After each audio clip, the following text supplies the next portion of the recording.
Mm,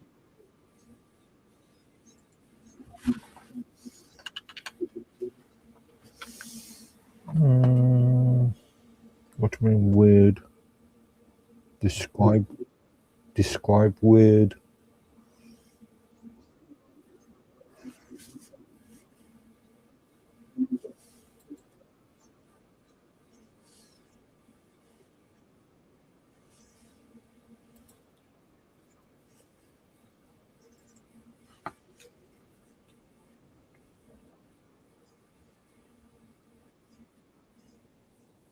You were talking about kick yesterday.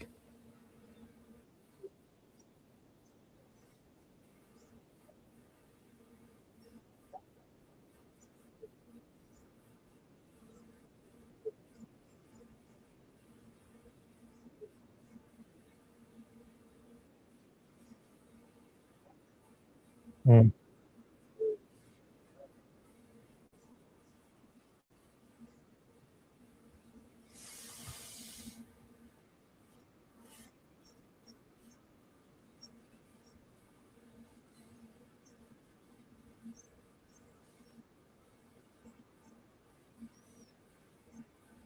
okay.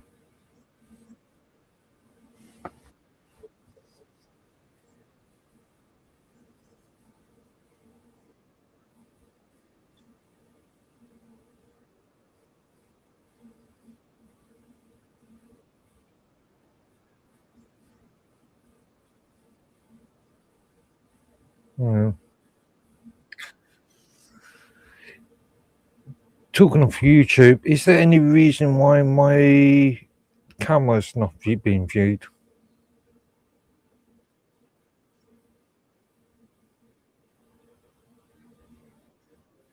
My camera is there. It's on. Oh, okay.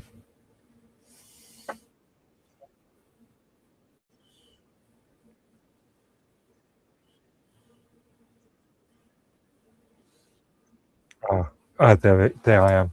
Yeah. Oh, I was just wondering why there's a purple circle in the middle to saying ME.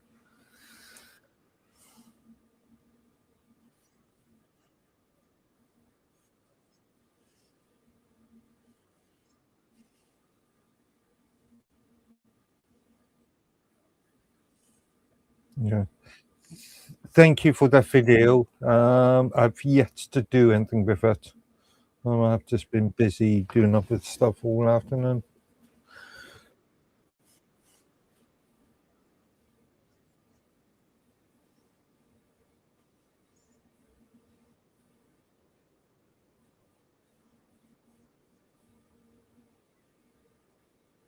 Okay, I did have a quick scan through it. Only a very quick scan through it, and I noticed it's only the last quarter, maybe.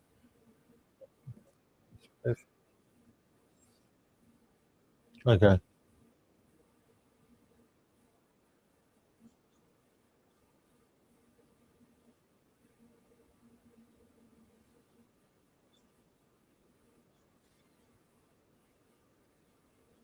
Mm,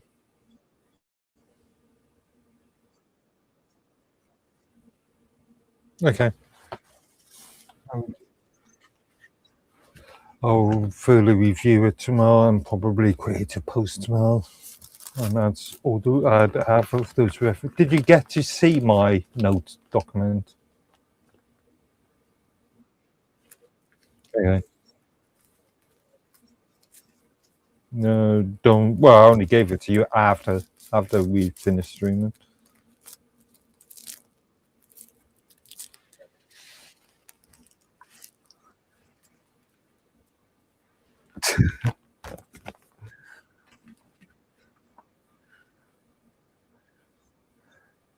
Well, it's not a terms of services. It's just a load of notes that I created.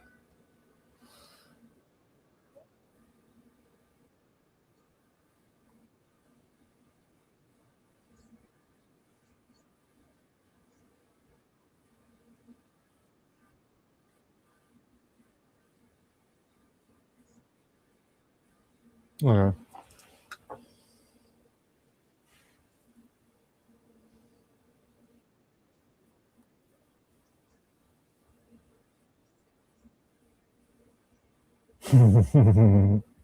Yeah.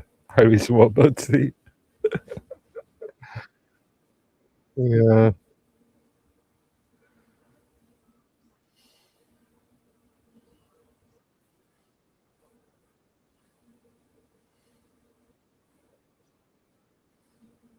Mm.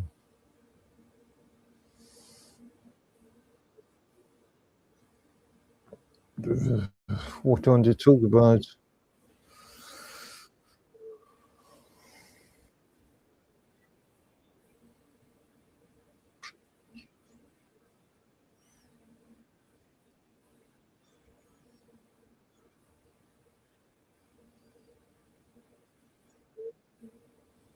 There it is.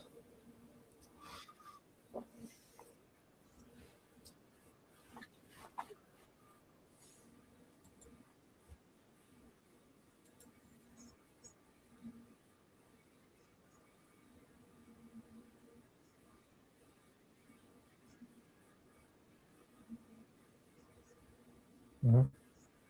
Not online.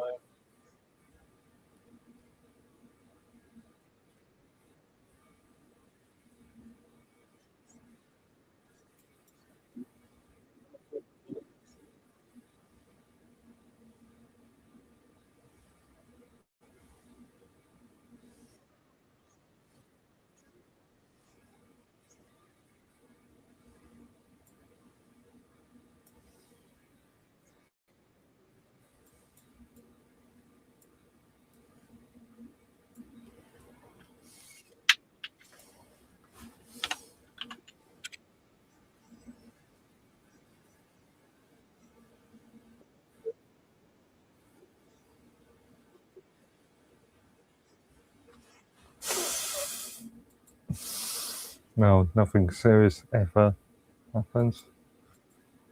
Uh, yeah, he had to need staff members to do something serious. Guess what? As we were talking about earlier.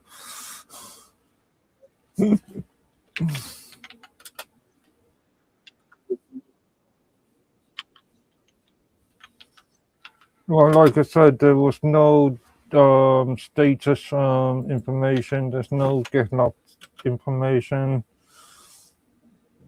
No comments from staff members. Well, or, Bill, Jackal, Barshay.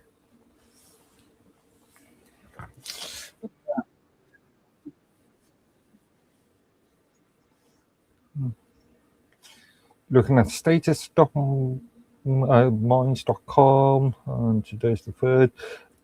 July the 2nd, no incidents reported.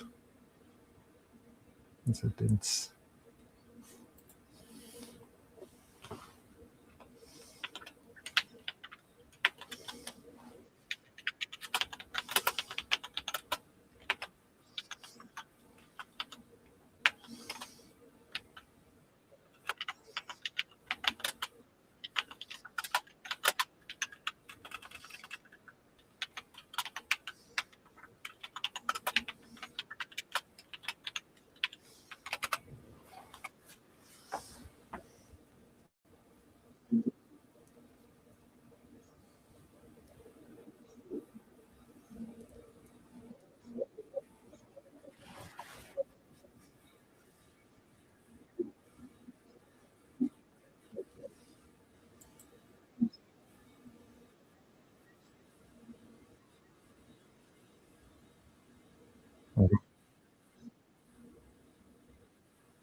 Okay.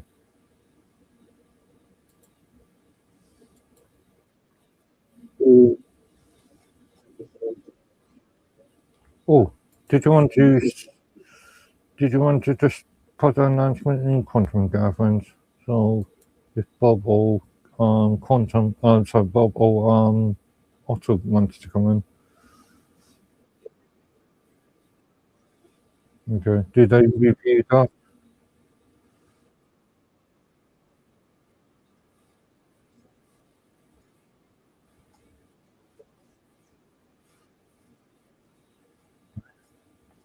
Is it, that doesn't make sense because I still haven't got access to the Imaginarium, but I've got access to content.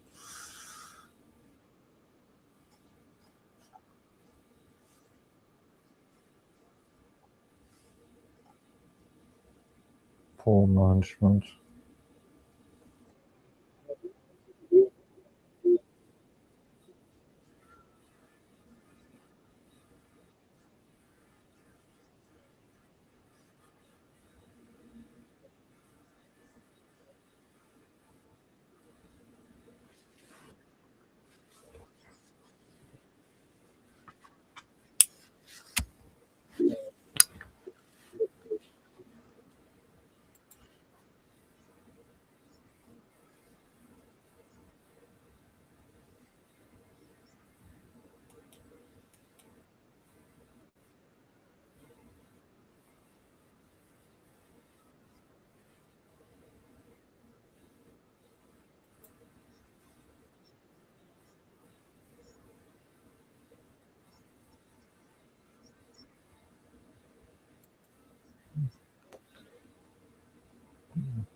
What in your own channel? Yeah, which one channel?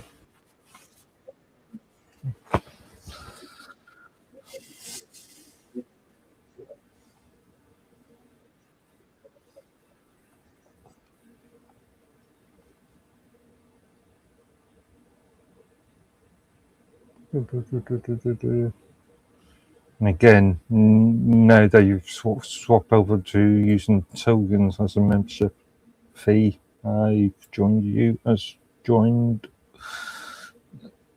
you as well. I've basically just given up on the whole thing about all that stuff with the token stuff because I mean it's like it's not like it's worth anything anymore. Well, you were only using it to pay for membership anyway, so or pay for your Minds accounts anyway, so you can use tokens just as well, can't you? You can't. Those are off-chain tokens. They don't apply as like actual online tokens. They're two separate token systems altogether. So I'll get like 2.3 offline tokens, which are absolutely worthless and not worth anything whatsoever. Can't you create people? Now, I could be wrong. They have apparently come up with a new conversion system through Coinbase, but I don't know if that's actually authentic or not. You can't take the Altman serious when it's talking about anything. So The locked post that you published 25 minutes ago is working. The video on the tutorial, cool. which I presume is the online safety thing from last week. Yeah. Looks like. Yeah. Okay. Got 133. Yeah, that makes sense. There's Otto. Welcome, Otto. Well, good to see you. Yeah, I can see you. Got burnt out. I'd better do away with that. We don't need to frighten the audience. Long enough to end the I'm not going to be here too long. I am going to be crashing early. I didn't really sleep great last night. Just waking up a lot, and I had to get up early. And I've been I've been sick the last few days too, so that hasn't helped. But yeah, long hard day at work. Despite all the heat warnings and stuff that shut us down for 2 days in a row, exact same situation, but today they opened for some reason. And 2 more days to go, including what's supposed to be one of the biggest weekends of the year, so it should be very crowded. Oh yeah, you got 4th of July coming up. That's got to be the big headline. Well, Robert, he's wanting to do a 4th of July episode tomorrow, so that's something that we're going to be doing. And like that's the reason why he was so hyped up talking with you last night about. Okay. Can you call it the Treason Day show? No, we're gonna call Treason never prospereth. What is the reason? For if it does prosper, none dare call it treason. we're gonna call it the birthday for the greatest nation that ever existed in all of history. In all of history. we know, or actually, we're going to call it liberation from a tyrannical government day. Well, those Hanoverian upstarts, when their true Stuart monarch was waiting in the wings the whole time. I mean, dude, has nobody You couldn't do worse than Charles? I mean, at this point, has nobody? Yeah. You know, I mean, a king with a dachshund would be pretty cool. You know, he's got a shtick. You know. Well, I mean, has nobody freaking ever watched Braveheart? I mean, seriously, dude. Well, You know, that's history of a sort. well, kind of. You can't build a domestic policy on that. Well, You could. I would honestly think that William Wallace did freaking child freaking that French girl's freaking baby. Though, to be honest, that does make sense because it's been a while and I can't get the name straight. But the guy that they reference in that movie, he was killed by his father for being a homosexual. Mm. So that actually is true. And well, they showed his boyfriend getting thrown out the window, but they don't mention the fact that he was actually freaking put to death. I think. So you see, when they complain about Muslims altering the fabric of British culture, we see that there's an old tradition of defenestration of people of, shall we say, non-traditional sexual orientation. Well, I mean, I always say that throwing him out of the window was a Muslim thing. And what's his name? King James. They don't. A lot of people, especially the English, they don't want to admit that he was a homosexual too. Well, a lot of they would throw that around a lot of people back then. I mean, we don't have a time machine; it's hard to tell. In some cases, it can be pretty obvious. I mean, when there were some people, especially in the aristocracy, that just didn't bother to hide what they were doing because it's like, hey, we're the aristocrats; we do what the hell we want. But at other times, I think it was something that was kind of thrown at people. So it's really hard with. You've got like only a limited surviving, number of surviving records. And if you read like 3 different books, all written by, the enemies of someone, they might very well be repeating a story. On the other hand, you've also got to also accept that people at the time would have a better idea of what was going on than people now. But I do know, like I've read of, I know when Francis Bacon, some bishop did some kind of a sermon saying he was terrible and he had boyfriends and this and that and this and that. I mean, it's true he married very late in life and had a lot of close male friends. Who knows? I hate to say it, there was a certain fashion sense to it too, I think. I remember a very interesting article about Oscar Wilde and that homosexuality was kind of a fashionable artistic thing. He really actually liked girls, but it was he just kind of like affected it because it was like, I don't know. I don't know. Oscar Wilde was about the most flamboyant man in history, dude. Like to even say freaking Oscar Wilde was straight is ridiculous. You know what I'm saying? He had kids. I mean, he had a wife and kids. Well, maybe bisexual. He could have had, and I think bisexuality is really like the guilty conscious. You know what I mean? Because like they have these homosexual feelings, and like they're told that they need to be straight and have babies and have kids, so they got that conflict going on, Because that was also a duty in a lot of families in the old days, especially. You were expected to marry, and you were expected to produce heirs. because the family was a lot more than just you. It was seen as something in time as well as space. A house would be passed down for hundreds of years, but you needed more kids and grandkids. The old joke about where's my grandkids? Where's my grandkids? That was a very real thing, and especially people. He was part of the what would they call it, the Anglo-Irish gentry.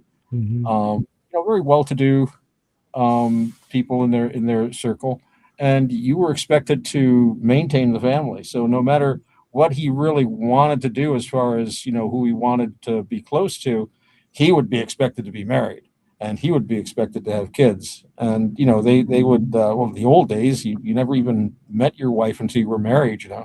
You're 10 years old. We arranged to you're married. You'll meet your bride in another 5 years and at a special ceremony, and you'll consummate the wedding in another 3, maybe, unless we change the treaty. It's like that's not. So I can see where you might like to do other things, but you did have the social duty, to fulfill first. So and for a guy like Oscar Wilde, who was all about, I think he was all about being genuine. He was all about, he was very against hypocrisy. I see that a lot in his work. And that was a thing with those guys too. And he was an amazingly insightful critic. I mean, the guy was brilliant. He was a national hero to Cuba, right? They've actually, Really? they've got a monument built for Oscar Wilde down there in Cuba, because they give them a lot of credit for them liberating themselves from the Spaniards, I believe. Wow. Yeah. Okay.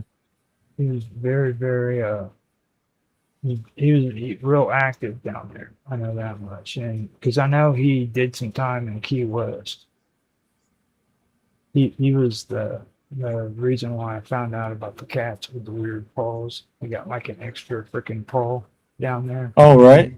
And I found out a whole bunch of other stuff. Like I found out Cuba actually considered him as like a national hero and stuff. So. Wow. I had heard about him when he toured the United States.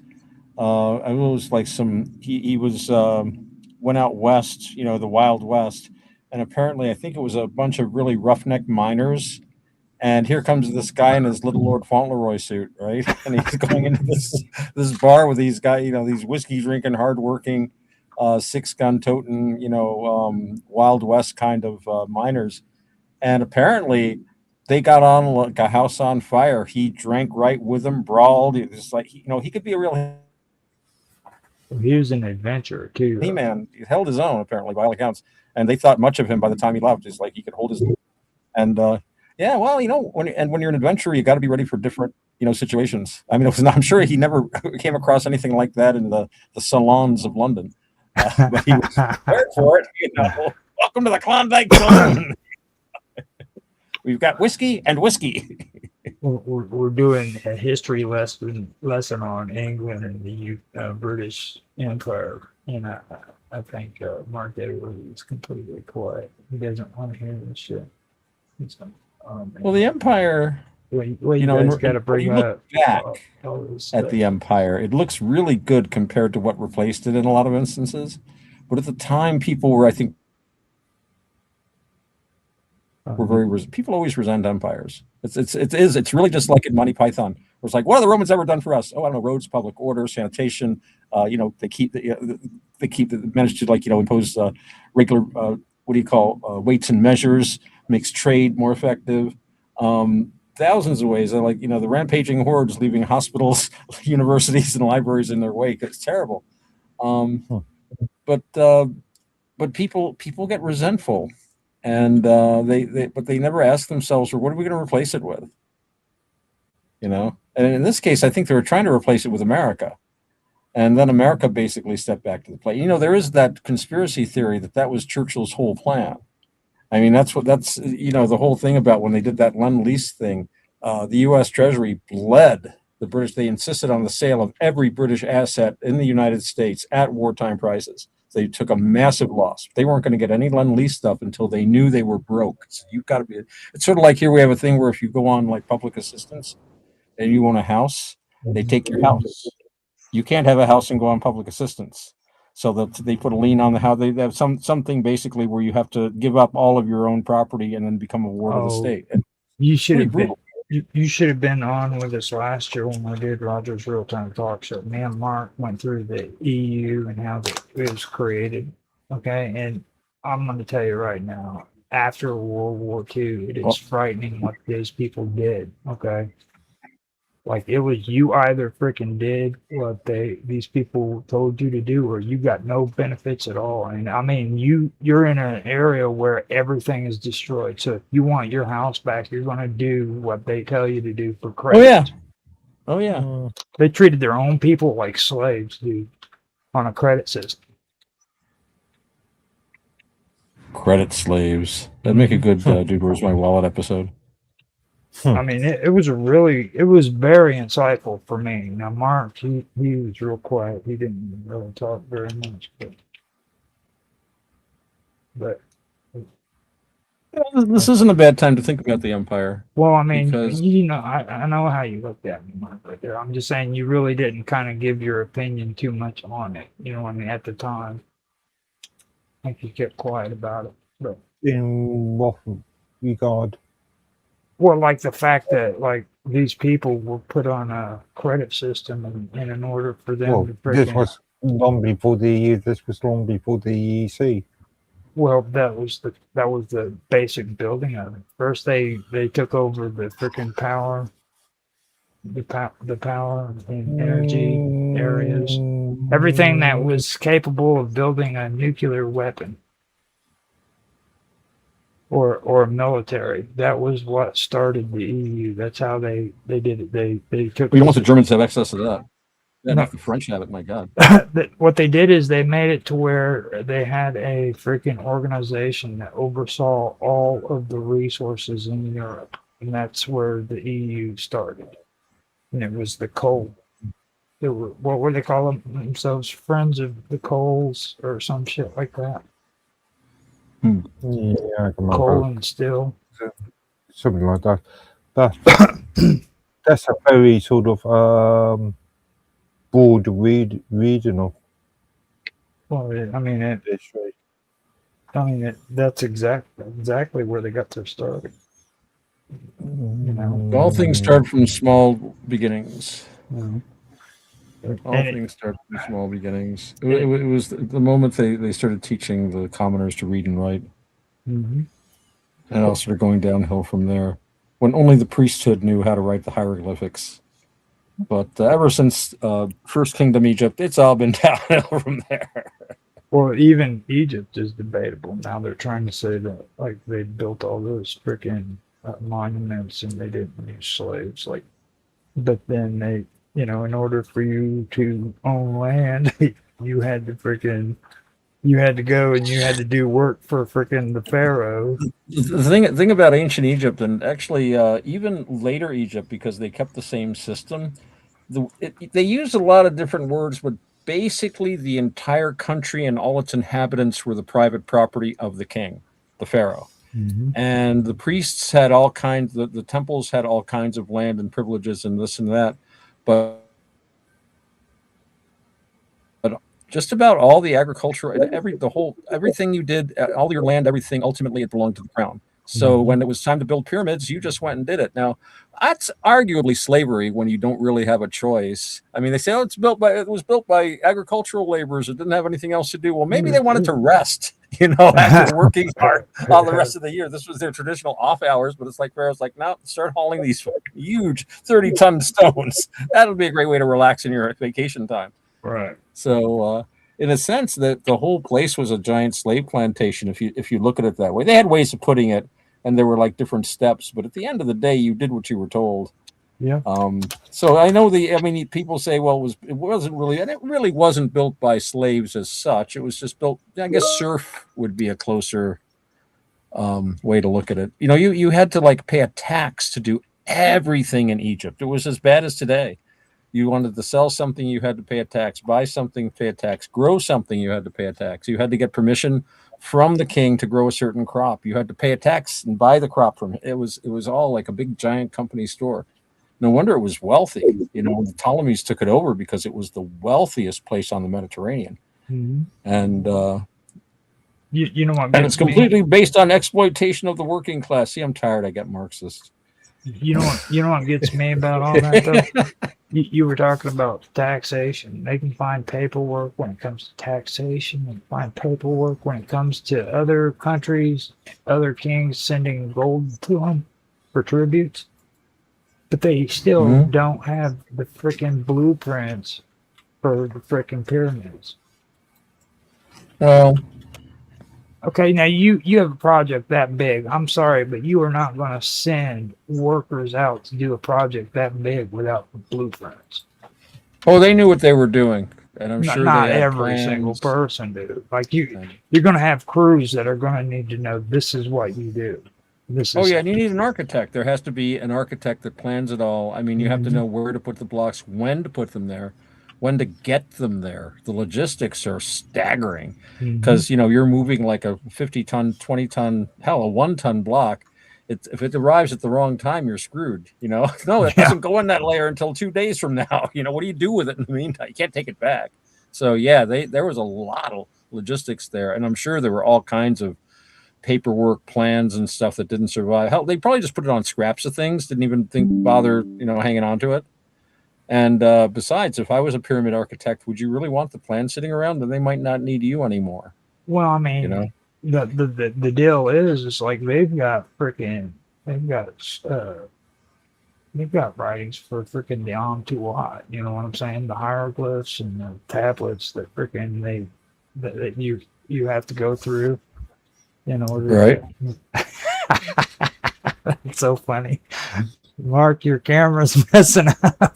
Yeah, I know. I just noticed that. You're getting smaller and smaller, Mark. It's like the amazing shrinking Lord It's Edward. like you're supposed to be. It's like, they're a little smaller. They look over. It's like, dude, you're half your size. I was like, that's the first time that shit has ever done that. It's like the gremlins. I told him, I'm like, there's weird shit going on the internet, and this is the freaking evidence. I was just telling him that before you came on. I was like, when it comes to like the OBS and doing the streaming and everything, it's just things are weird and working different. And like this has never happened to him ever. I know he usually has complete control over his electronics. Yeah.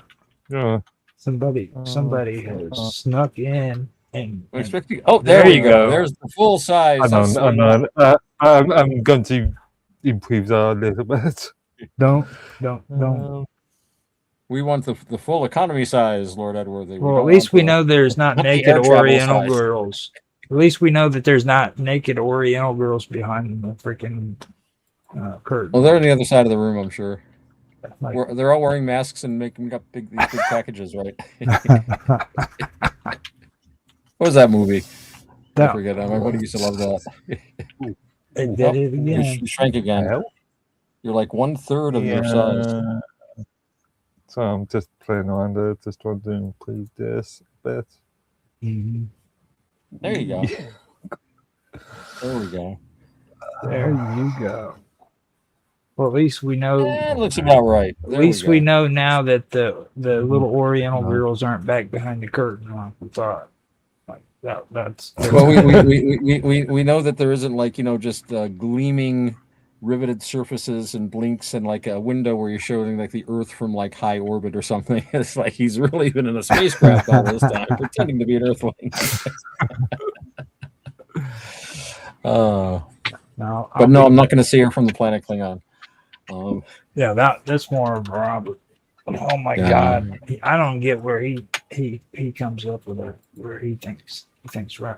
Mark looks like a Klingon. I never once even thought about that. I think because he likes what's his name? Worf. Worf. Oh, I always like Kalas. He was the cool one. Mm-hmm. I think.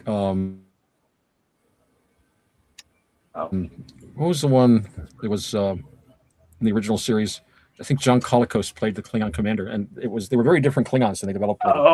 He was like a super Nietzschean. The weak will perish. We'll have a glorious war, Kirk. This will be fun. Sorry to have to kill your old boy, but that's what we do. The strong must survive. you just brought it up. Like for me, I think the coolest Klingon was what's his face, dude that played as on Back to the Future as the professor.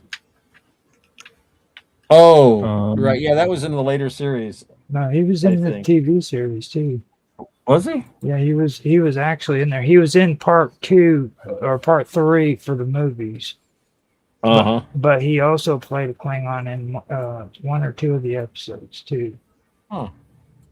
He played part 3. I think he was probably the best Klingon when it comes to it. Even though in the movies they changed the way Klingons look. I agree with you. I didn't like that too much. But I think they wanted to give him more of a reptilian look. And I always thought Mark would be more like, I'm thinking like somebody standing with Claude Rains, Basil Rathbone, and those guys in a medieval drama wearing a tabard of some sort, a big gold chain and a rapier. But then again, you've got the hairstyle for it. Yeah, a little circlet. Actually, make a good Prince John. If he was around during the time, but Claude Rains did such a great Prince John, though. If he was around during the time of Shakespeare, he would be one of the dudes that were like getting in a knife. He'd make a good King Richard. No, he'd be one of the dudes getting in a knife fight with Marlowe. That was an assassination. Well, it could have been faked too. Yeah, there is evidence it was a fake death. Well, I've already told you my point on that too, because like he is straight up affiliated with freaking with a lot of the people that were in the Secret Service back then. What was it? That's pretty well accepted and documented. Mm-hmm. They actually sent a letter to his college when he was at, I forget what university he was at. I think it was Cambridge. But anyway, though, they said he was ready. He was supposed to be given his degree, and he just hadn't been to class. So they sent a letter. Was it Burgley or someone said that he had been busy on Her Majesty's service, where he had done good work. So you better give him a degree, and it doesn't matter if he showed up for class or not. And they gave him his degree. He was but I mean, and this guy with Burgley was the head of the Secret Service. So it's like, this guy was working for me. There it is in black and white. It's like he was affiliated with Francis Bacon's uncle, I believe. It was his uncle that was running all of that, and like the Bacon family. If you do further research on them, they were considered like one of the earliest geniuses in the Middle Ages. All of them were. They were brilliant men. Francis's putative father was, I believe it was Lord Chancellor himself, and Keeper of the Privy Seal, very important man in the realm. His mom was active at the court, and his brother was himself, Anthony Bacon, was heavily involved in the Secret Service. So these guys all circulated at the highest levels. I mean, Francis Bacon, although Elizabeth really never rewarded him the way he felt he deserved to be, still he was hanging out with the Queen.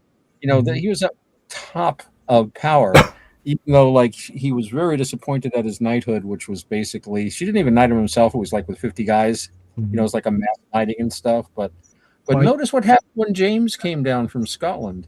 Yeah, it was like, bam, suddenly, your Lord, made him Lord Verulam, then Viscount St. Alban. Like, I think it was like 1 year after the other. It's like, bam, okay, we're going to make you a baron. You know what? Let's make you a Viscount. And he was actually regent at one time. James had to go back to Scotland for something, left Bacon in charge of the entire country. I mean, that's an interesting kind of gesture to make. I mean, obviously there was contact between them before. Bacon was really big on the, James succeeding. I mean, it did solve a hell of a lot of political problems at the time, if you think about it. Well, you can't. When England would stop warring as they had been for centuries. before then. That had always been like a dagger in the heart of the country. Well, you And can't you can't give credit to your brother like that. Like, so when she knighted him, there was an issue there. Like, she couldn't let people know that they were actually brother and sister. well, one story is that Bacon was her son. Boy, yeah, actually, it was. And that's why James is like, well, he was like a cousin on the left hand side of the blanket, as 'twere. So you traditionally trusted bastards, and of course, in that great play, the Tragedy of King John, written by William Shakespeare, as they say.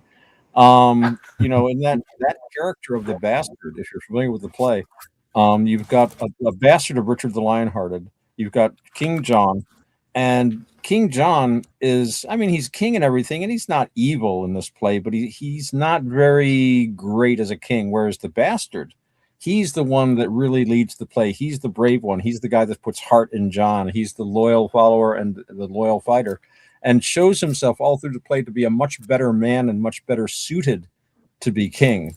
Much as the bastard Francis Bacon probably would have been a much better king than the rather, well, James had his points. I mean, the country did survive being next door to Spain, which was like the big problem that they were having at that time. But yeah, it's all suggestive. It doesn't really mean anything, but it's very suggestive. Was Francis Bacon the last of the Tudors? Well, it would have been Tudor, though. What was his father's name? Was it Dudley? Look that up. I'm not sure. I would say Tudor. Was it Francis Bacon's secret birth? Francis. Elizabethan?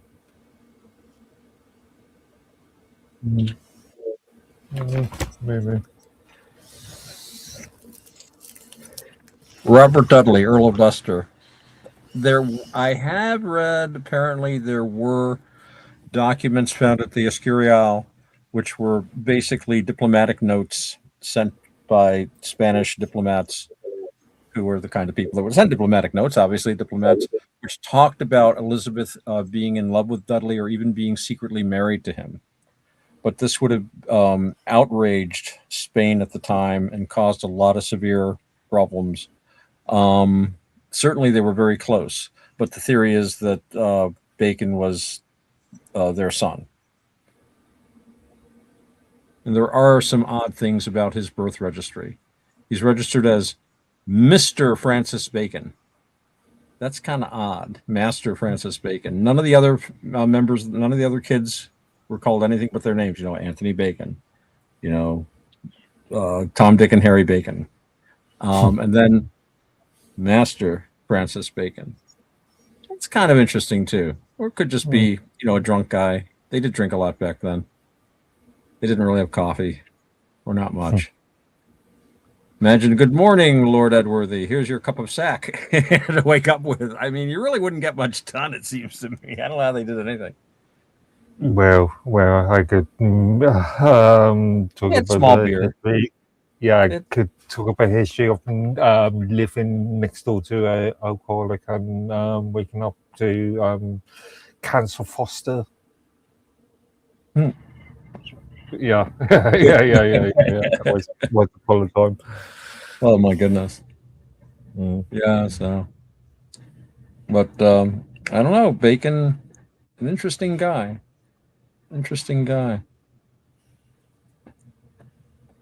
We had a pretty good little talk there that one time. We were talking about Shakespearean and Baconian subjects. That was using that cool setup you had, Roger, about timing people and stuff, giving people a chance to reply. I'd like to do that again on some topic sometime.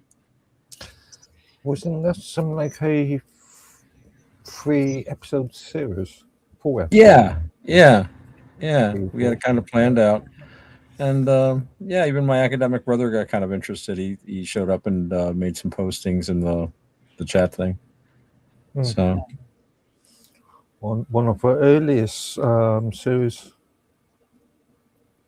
Yeah. I thought that technique worked really well, that framework.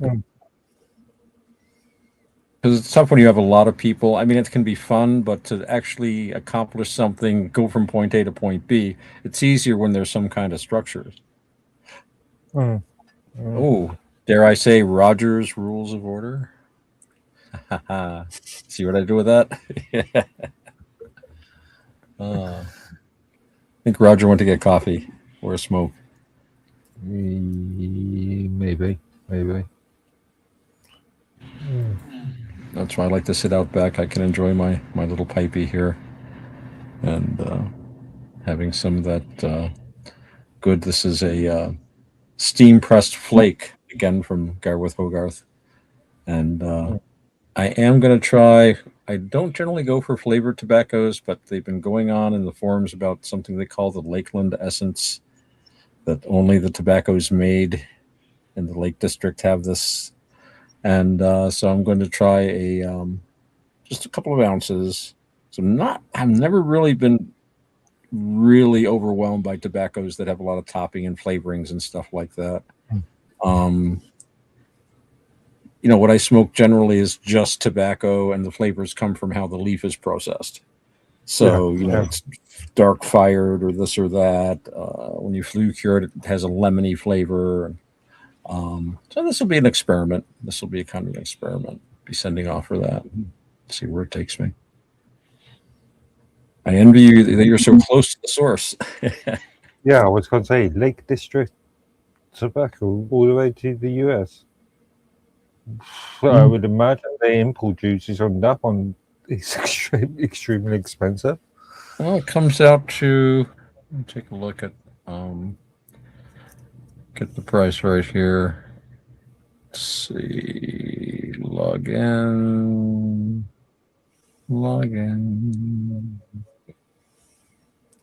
Okay, so let me see.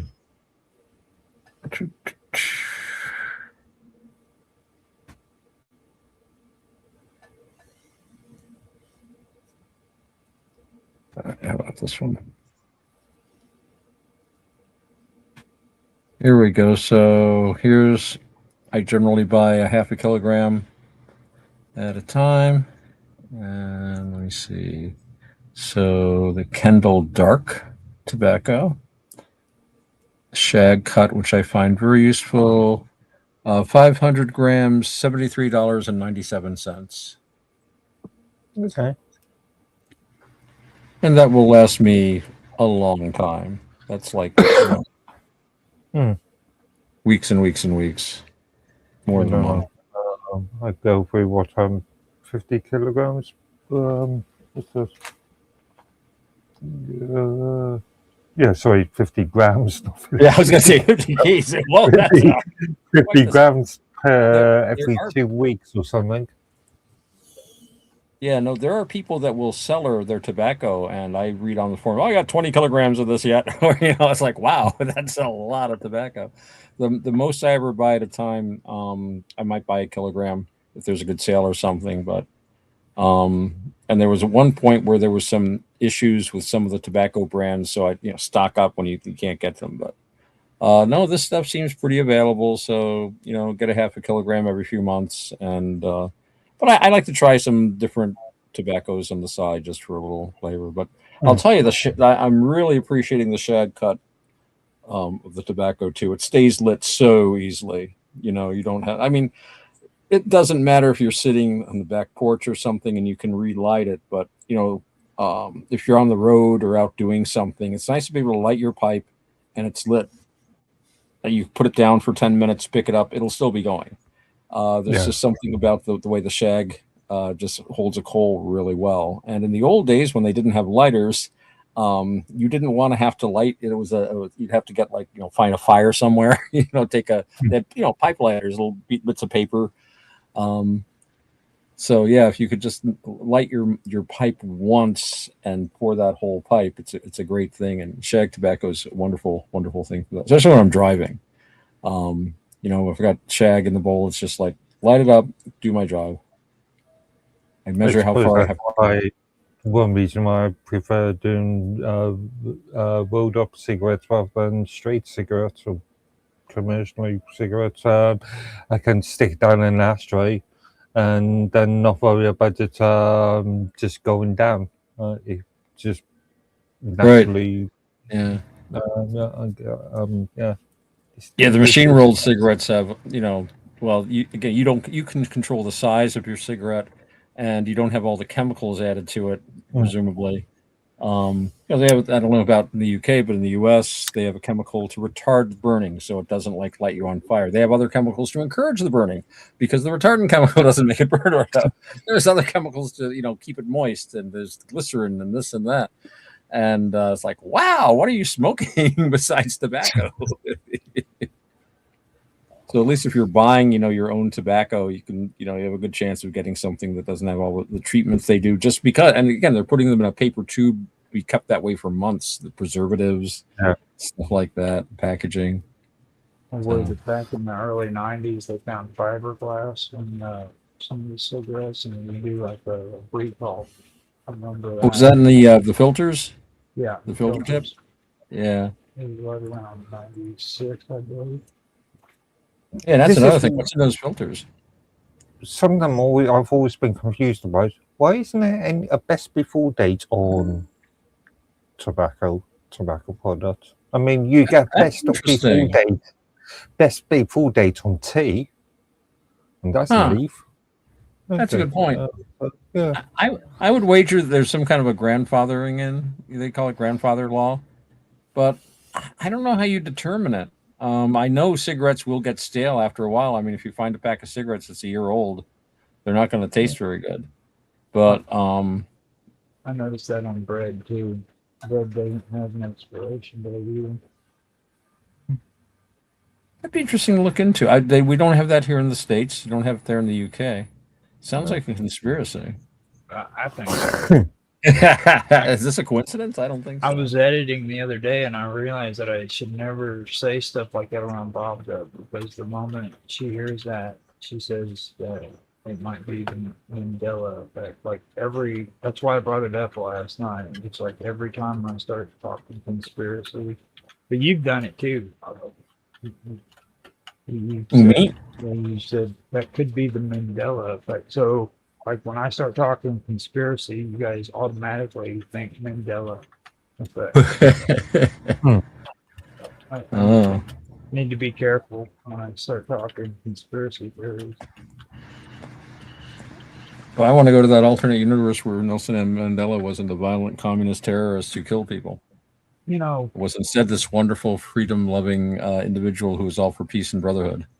I just don't get the whole Mandela effect when it comes to Mandela. I just don't understand that. Like I understand like the basic principles behind what they're saying when Nelson Mandela took over the government and stuff, but like I mean. There's so much more when it comes to the actual Mandela effect. I don't see that. They're saying that what was it that he was they're saying that all of a sudden he was supposed to serve time in prison, and then there was supposed to be something that where people said that never happened. He was in prison a long time. Yeah. And then they said that like when he was alive, he gave a speech, and that what he was saying and what the freaking sign language person was putting onto the television for two different things altogether. Well, I've heard that happens a lot more often than you'd think. Because not that many people look at the sign language person, and sometimes I even heard of one case where somebody went up and they didn't actually have a sign language person, so they just put somebody up there to make signs that they made up or something. Somebody noticed and they got in trouble. It was a minor politician somewhere, and they just wanted to have someone. And the signs were like fucking ridiculous. I know a little sign language because I worked in human services. A lot of people use it there, but some of them are kind of odd, but. Mark, he's the one that got the reaction the most. I was trying to hold back, and then when he busted out laughing, I couldn't stop. You do realize, like, you just literally bursted out in laughter when he said that, don't you, Mark? I mean, just now, you literally just. Can you imagine? Just go up there and throw your hands together and do a bunch of shit. Don't worry about it, guys. Pretend like you know what you're talking about or doing. Well, like I said, a lot of the times you can get away with it. I mean, very few people use sign language, and but all you need is one deaf guy in the crowd. Hey, what the hell are you talking about? You said, what? My mother was a saint. How dare you? I have no idea what you're saying. Who knows what you're telling the people? I mean, I just finished doing episodes of Stir the Fallout, so I've still got like ideas stirring in my head. That might actually become a part of my script. I'm gonna do it. I'm just like doing like cool freaking signs and stuff, like 1, 2, 3, 1 finger, 2 fingers, 3 fingers, whatever. No, it worked out pretty good. I think I'm gonna come up with something that's new. I'm gonna call it Rogers Rock and Roll Roller Coaster. Wow. I did a AI generated thumbnail for it, and the headlines that I posted that I had on my default for YouTube that I showed Mark and them yesterday. I put it in the generated part, and it's actually come out good. And then after it says Rogers Roller Coaster or Rock and Roll Roller Coaster, I put bitches love it, and then I had like a dog that just had a litter of puppies. Oh, with their tits all hanging out and puppies freaking feeding her. Her feeding them. And then it had like a red arrow pointing to her. It's pretty cool. I haven't been able to post it up on Elements Matrix yet, but it's because I haven't really had it. I'm not able to post like pictures and videos up on that. So one of these days I'll figure out how to get that cleared up. Cool. But it's pretty cool, and I did another one for that new garden project that me and Robert's doing. It came out pretty good, except for don't pay attention to the world map. What world is it? It's not Earth. I'll put it to you that way. I was looking at it, and it had North America, and then since it had Bob Dub in there and her Kiwi and stuff, it had like a arrow where it was supposed to point from North America to New Zealand, but they put it frickin' New Zealand where South Africa or South America is supposed to be. And then the shape of America isn't even right. Well, maybe that's the universe that the LLM came from. Other than that, it looks cool as heck. I mean, it really does. So I went ahead and started using it. Or I did use it. I'm gonna put it on as a thumbnail for the first episode. It's called Growing Together. Cool. Yeah, I saw that. I think it looked really neat. I didn't look at it really close. I didn't look at the map. So don't pay attention to the map. And don't tell Bob Dub about the map, because Well, I won't mention it, but if she might notice it herself, though. You never know. Yeah, I know. She's good at noticing stuff. She will. Well, just don't tell her. She'll probably. She's very good. She remembers something I said to her like 5 years ago. Mm-hmm. She'll say, "But Otto, 5 years ago you said this," and which I think all women sort of have this ability. But she's very good with it because she's usually very accurate. And I'll tell you the truth, I don't remember something I said a couple of years ago necessarily.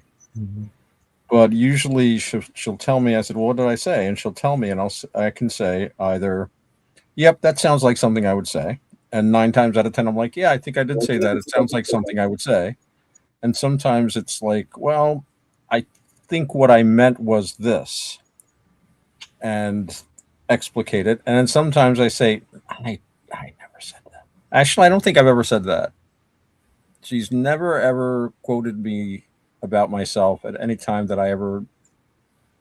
She's always, yeah, she's never lied. She's never like made anything up or hallucinated anything I said.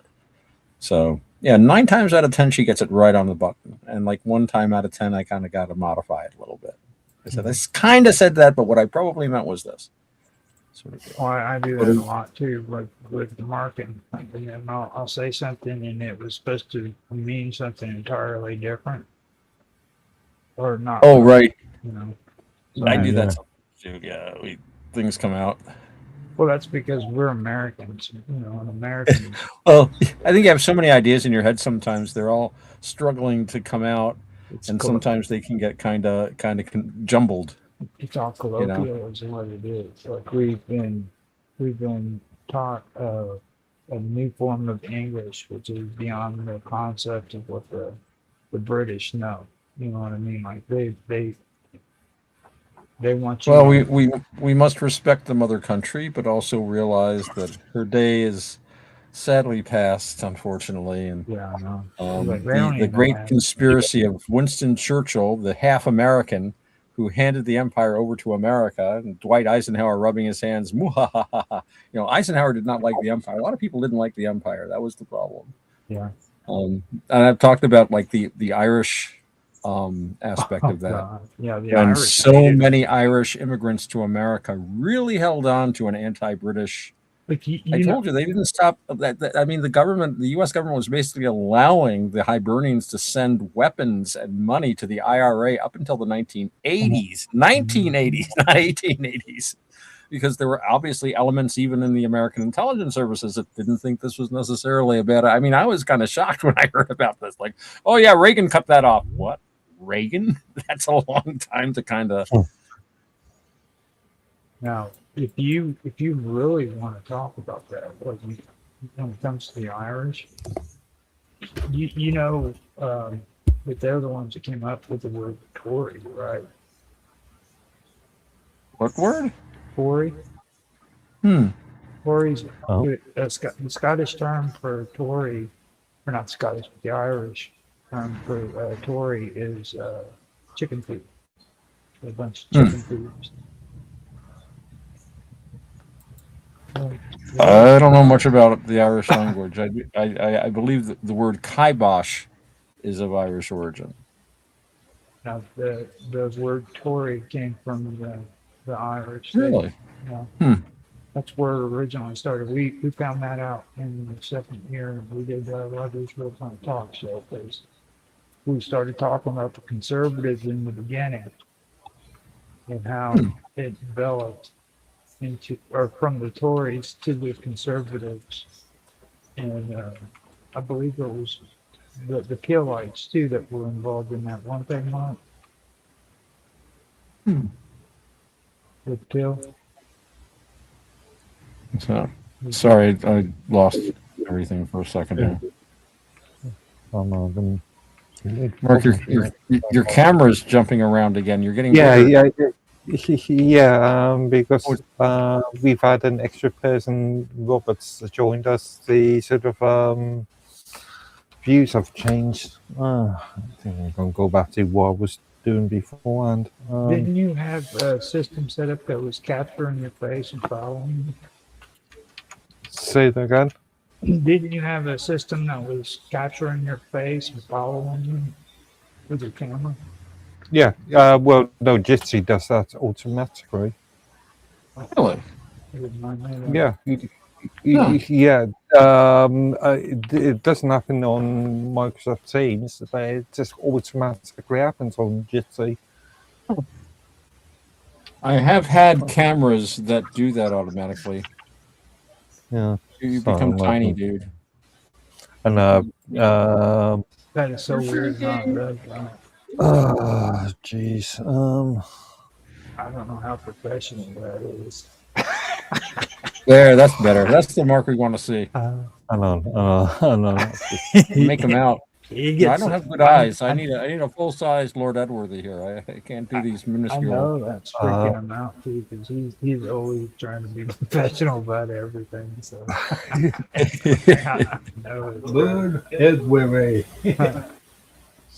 well, we've confirmed that there aren't little Asian, naked Asian girls back behind the curtain.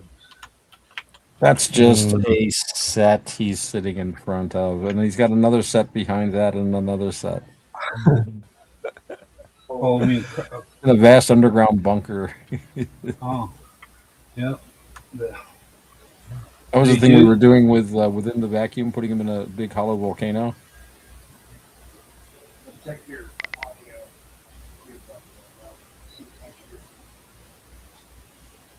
It looks like everything's working now. Yeah, I'm still having problems making every other word out from Roger. Now, Robert, you need to put your mic down. Yeah, we're getting echoes. Put your mic down. So that, Oh, okay. yeah, because when you have it up like that, it'll cause issues. Oh, I forgot about that. Yeah. Well, So, what do you guys do in the UK for American Independence Day, Mark? Do you have like these parades where everybody wears sackcloth and ashes, and there's a reenactment? King George III beating his breast, and he says, "Why? Why?" We don't. Most people don't do anything. They take they Tell take us our the peasants and they have them run for their lives as they're chasing them down with horses. no, that's Horses and Italy, dude. That is That's Italy. those are Italians. Come on, dude. It's the running of bull and shit. The running of the Italians. Yeah. God, stop mixing I'm part it up. Italian. I can say that. Stop mixing it up. It's like that's what they do in Italy. They take the peasants and they freaking put them on the street and they release this huge bull that just chases them down the street to their death. Well, yeah, but so does England. It's just that the England. Oh, I think King that's and them- foxes. I think that's foxes. Well, yeah, but they dress them up as either way they do. Oh, I've Just a- heard of that. There was a thing where because they thought it was bad to hunt foxes, they would get a person to be the Yeah. quote unquote fox, and he would like run around and leave a trail, and they'd have to chase that. I don't think they actually kill him or anything. I would hope not. Because then they'd have to hire another one. You know, the union would probably object. But yeah, I have heard of that. Using a person to replace the fox, so it's The population went down so far back in the 1800s, they had people do it. well they My thing, I'm glad they stopped doing was like they made it to where in England they were no longer allowed to have hanging trees because that's just really un-British, you know, uncouth. I've heard the English have tails. Is this true? That was an old. I don't you ever heard that one. The Britons had tails. They used to have I already wrote hanging that. trees that they would hang roadmen from. So like whenever you were on a road and you were traveling from like town to town, you would literally find dead bodies hanging from trees, dude. Well, they did that all over the place in the Middle Ages. They had they had a for us a really weird jurisprudence and kind of thing where they would like if you stole what was it like up to over a shilling or something you could be executed or so many pence or something I forget it was a very small amount and they could hang you in theory for like stealing a loaf of bread or poaching or this or that. But one of the things about the Middle Ages people forget is they almost never caught the criminals. 99 out of 100 criminals were never caught. So the theory was that if you did catch someone, you wanted to make as big an example as them as you could. So heat up the branding irons and get the wheel out. We finally caught someone. And this is what will happen to you. And it's like, well, there's the 80-year-old retired highwayman with a nice big house. Well, yeah, the dumb guys get caught, kind of deal.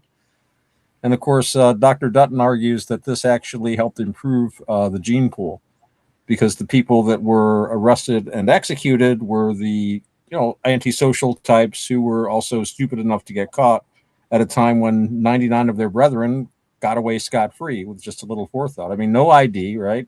No photographs, no fingerprints, no cameras anywhere. You go to the next village. My name is Smith. Who's going to disbelieve you? How do you know? That's my name. It's like, I mean, I think they would regard something like a driver's license as basically ridiculous. because I'm saying my name is John Smith and I have a piece of paper that says John Smith on it. That proves that I'm John Smith. I mean, again, even documents later on, it was like, well, John Smith, this high, this, this tall, brown eyes, blonde hair, no identifying marks. That could be a lot of people. Weirdly enough, there is no legal requirement to carry identification in this country, unless Really? you're, let's say, a teenager and wanting to buy booze or something. Yeah. So the only thing that I carry with me with my name on is a debit card. That's probably considered ID for most purposes these but days. there's no photographs on it. Right. So you can drive without driver's license there. No, you still need to. Yeah, you still need to have a license to drive. How bad is it over there? I don't need a license. I don't need some sort of identification just to walk down to the street. Right. We kind of, I don't know what the law is now. I think in some states, if you don't show ID to the police when they request it, it can be probable cause. But when I was a kid, I very often didn't carry any ID at all because I thought, I'm a free American, I don't have to carry ID. I would occasionally be pulled over for like a minor traffic thing by the police, and they would say, do you have your ID on you? And I'm like, no. It's like, what's your name? What's your birth date? They'd radio that in. And they'd get back, so-and-so, and this is his description. And he'd come back and say, well, drive more careful next time. And that was it. I was never told you better carry a license or anything like that. Now, granted, this is like 40 years ago or more. So I'm sure things have changed since then, or maybe they haven't. I don't know. I generally just carry, my little bundle of plastic with me. I've got, my license and my plastic credit cards and business cards and phone numbers I want to remember. The UK's pretty snazzy when you stop to think about it. You can get drunk about it any time when you want. After you hit, you can, like if you're 17, close to 18, you can walk in there and get drunk all you want into them bars. Generally, like you said, the legal age is 18. I would think most pubs would ask for identification at that point. If you're, I've even gone into supermarkets, picked up a bottle or can or something, and I've been asked for identification. Oh yeah, I usually just laugh at them. But, yeah.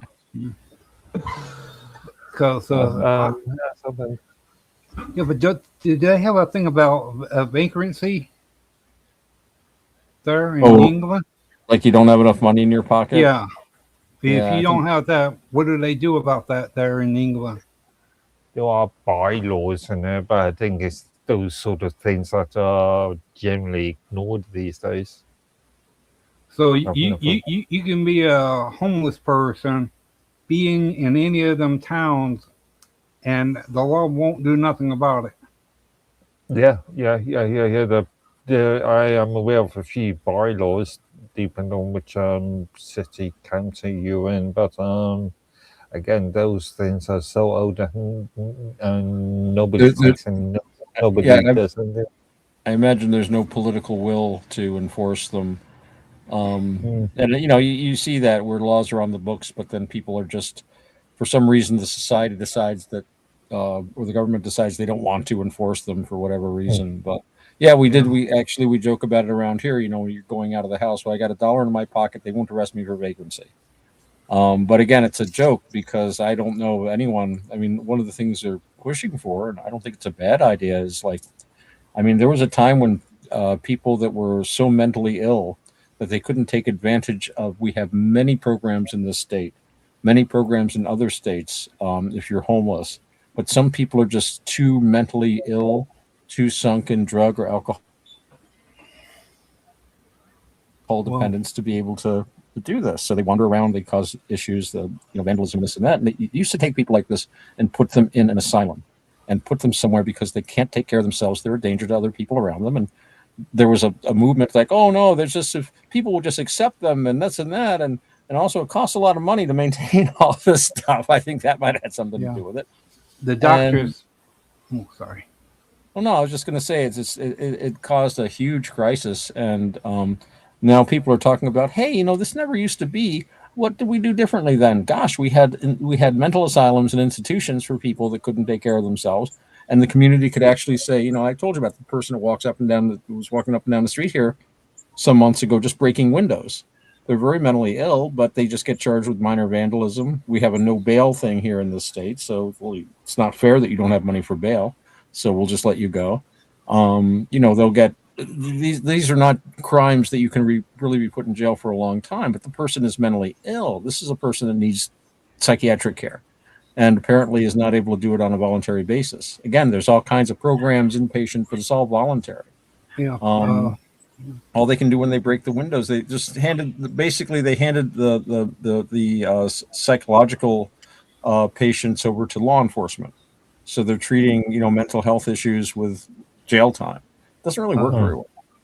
Back in the 40s, people used to make a lot of money by picking up the people, bringing them to the mental institutions. Mental institutions were paying them $30 a head for dumping people off there to where they can box them up in the mental institutions as lab rats, and they would make money from it, and family members would send their parents and their loved ones there too if they were unable to be done. And they would do experiments on them and all that. Like when you take it doesn't sound like it's economically feasible because it costs a lot of money to take care of these guys. Well, yeah, but when you start shoving like 50 guys in one room, and 50 women in one room, and when they defecate, they just defecate all over the floor.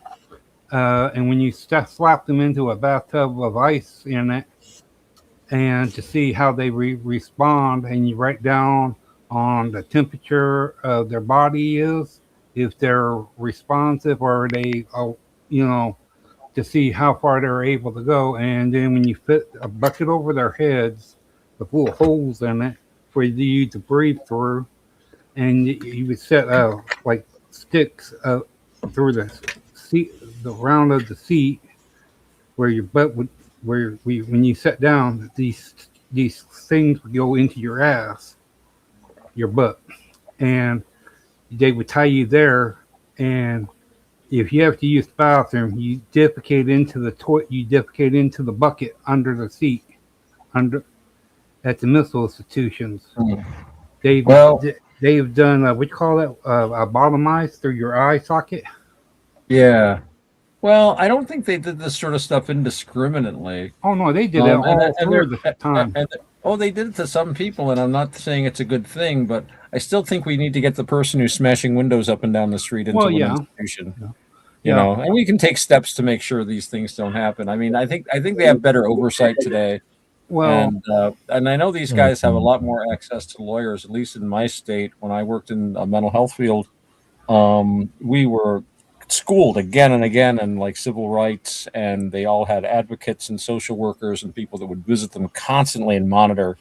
So a lot of that stuff. I mean, I worked with people that had been in the old institutions that had been when they shut them down, people that had been in the system since like the 1940s, and some of them. And yeah, there was some. I saw the results of some really shoddy treatment. It just made it worse. Well, yeah, but a lot of the problem was the overcrowding and the lack of staff. Yeah. And a lot of the times the staff, in fact, here we had a big thing. It was something called the Willowbrook state school. It was actually DDSO. It's Developmental Disability Services Organization. That doesn't matter. But Willowbrook was one of these snake pits kind of places. And it was the staff that turned it in. They were sick and tired of having to work under these conditions and treat these guys this way. You've got 50 guys in your room. You've got 2 people. You've got to feed them all and get their medication in them by a certain time. You're not going to be able to give them quality care. Medication especially, it all has to do with blood levels. You've got guys on like these heavy antipsychotics and stuff. The blood levels have to be kept. So you have to deliver this medication within a certain window of time. If you don't get it in them, The blood levels can vary. These guys can get violent. They can get sick.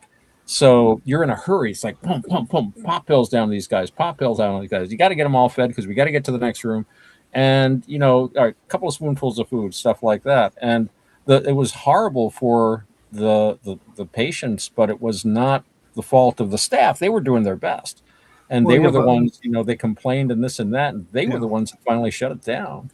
But with some of the main people that when it was found out that there was the main people, the doctors and some of the regular employees, they were doing some other things that the other people didn't know nothing about, like raping some of the women. Oh yeah. And they were, and some of the people that was there, it just made them went berserk even more worse. Where when you're sitting on like the bungee things, how Vietnam was with the things that pops out. Yeah. Well, they were having the mental institution people set on things like that for 8 to 10 hours straight. And in some cases, they would stick like little electrodes to see how they respond onto the bottom of their feet and hitting them with power. Well, hopefully we can avoid those abuses in the future. Yeah. We don't want that anymore.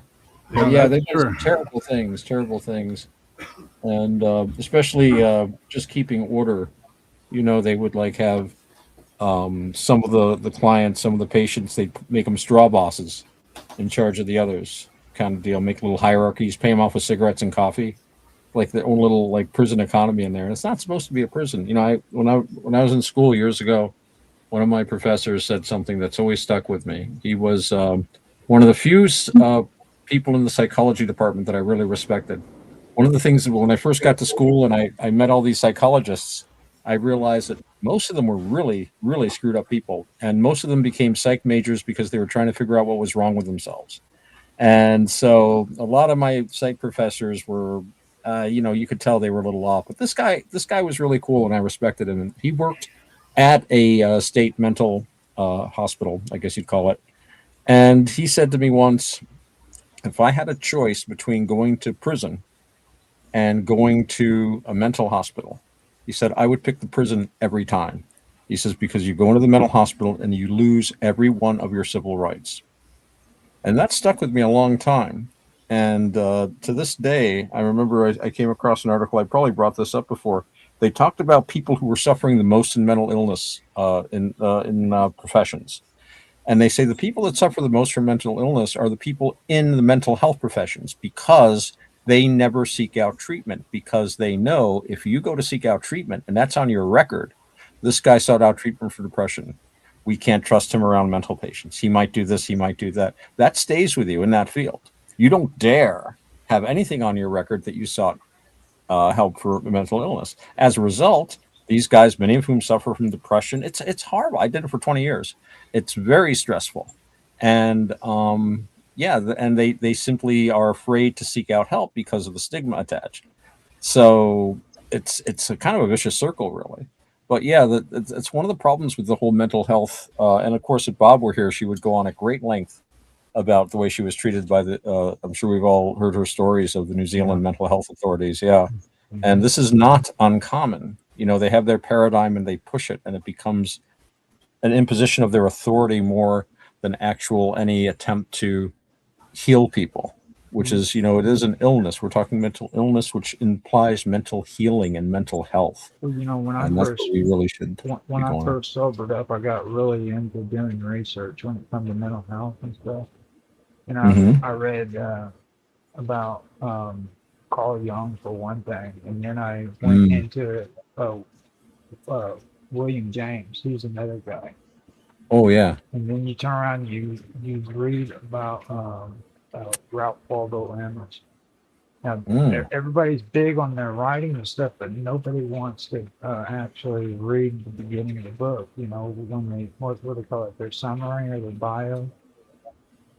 The first part of the book when they describe themselves, if you read it, you'll find out that all of these guys got into this type of this field because they had mental health issues themselves. You know what I mean? So in order for them to help themselves mentally, they had to actually get into the whole profession, and it's crazy. Like Carl Jung talks about having a vision of the ocean turning to blood like a year before World War One starts. Yeah, You know, yeah, I heard about that. and he brought that up on one of his books. I can't remember which one it was. And William James, he said that he was constantly fighting with depression his entire life. When he was growing up, his whole life was just riddled with depression. You know? And the only way he could cope with it was he had to actually learn about psychology.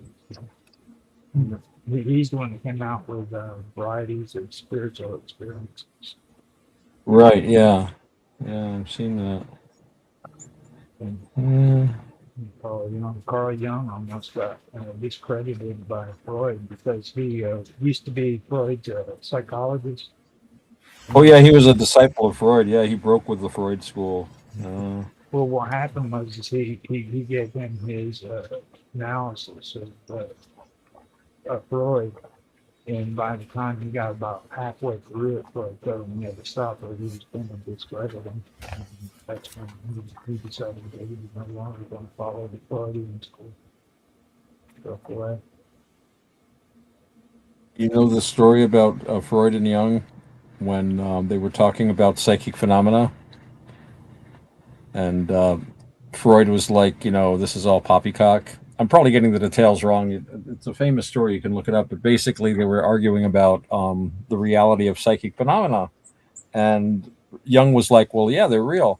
And Freud is like, nah, no way. He was a strict reductionist materialist. So Jung said these phenomena are real. And as evidence of this, there will be a loud noise coming from the cabinet. And there was a loud thump. And Freud's like, that's a coincidence. And Jung said, it'll happen again. Whoomp! It happened again. Freud never talked about it. He changed the subject and never, ever discussed the matter again. I might have some of the details wrong, but yeah, I thought that was an interesting story. Well, Freud, his big mistake is and don't get me wrong, it does have a lot to do with it. A lot of Freudian philosophy rotates around sex. Everything has to do with something being sex-based. Yeah, I think that was more Freud's hang up. Yeah, that's why. He was kind of projecting. He was like, he looked inside and I think he found his most powerful thing was his libido, as he called it. But I don't think that you can necessarily take his insights into himself and apply them universally, or extrapolate from his own interior ideas about his own weird hang-ups and use them to construct this whole system. And a lot of his stuff, I mean, I think they backed away from a lot of his theories. Oh, people get mad at me when I talk about stuff like that because, even when it comes to Darwinism, okay, everybody thinks that everything that Darwin wrote was true 100%. Now, I pointed out to him that even people who are evolutionists that are working in the field today has discovered new things. So a lot of the stuff Darwin wrote and believed in has actually been debunked because he was writing about this, but they found out that it was something different, and it's evolved from the time of Darwin to now. So the stuff that people in evolution talk about isn't actually what you're reading when it comes to Darwin. Yeah, well, all scientists, I mean, are the products of their time. And a good scientist realizes that whatever he's doing is temporary, that new discoveries will be made. And, what did Newton say? I stand on the shoulders of giants. And I'm reminded of Sir Edmund Halley, or Halley, of Halley's Comet fame. And I believe there's a portrait of him at the National Portrait Gallery. And he's holding a piece of paper. And on the piece of paper is a plan of the hollow Earth, because he firmly believed that the Earth was hollow and there were other worlds inside of it. They don't mention that about him, or the fact that Sir Isaac Newton was a very accomplished alchemist, as well as a religious enthusiast. They don't talk about that. They just talk about the mathematics. But yeah, these guys had opinions and ideas that reflected the intellectual currents of the day. Just like somebody in antiquity would have been trying to figure out what it meant when Mars entered a certain constellation. It was the best they could do at the time. Yeah, the Southern Cross too. That's another thing with what's his name? Just talking about. That was a good song. So I don't want to be rude, but you're gonna have to do something with your microphone. It's not constant.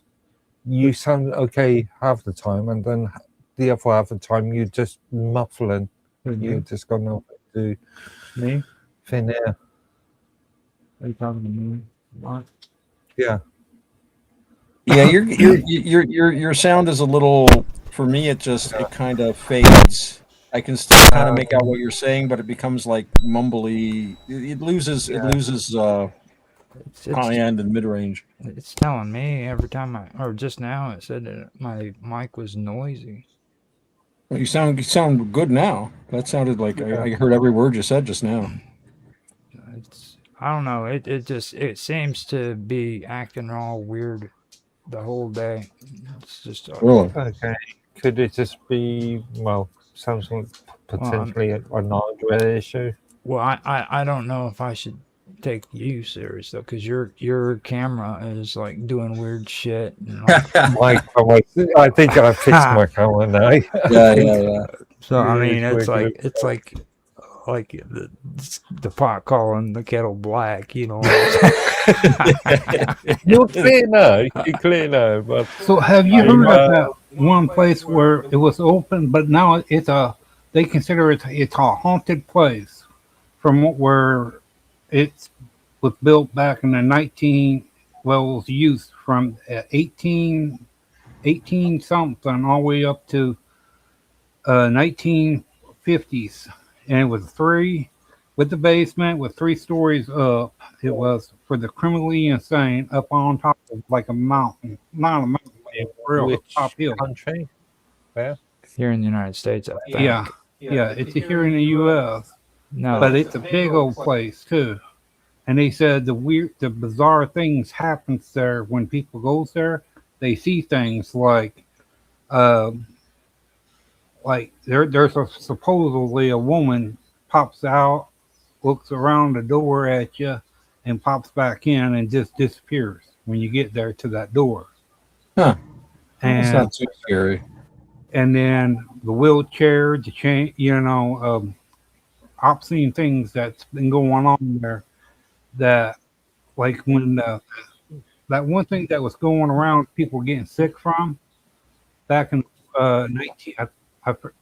Well, they sent a lot of people there because they were getting sick, coughing up blood and all that, and they were sending them there as well to help with the hospital tuberculosis.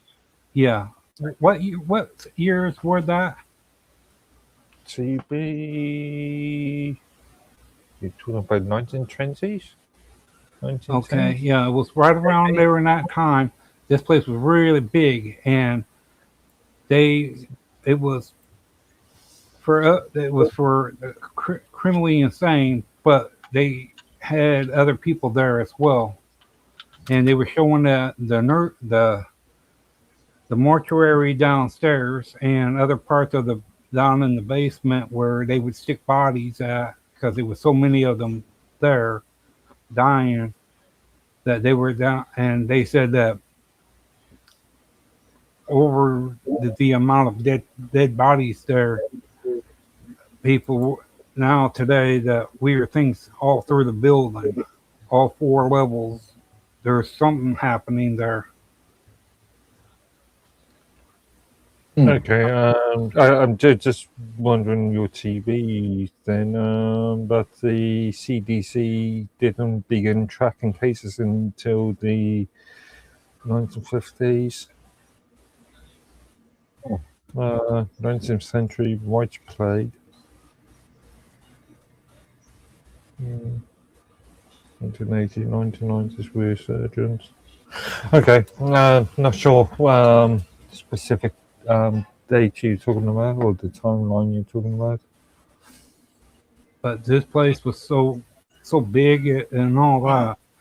The government, after a while, did shut it down because of other things that we were talking about. Doctors, scientists would do on experiments on the criminally insane. I think I can find some information on that. Can you guys hear me okay? Because I did my. Yeah, you sound clear. No, Okay. you sound amazing. Very Yeah, clear, you Very good. I'm so gonna drop the window cap so that I can do Google searches on. There's 2 or 3 insane asylums actually. Me probably referring to that I can run. Yeah, it's about the length is about like 3 football fields. This place is. But that's not gonna help because like you Yeah. need to understand like this is happening a lot back then. And like Yeah. tuberculosis, they used to take people like they'll put them out for people that had tuberculosis. Well, time those are the frame? Eskimos. Those are the Eskimos did that, Roger. Well, I mean, they honestly thought that was healthy treatment for them. Oh, like the treatments? Yeah. Yeah. They started using oxygen at a certain point. But, the thing about TB is, remember when I think this was like years ago, like 20 years ago or something, but some kind of bird flu was coming out and people were screaming, oh my God, the bird flu, 10 people died in Canada or something like that. And I walked into this place I worked in. It was the nursing station. So there were like 4 registered nurses sitting there. And I said, hey, did you guys hear about this bird flu outbreak? And they all started laughing at me. And they said, do you know how many people die of tuberculosis every year? More than 1 million. They said, this is nothing. And I looked it up. And in fact, I looked it up just now. And it says here that 1.23 million people died from tuberculosis in 2024. So it's still very much with us. I mean, obviously. Is that nationally or is that internationally? Internationally. Internationally. I mean, obviously, it's not going to be happening in Britain. But their other treatments were like to see how good can they breathe. I guess it doesn't matter. The doctors, they were doing that collapsed lung and letting you breathe, hold it there, and then try to unclapse it to see if it brings it back. Oh, that was something when collapsed lung. Oh, I knew somebody that had that happen to once. Oh my! I can't imagine how horrible that would feel. I pulled it up. It's Waverly Hills. Yeah, that's Waverly Hills. I that knew place is big. Well, see, so they have a podcast or something? Do they have a show? No, it's well, you go and you buy tickets through. Oh, okay. Now this is the place that inspired House on Wood. Yeah. Oh, that was a classic. That was a classic. It was really interesting. That was the place that they were doing all those things about collapsing lungs, on people, seeing it, have them roll out there into the snow, like 20 below zero. They would roll you out there to see for 5 minutes what would it be like for you, and they would roll you back in, do your pulse and all that, right, and even do the blood work of your blood to see how much oxygen or however, and then they would try to put your lungs back in place after they re-deflate them. Interesting. I don't know how they do it today, but I would hate having that happen. That must feel awful. Yeah, it says that because TB was an airborne lung sickness. Was an airborne lung sickness with no cure at the time. Doctors replaced patients high on skilled fresh air. Yes. They also do it like in the winter time. So the cold air, they put them up top of the bring and There's a really good book about that called The Magic Mountain. guy named Thomas Mann about somebody that goes up to one of these. They called it consumption back then, but it's basically a TB clinic. And it was written, I think it was like written in the early 20th century, and they were just beginning to use oxygen. They had discovered, like, especially for patients that had lost a lot of lung tissue. So they would have like little bottles of oxygen. I mean, literally bottles back then. It was very new technology, and they would have oxygen in the morning. He was talking about there'd be a little bottle of oxygen out in front of each room every morning for the patients. Really creepy because they also have 5-foot underground tunnel called Cool. body. Yeah, that's where they would stick the dead bodies. They would use it to like spawn to see out of top. Yeah.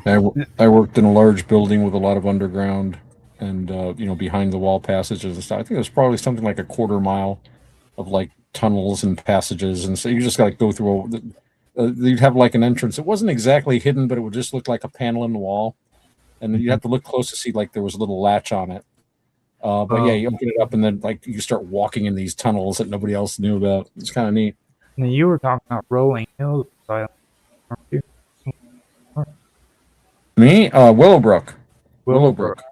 Yeah, that was the one that broke the story. A young Geraldo Rivera made his name in broadcasting by breaking the story of the Willowbrook horrors in New York State.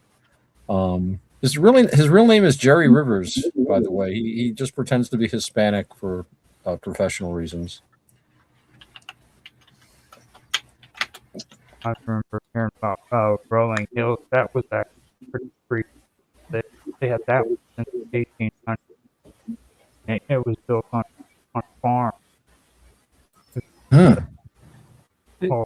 Isn't it? It just found out a nice little interesting tidbit. March 24th is International TB Day. Oh, There's an International World TB Day. I hope it's World TB Awareness Day. Not we're all going to get tuberculosis. Yeah. We have to test. When I was in human services, we had to test for TB a lot. There was a lot of TB in the population, as we call them, and one buddy of mine actually tested positive for it. What is the function of TB? It wants to live, and it lives inside of humans. And yeah, but what I'm referring to is slowly as possible, so they can there's reproduce. There's no function. Well, TB bacillus thinks that there's a function. I mean, it's a disease, and it wants to live, and it lives on us. And but how does it get coughing? But how does it get into you? You breathe in. I guess you breathe in the germs. I think it's airborne. And how long does it last in the airborne? That I don't know. And if you have certain immune things in your body, no, it don't work out there. Well, tuberculosis is the breathing. It's actually a breathing. Well, I mean, Robert's got a point. I mean, you've got an immune system, and they say your immune system cures all kinds of shit that you're not even aware of. Yeah, because they have had cases where real strong diseases has came up, and certain people have been immune to it. Well, people vary a lot, and you can test positive for TB and never show any symptoms because your immune system can keep it in check. But in human services, when you've got that, it shows that you're vulnerable to it. So they have to there's special protocols and stuff for you, and they test you regularly to make sure you're not developing anything. Okay. But the thing is, people's immune systems can only take so much. You can get battered with stuff. I've got this Lyme stuff, which can be very painful at times. Last week was hellish. And it took like 5 tick bites before it built up enough where my immune system just couldn't handle it anymore. I mean, I had Lyme a couple of times, and the antibiotics kicked it out of my system, and I didn't have too much in the way of repeat symptoms. But after this last thing, I haven't really gotten well. I hate to say it. This is the immune system. But as we say in Buddhism, it is a body, and that's what happens to bodies. Now this is the interesting part. I wanted to pull this up. Going on here. When it comes to TB, it's very tricky. first of all, it is an airborne. It is called Right. bacterium or microbacterium tuberculosis. Ooh. And, bacteria spread through the air when a person with active lung TB coughs, speaks, sneezes. You must breathe in these microscopic bacteria to become infected. It usually requires spreading for a long time. It requires spending for a long time around an infected person, like a family member or co. This is the weird. Not everyone infected with the bacteria becomes sick. The body handles the bacteria in two ways. Okay. Now the immune system traps the bacteria, keeping it inactive, Yeah, I or was just reading the immune system fails to stop the bacteria.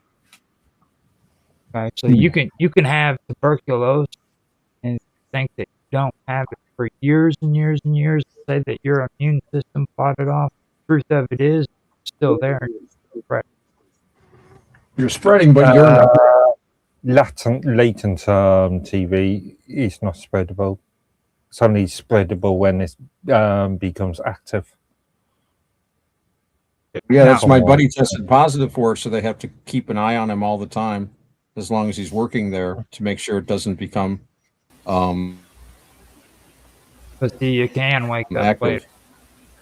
But I'm not even sure how they test for it either. Well, like ain't your white blood Yeah, cells? things can always develop later. Like I said, they've shown that immune systems can only take so much punishment before they'll break down if they're attacked again and again. They did experiments with dogs. Scientists are wonderful.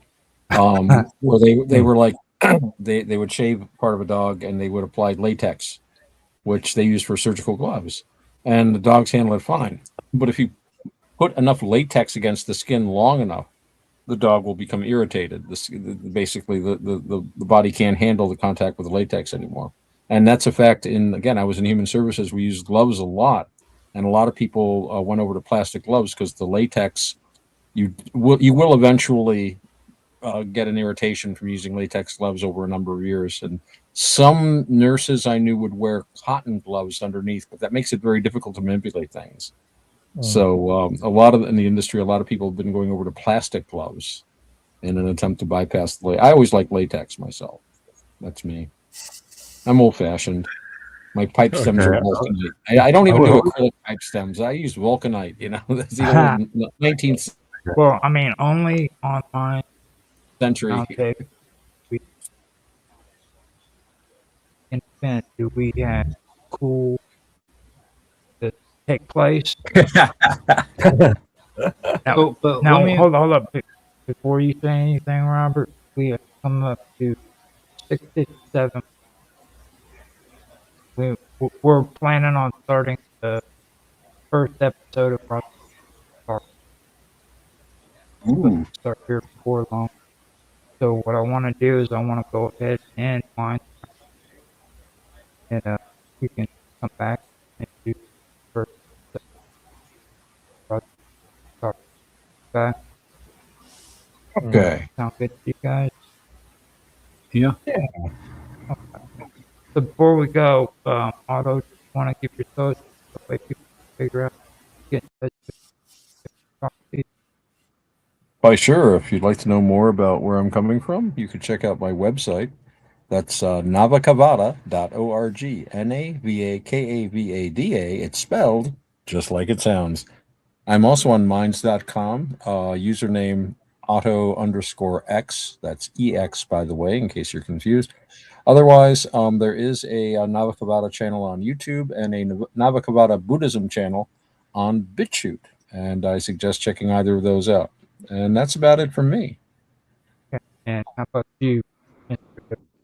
People get in touch with you? Okay.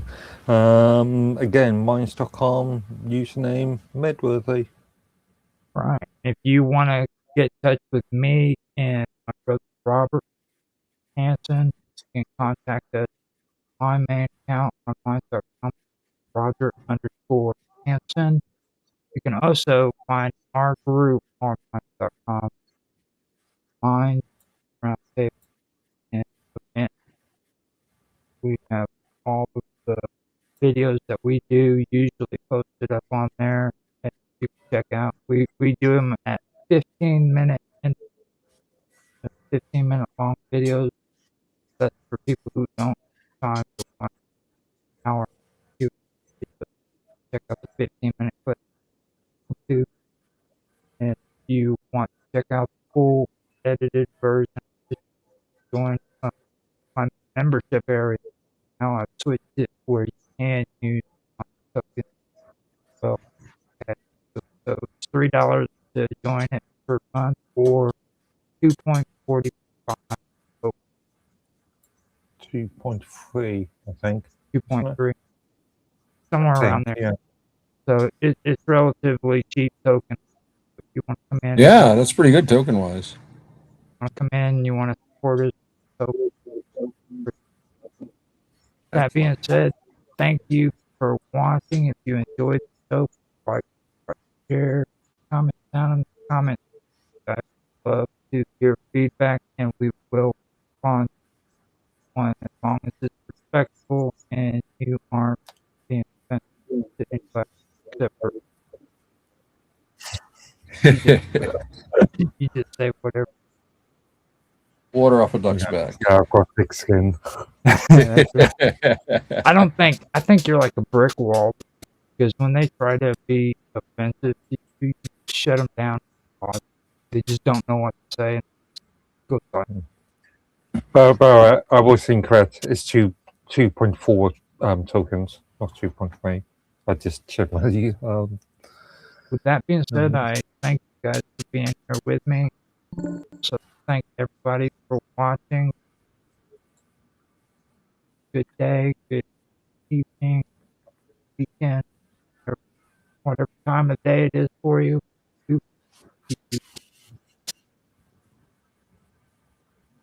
Okay, I got that done.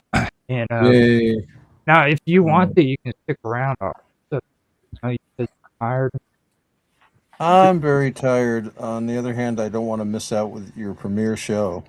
This is So, actually going to be the day too. Like, we're not talking political history. We're talking. Is this related to those notes you stuck in yesterday? No, that was actually what I was trying to talk about. Well, in my default upload on YouTube. Okay, because you stuck it in those a load of bullet points in generals and we were just saying that, but you didn't give any explanation what you were talking about. That was last year. You just bullet. Well, don't. We're going to be talking about socialism, sociology, and Frank. Yeah. Yeah. We were talking about this earlier. Yeah. If you want to stick around, you're more than welcome to. I'm going to put a little song drop in for a little while. That way, everybody can kind of check out and give everybody time to step away, smoke a cigarette, drink coffee. I wish I could have some coffee. But yeah, I'll stick around for a while. If I start fading out, I might have to leave a little early. I am beat, but I understand completely. I don't want to miss your premiere show, Raj. I got to be here at least for the start. Well, I mean, this one, I honestly, you guys saw what I look like. I think this one's actually the best one we do. Because me and Mark were talking about it after we did last year. And yeah, I was like, man, I really don't give a flip. Bad stuff that we did United States, and we did England, and we did the EU. But I mean, I'm not even anything. Middle East, no, that's completely insane. And I told Mark, I was like, well, why don't we do something that I was working on a blog time ago, that do socialism, Frank School, sociology. Like, people are always talking about freaking social engineering. the majority of people don't even have a clue about. Like, the system's not broke. It was built Yeah. You know, A lot of times, I think the solutions that people come up with become problems, and a lot of our problems were solutions to previous problems, and it becomes a solution, but then it becomes a problem. Yeah. That's the thing that I go with. Like, like, the system isn't broke. It was built that. That's the way. Like, now you'll hear people talk about freaking. You'll hear people talk about how freaking.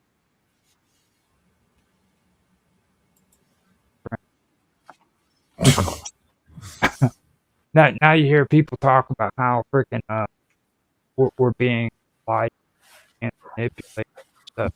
They don't understand that this has been going on for quite. It's about social engineering, making you think a certain way. Right. You know what I mean? There's no new concept here. Like 1984, freaking 40 years ago. Geez, yes, it is. Wow, make me feel extremely old.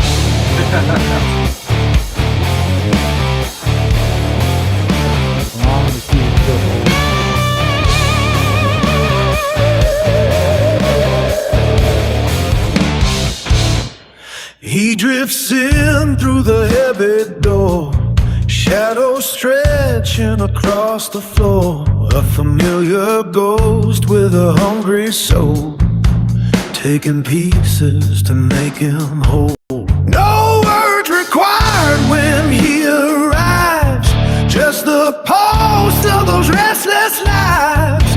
Infamous, moving in the dim light, the routine of a long cold night. He is always around when the wind blows in, sucking the spirit right off of the skin. I like the way he lingers near, the only presence I hold dear. When infamous calls by to stay, the rest of the world just fades away. Yes, he is always around to bring the dark relief of everything.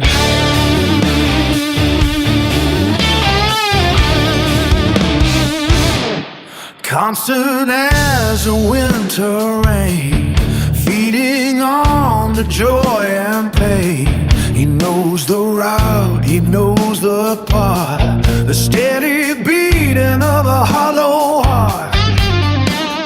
Never leaves a trace behind, just the solace I can find. Leaning back in the velvet chair, the scent of him is in the air. He doesn't ask and I don't tell, a secret toll of this private spell.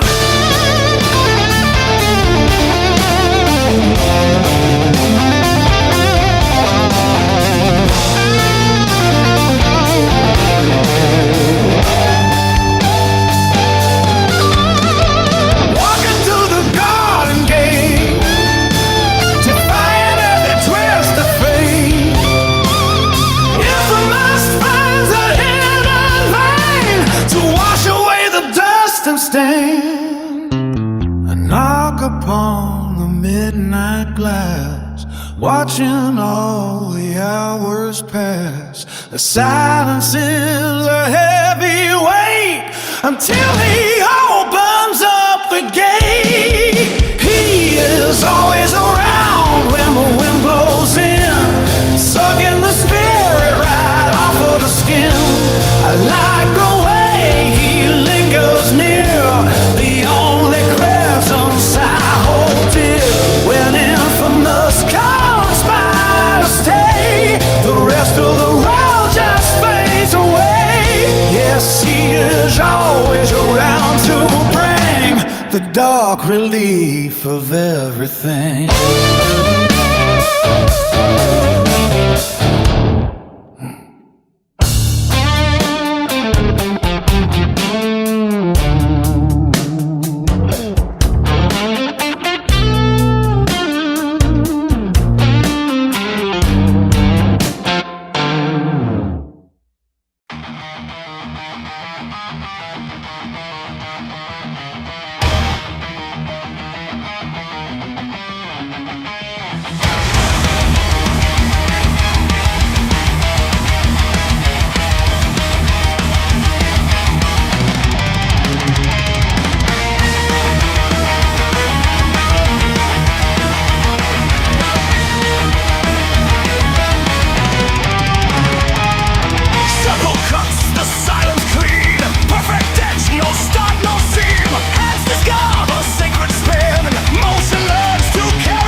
If you want it, take it all.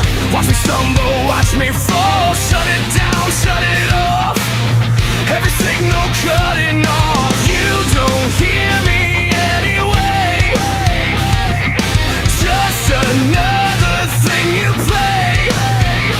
On repeat, repeat. We hurt everything. Every breath, every string. I can't pull you out of me. I can't let it fucking be. I'm so numb, overloaded where I live. Let me out of this tight and grip counterfeit. I'm so numb, I'm so numb, so numb. Overstayed inside my skin. Let me out again. Twisted nerve, paper thin. I'm so numb, I'm so numb. Pushing it, feel it under your skin. Hear it, I'm pushing it. Don't pretend it's not there. You wear it like a second face. You feed it just to numb the taste. I can't hold it back again. Cut me loose, cut me clean. There's nothing left in between. Cut me loose, cut me free. Or bury what's left of me.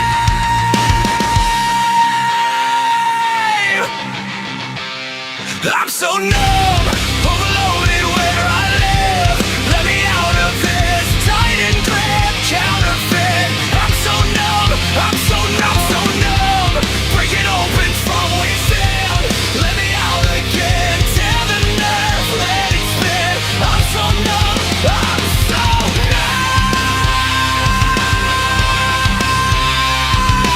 I'm so numb, I'm so numb.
You guys. Okay, so yeah, here we go. Mhm. I was muted out. I didn't even realize I was out. I've got everything set up for the background for the new episode. So, what I did forget to do though, was talk. Yeah. Actually, I like that image. Yeah, Yeah, that works. Yeah, that works. I really put that together too, to be honest. It was interesting. I got another one for Tori and Simple on for thumbnail. The using the cross as a symbolization for religion could upset a few people, I would imagine. Yeah. So we've got everything. Got talk point stuff. I'm gonna do it the way Auto suggested doing it before, like we did in the first season. Put out comment, everybody, or like the person making the comment, he talks without being interrupted, and then another person, or one person responds to him. Then Okay. Okay, that's good. then after he responds, the person who made the comment can answer him, or if they don't. Next person can make their comment. Then we can go from to the next person. Start. You know how Yeah. that way we can do it that way. I have done it for the second season. That will only work if you try and keep to a single subject or single The cool comment. Yeah. the cool part is After all, we know how sometimes you make one comment and it goes into a tangent, and then we end up with thinking about 50 different subjects all at the same time. we'll do that around the thing once for that first comment. Then after that, it goes first. They can make their comment. We comment back on just I can think of various people, certain people that will say talk about one thing and then split off to another subject and then split off to another subject and split off to another subject and then expect everybody to remember all the fine I'm points getting of everything. I'm getting sick of you picking I'm actually not thinking of you this time. Yeah, You are usually on point, but I'm thinking of a couple other people here. Oh, not here. Yeah. Maybe. Yeah. So are you guys ready, or you want to give a few? We still got like 6 more minutes before half out. I'm thinking that would be the perfect time to start. Okay, I'm just going to roll up the cigarette and then, yeah. Now, Robert, did that make any sense? No, yeah, just try and stay on topic. Yeah. Robert, yeah. Right. Okay, go off of our cues, because this is very, it's a good way of learning, to be honest. This is probably one of the best ways of doing it. Meeting, okay. This meeting, rope, yeah, nothing. Tries to do this stuff. I mean, he does a really good job. But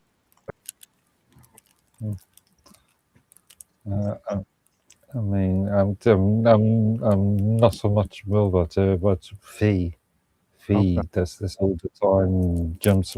Talks about one subject, then jumps onto another one, and then another one, and another It's one. the gummies. It's the gummies. Mm-hmm. He's got them He gummies. gets so confused, and he gets upset if anybody butts in. I had a long conversation Well, with see, him. that on even text, and makes for my reason why. He's Like- young, impatient.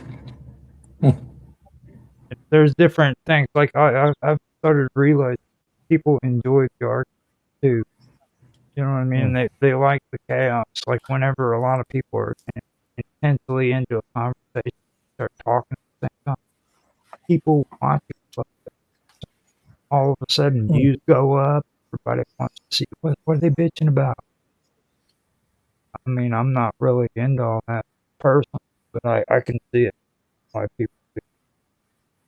Well, again, if you're jumping through millions of subjects all at the same time, then you could have to have somebody jumping. Well, And I agree with you on that.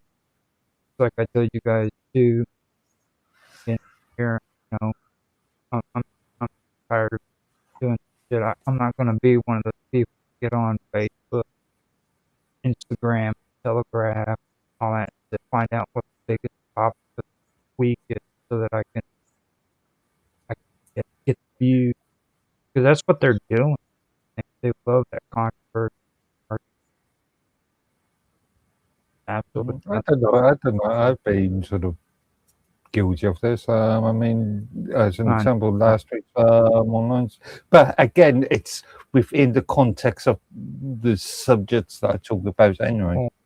We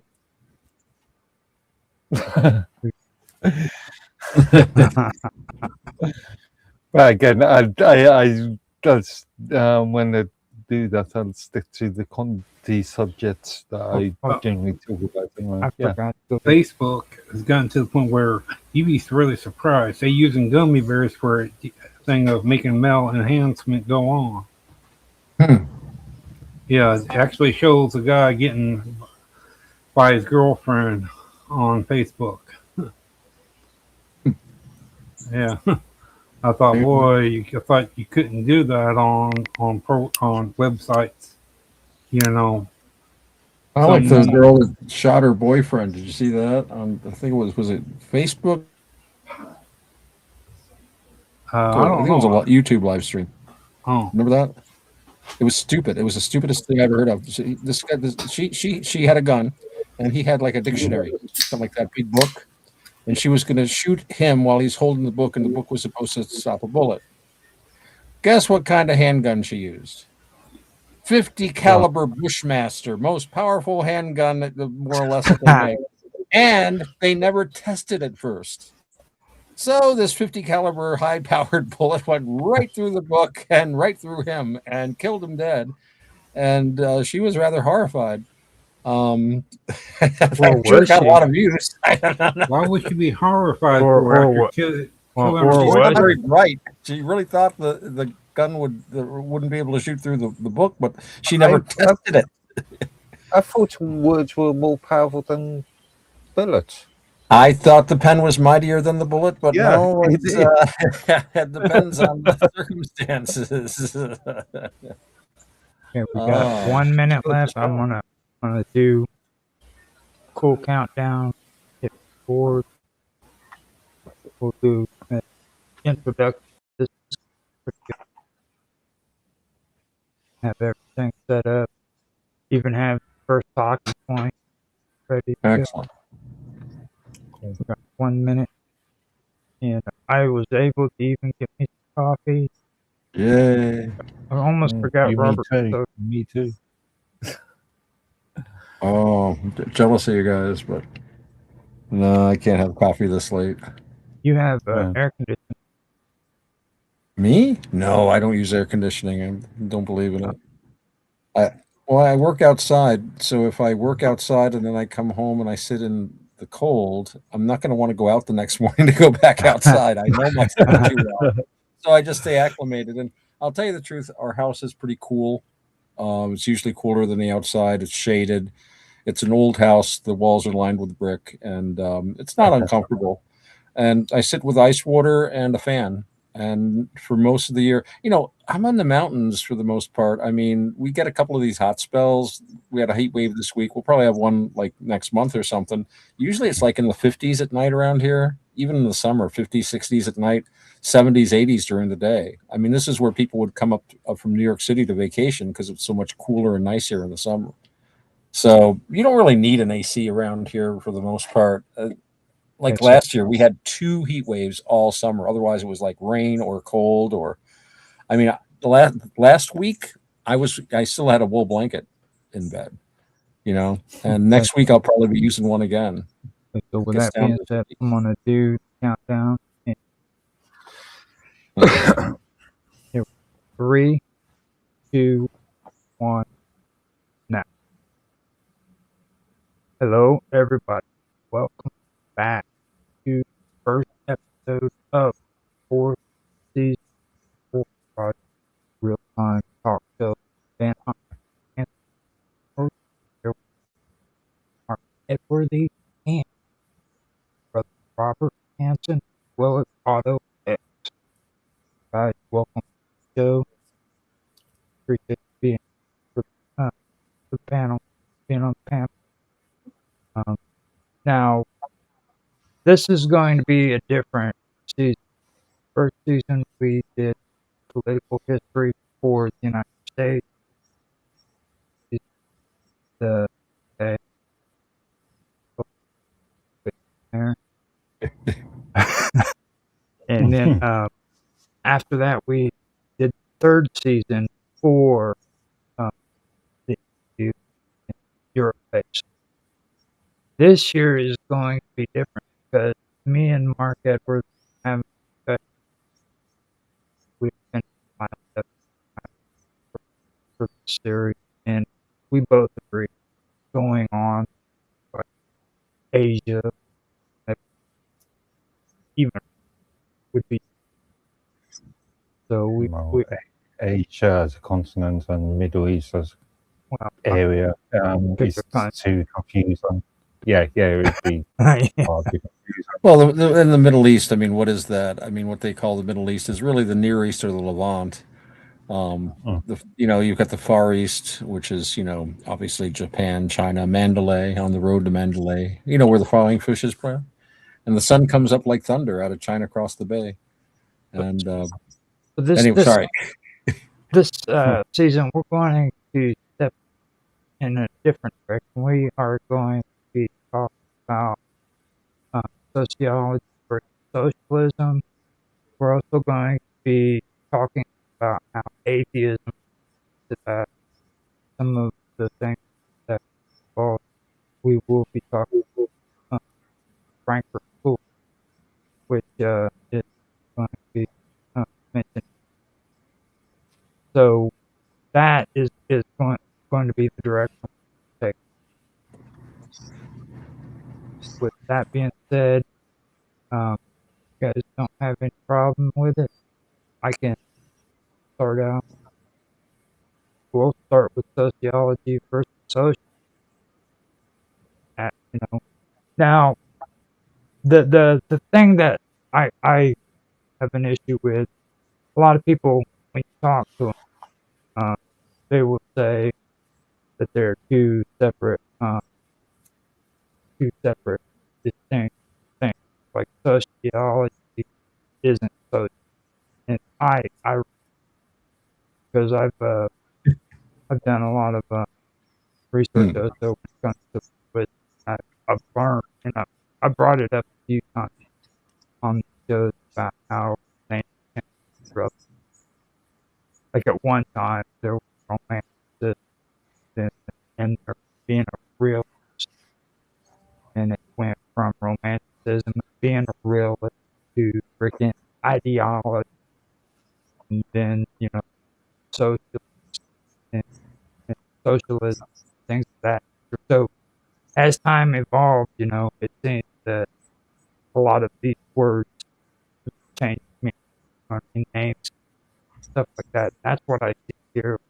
It seems to me like a lot of people who are into sociology is really trying to push the idea that sociology is an actual part of it. So my first question would be, do you guys believe that soci- sociology, so, socialism are related? You guys believe they're related? So with that being said, I want to open it up before we go on to Mark or Robert. I want to start it out with Robert because got to keep him energetic. Yeah, I'll be leaving early today, I think. But So, oh, what's your thoughts on that? well, I mean, I don't think it's a far stretch to say that the majority of sociologists today are probably socialists. Um, However, not all socialists are sociologists. Um, as I understand it, sociology has to do with the study of society as such, whereas socialism has to do with a specific way to organize that society. And it revolves around state control of industry, state control of commerce, state control of every aspect of your life. Ultimately, I remembered something a left-wing politician in this country said that um, his goal was to have a very large government that was involved in every decision you made in your life, and that a lot of people would be okay with that. And I'm sure a lot of them would. But on the other hand, sociology has been used as a tool of late by people who definitely have socialistic leanings. Sociology can be used as a tool because, oh, look, it's science. Well, I know some physicists that might disagree. Sociology is very much a soft science. Its results are not only always replicable, there are so many different factors to take into account. And especially lately, they've been finding that a lot of these sociology papers have had to be withdrawn because they either cherry pick their data or make stuff up, or their results are simply not replicable. And so, yeah, I think that in modern day academia, I'm not going to go on about Plato, the academy, but I mean, it does socialism, fascism, all of these collectivisms, all ultimately do stem to the ideas of Plato, the idea of unity being the highest good, and the people must be unified by any means necessary. It's basically a collectivist kind of an outlook, and that's very much being pushed. And sociology is a great tool for that. Karl Marx is studied seriously by sociologists, despite the fact that Marxism as an ideology is pretty much demonstrably a fraud. But at the same time, Marx does give us some interesting tools to use to analyze things. I mean, you can use economic relationships to analyze um, what's happening in a society, but it is not the only um, it's not the only criteria you should use. It limits you, and it makes you have basically you're using a very limited view. It's like you're looking at the world through like a little dot in a cardboard piece of cardboard you're holding in front of your face. It might direct you to something, but you're going to be tripping over a lot of stuff and bumping into things and falling off of cliffs and possibly getting yourself killed in the meantime.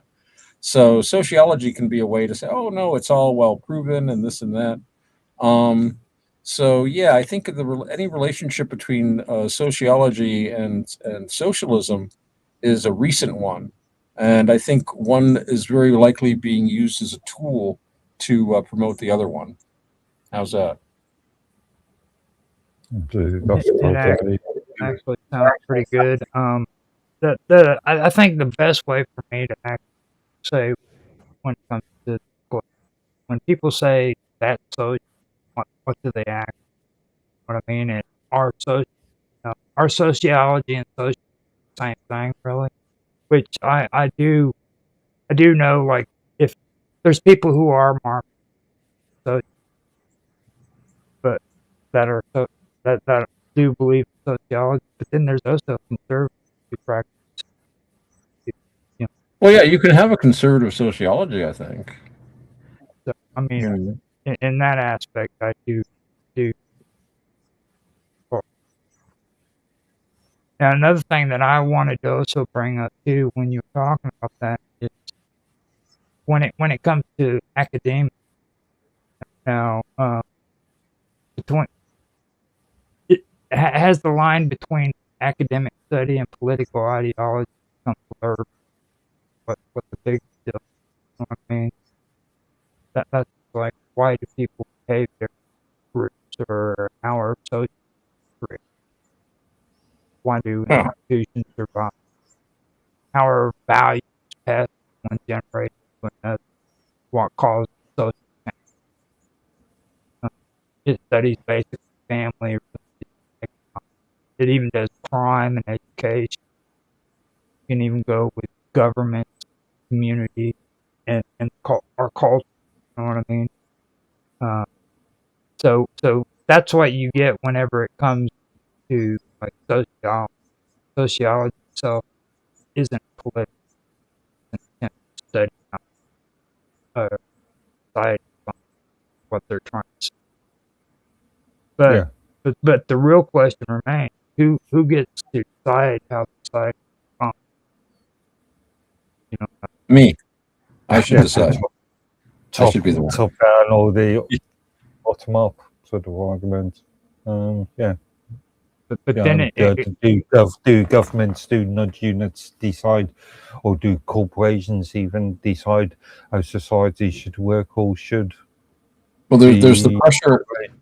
There's pressure on the sociologists too. I remember these sociologists did a study, and the study showed that cultural diversity destabilized neighborhoods, made quality of life decline, increased crime.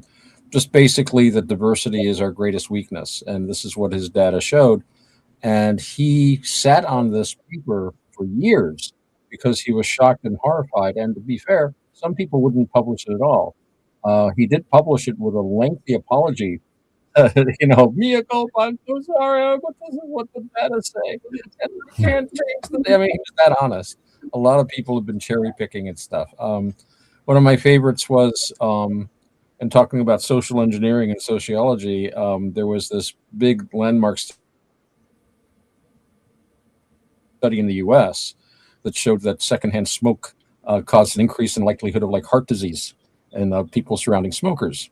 And this was used as the basis for all of the legislation we've had in this country ever since. Legislation unseen since Nazi Germany, which was the first Hitler. You hear that word? Hitler was the guy that first banned smoking in public places, people.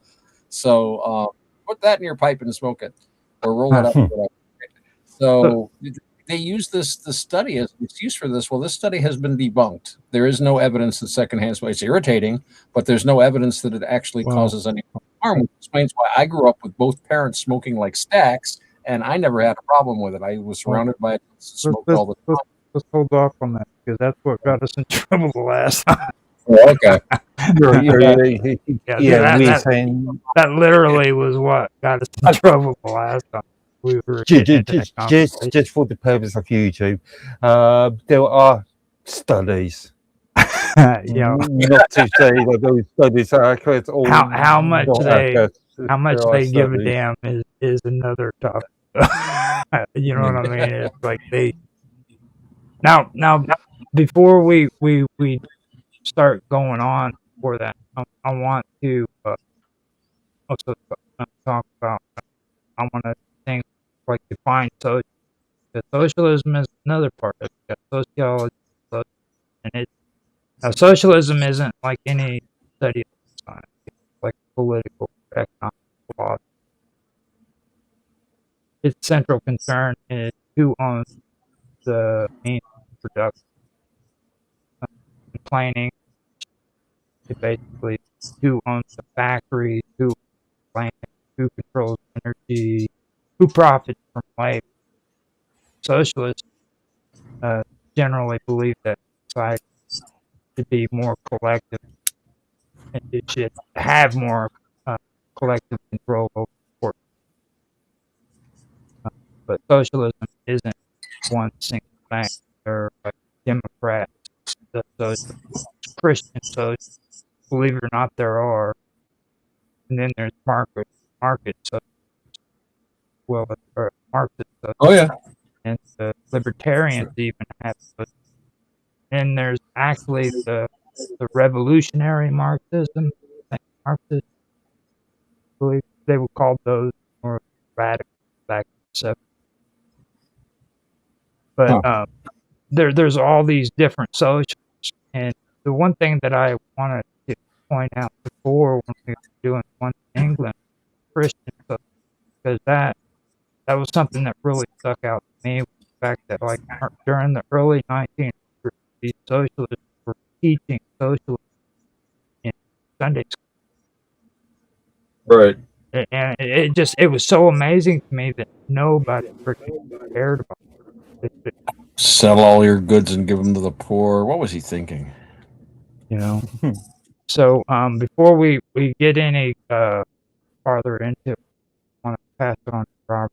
Robert, say because I know.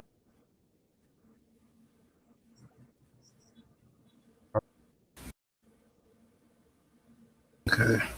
Well, to me, what there's when did all that start? You know, when did the socialists here in the because for it to get as big and as popular and all that, it's like with what happened in the UK with their thing of what do you call where you feel like a girl and you're a guy, you can get the sex change and all that. That group, okay, it's like they're following a thing of where you got to go with the trail because if you don't, you're going to you're against the thing of that. And if you disagree with that, well, look at the way things are. That they was wanting to put all things in that had nothing to do.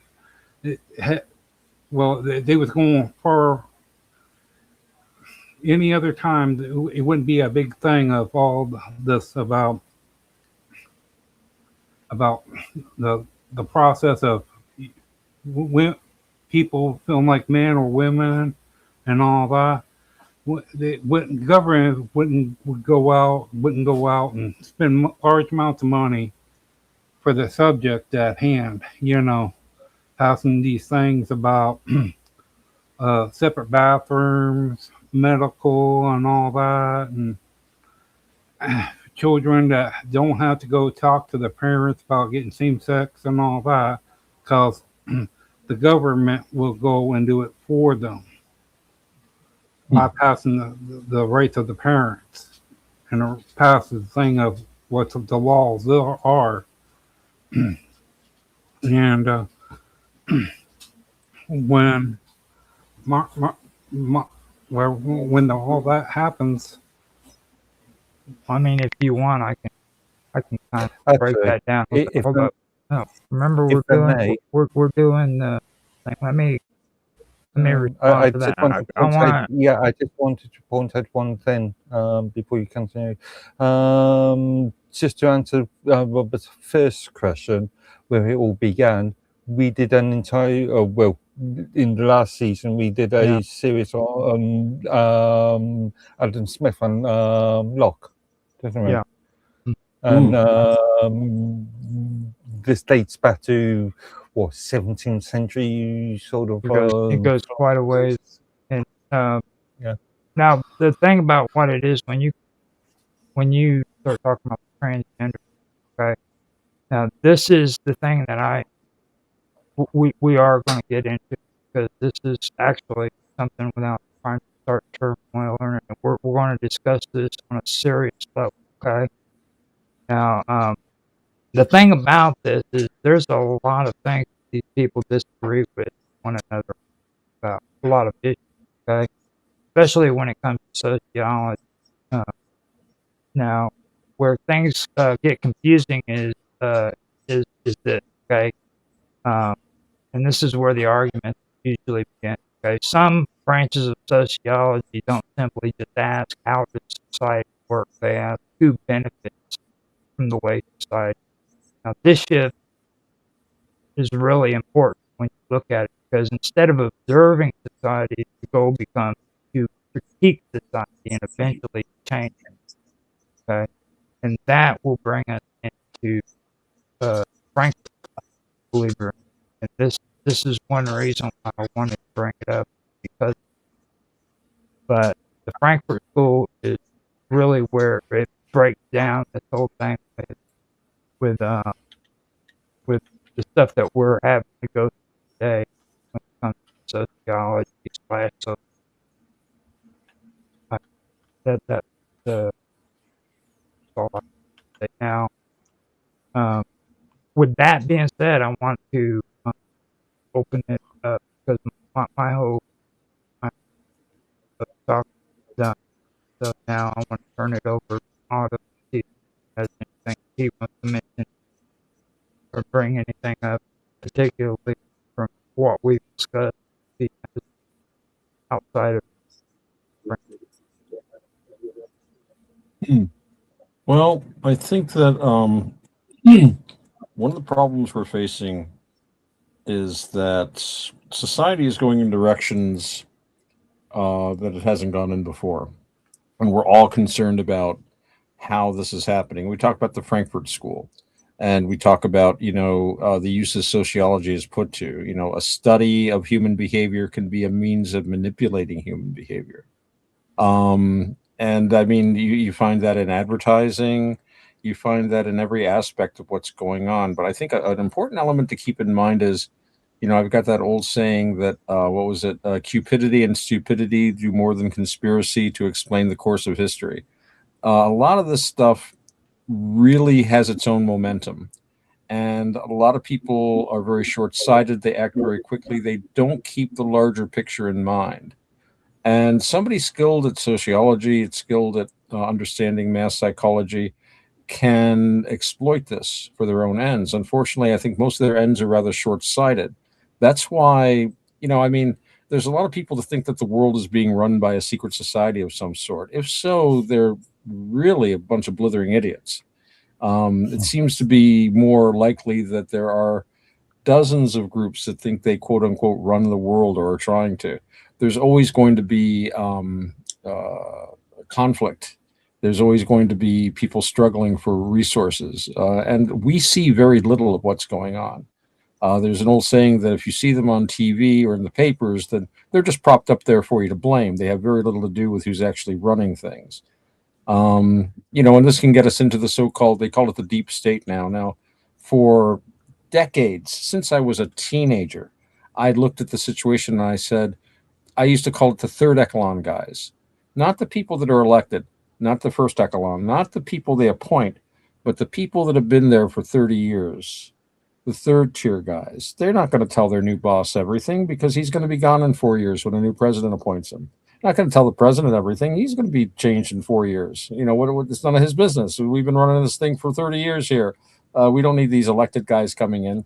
So there's always, it's the old principle. If you go into an office, and we've all done this, the best person to chat up is the secretary. She knows more about what's going on than anyone else in the whole building. So it's a question of being aware of what's happening. Sorry, I kind of faded out a little bit. I'm really tired. Oh no, you did great. So with that, I'm gonna ask Mark if we're the kind of response to what Otto. Okay, just for clarification points, when you're talking about the Frankfurt School, you're talking about the School of Thought and Sociology and Critical Theory. Yeah. Oh no, and all those guys. The boogeymen of the West, the boogeymen now. I see them blamed for everything. Not to be confused with the Frankfurt School of Finance and Management, which is those are the guys. Yep, that's them. They run the world. He's actually another famous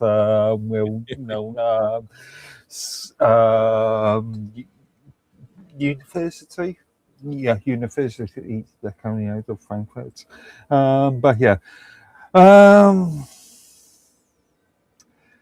I was going to make a point there now. I just totally forgot what it was.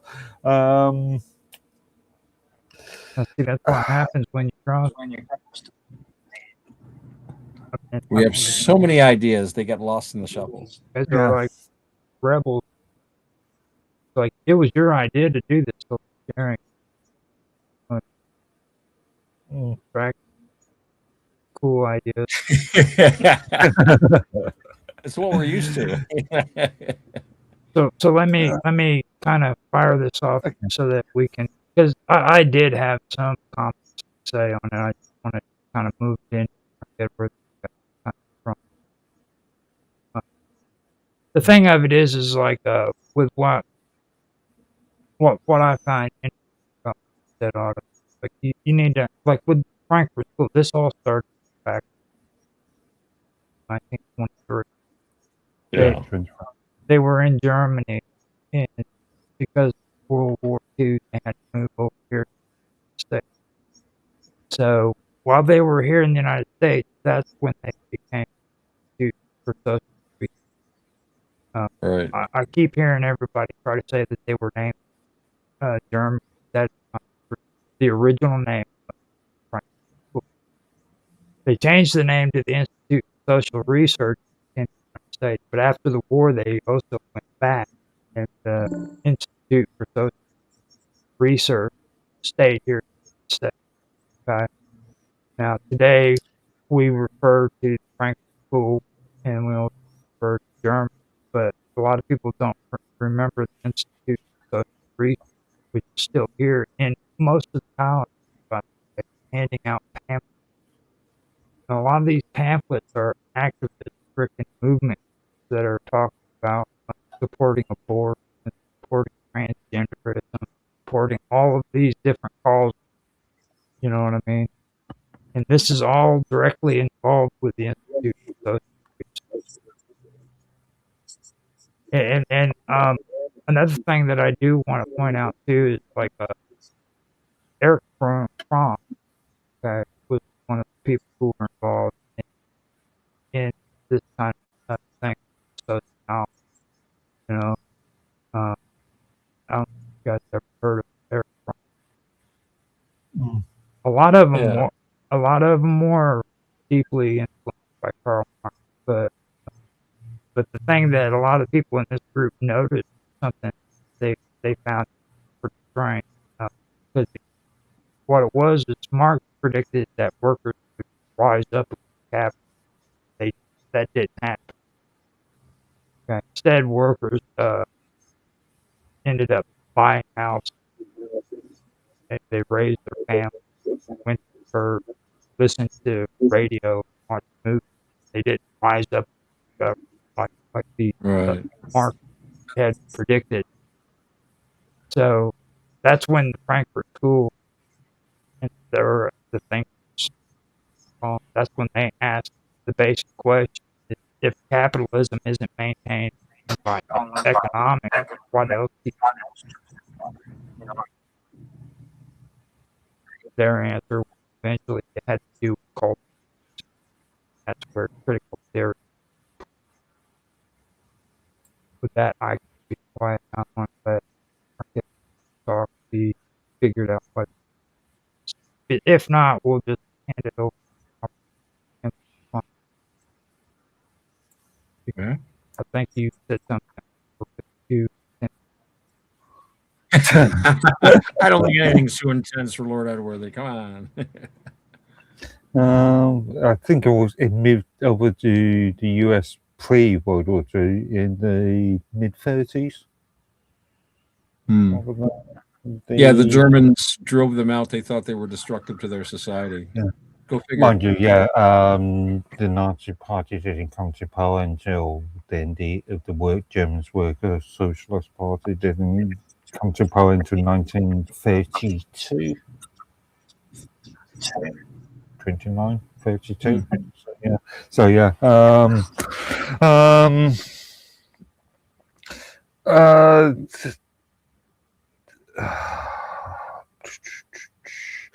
This is really about how to how to manipulate society rather than like I said before, a bottom up sort of concept. This is really just a sort of mechanism as a sort of power grab sort of thing. Allowing getting there for echo. Allowing the government to nudge, or the authorities to nudge people into doing things, into doing and believing in certain things.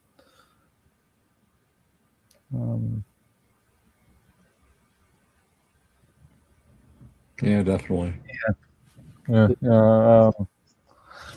on. Do you have anything you want to say about Mark mentioned Otto?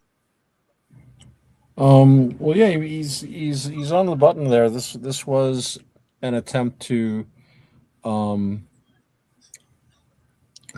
change the society through deconstructing it. One of the things that the aficionados of this idea did was pathologize, basically reclassify that which would be considered quite normal for 99% of human history, and reclassify these things as abnormal, bad, wrong, pathological.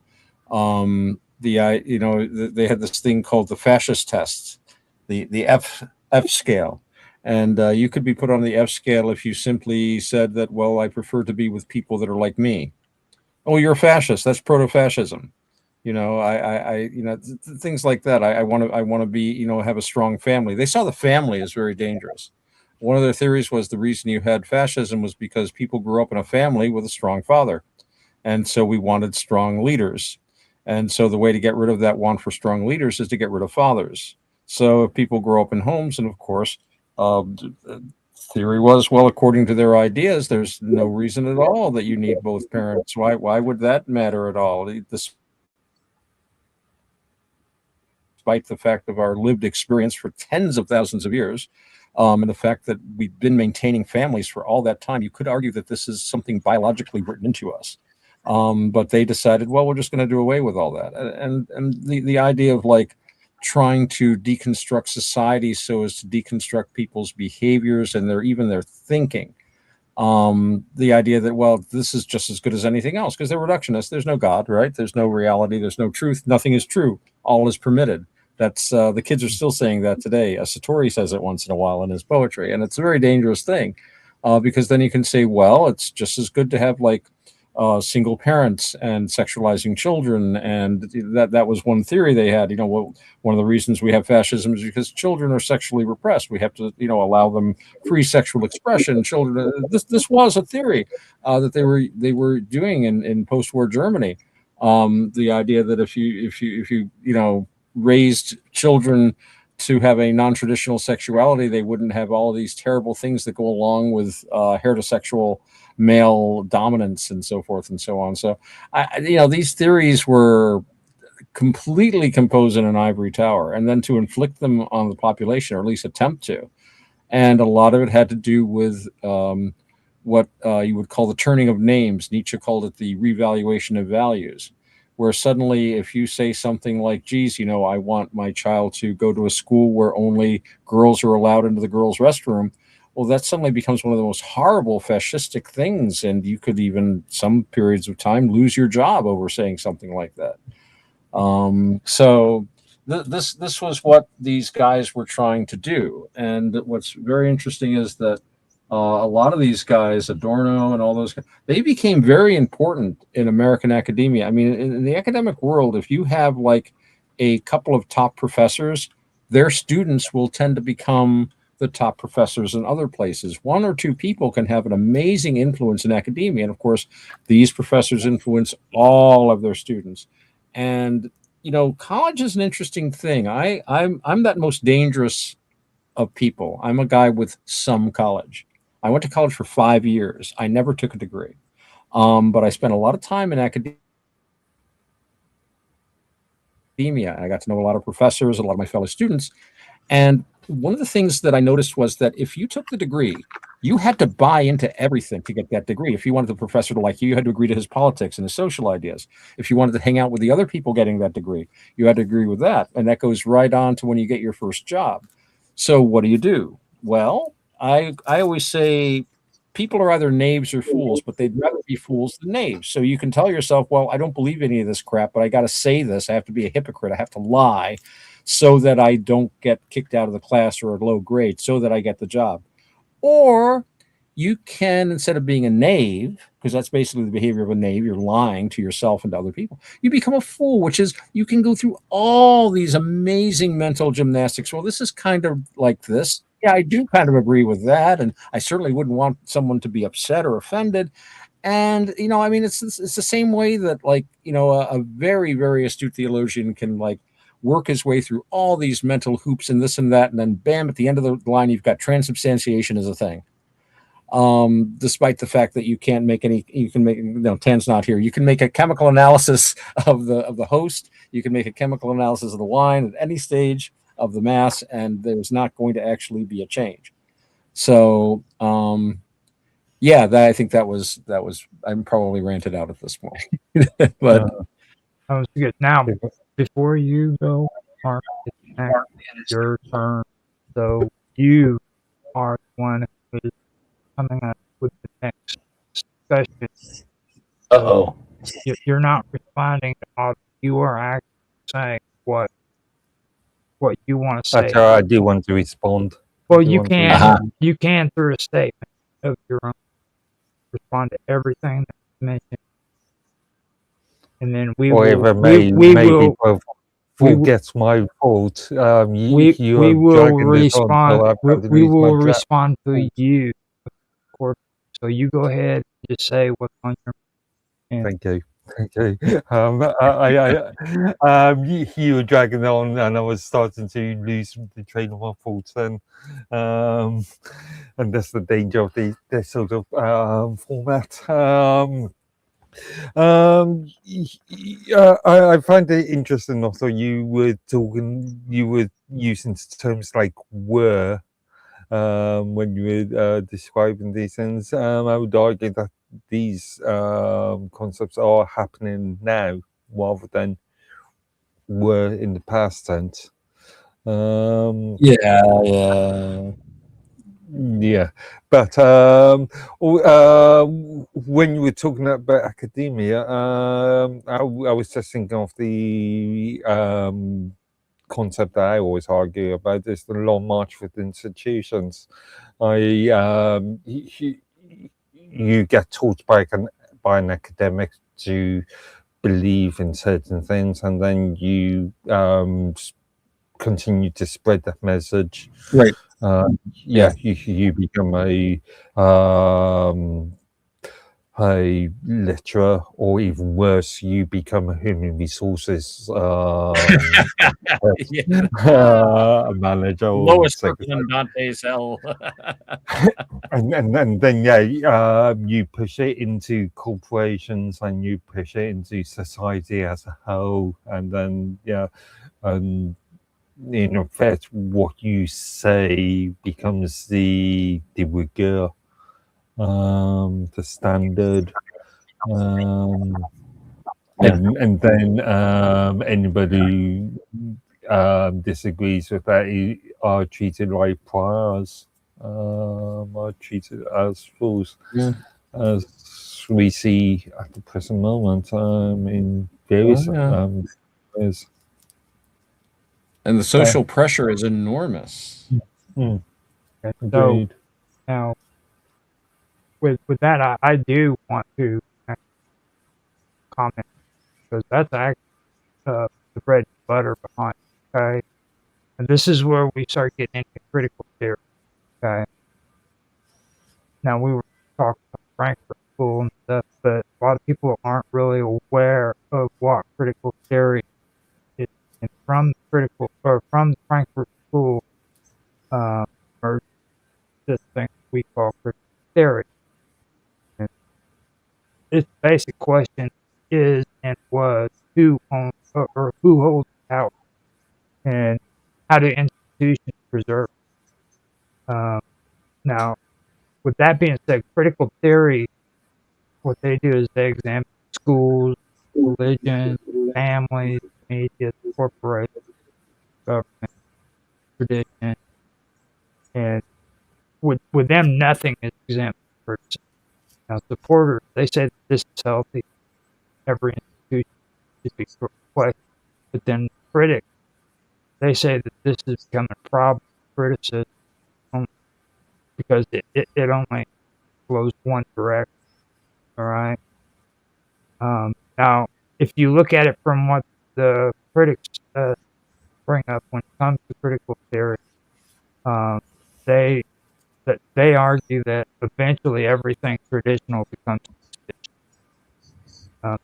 That means that religion is a power structure, family is a power structure, national identity is also a power structure, language a power structure, history power structure. And then what it basically comes down to is critics are afraid that when every institution is viewed through the lens of oppression, society stops asking what's true and begins to ask things like who's winning. Okay? Right. And that's the thing that I'm glad you started talking. That kind of popped out. So I'm gonna shut up now. I'm just thinking on the point of anybody who disagrees with the postmodern sort of or the these sort of anybody can be anything,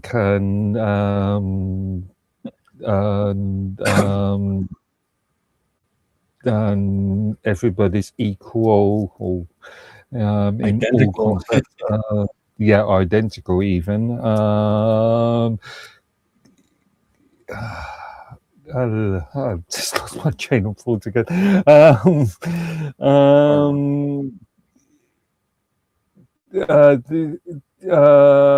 Anybody who disagrees with that, and we hear it all the time, anybody who disagrees with these concepts are considered to use a colloquialism, the so-called far right, the old extremists, where traditionalism is now considered as an extremist value.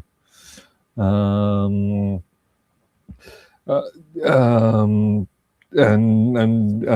anybody who have traditional sort of values, so may that be religious values or sort of the 2.4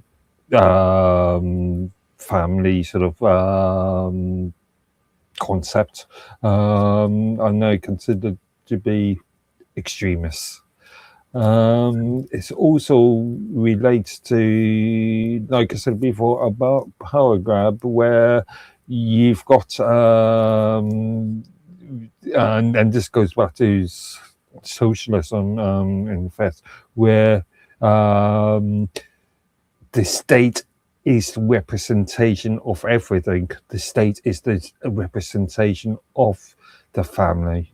The state is the representation of religion, of there is no such thing as a God anymore, because God is now the state. There's no such thing as a traditional family now, because the family is the state, or the state is the family. So fundamentally, it's like I said before, it's a power grab where the authority figures become the entity you must worship.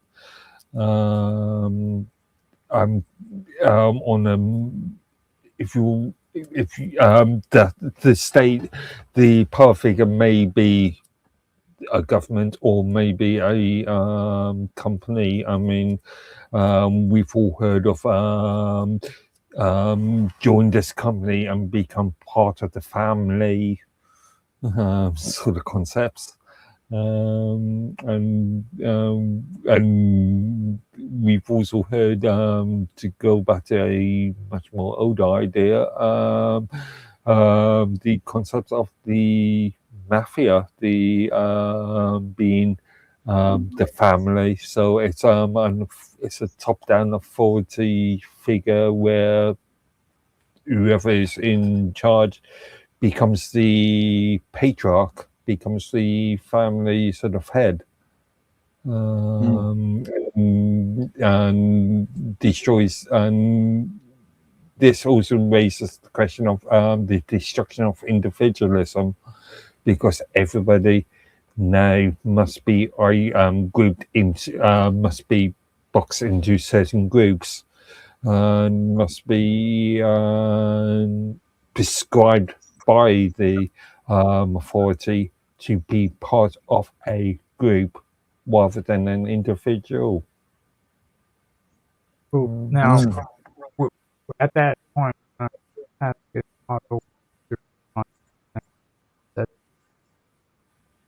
Well, I was reminded of Benito Mussolini, the guy that created fascism, who said, all within the state, nothing outside the state, nothing against the state. And which is basically what Mark was describing, the state becomes all. And of course, Friedrich Nietzsche also warned us about this. He talked about the new tyrant, the new idol, which was the state. And it was like a dragon, and each scale was a law. You know, you will do this, you will do that, thou shalt do this, thou shalt not do that. And it points back to what I was saying about the revaluation of values, the turning of names, that making things that are normal for humans into suddenly something to be ashamed of, something to be feared, that someone is ostracized over, like having a family, or having a male head of a household providing the financial resources, and the female member of the household raising the children. Something like that is seen. It was seen. There was this whole movement to make that seem like the most abject slavery, that a woman would like raise her own children. To truly be liberated, she had to go and slave away for corporate America as well. And to be really liberated, she shouldn't get married at all, or even if she does get married, she shouldn't have any children. And all of this was very strange and abnormal. But now, if you try to say this again, you're considered far right. They call you this, they call you that. You know, there's that famous cartoon of the guy that was slightly left of center, but then they changed the left so far that suddenly he's considered to be a fascist. You know, I talked about one of the reasons I voted for Ralph Nader. Yes, I was a Ralph Nader supporter. I actually went and saw him speak live, and many of his platform planks included closing the southern border, protecting American industry with tariffs, expelling illegal aliens. He used to work with Cesar Chavez. You may have heard of him.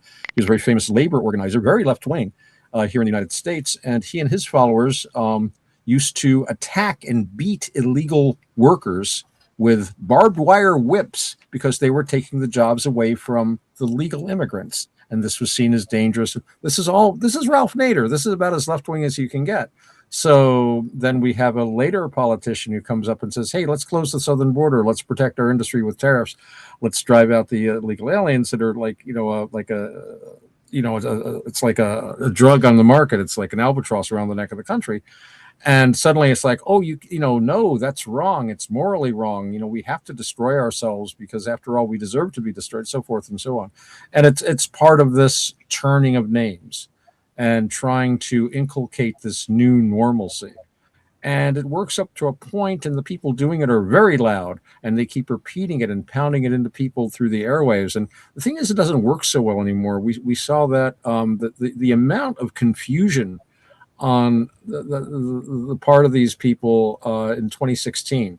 It was like they were practically saying, we told you that it was wrong to vote for this guy. We told you how to vote. Why didn't you vote the way you were told? And the fury that people were simply not paying attention to what the TV told them, but were instead actually doing their own research.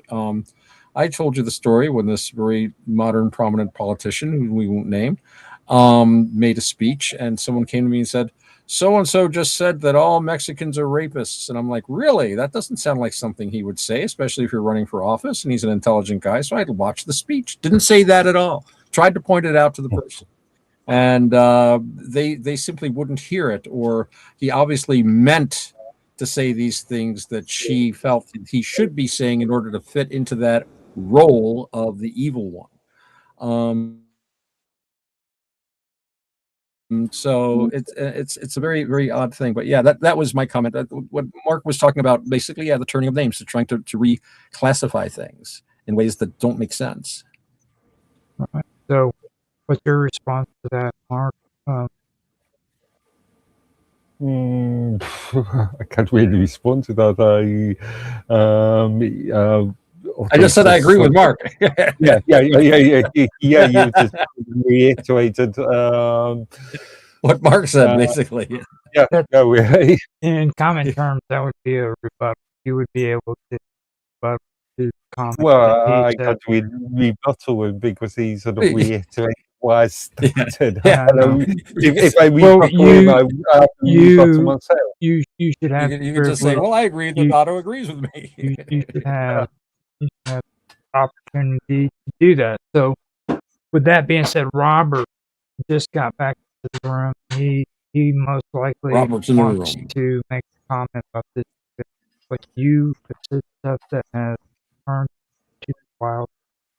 Once yeah, seriously.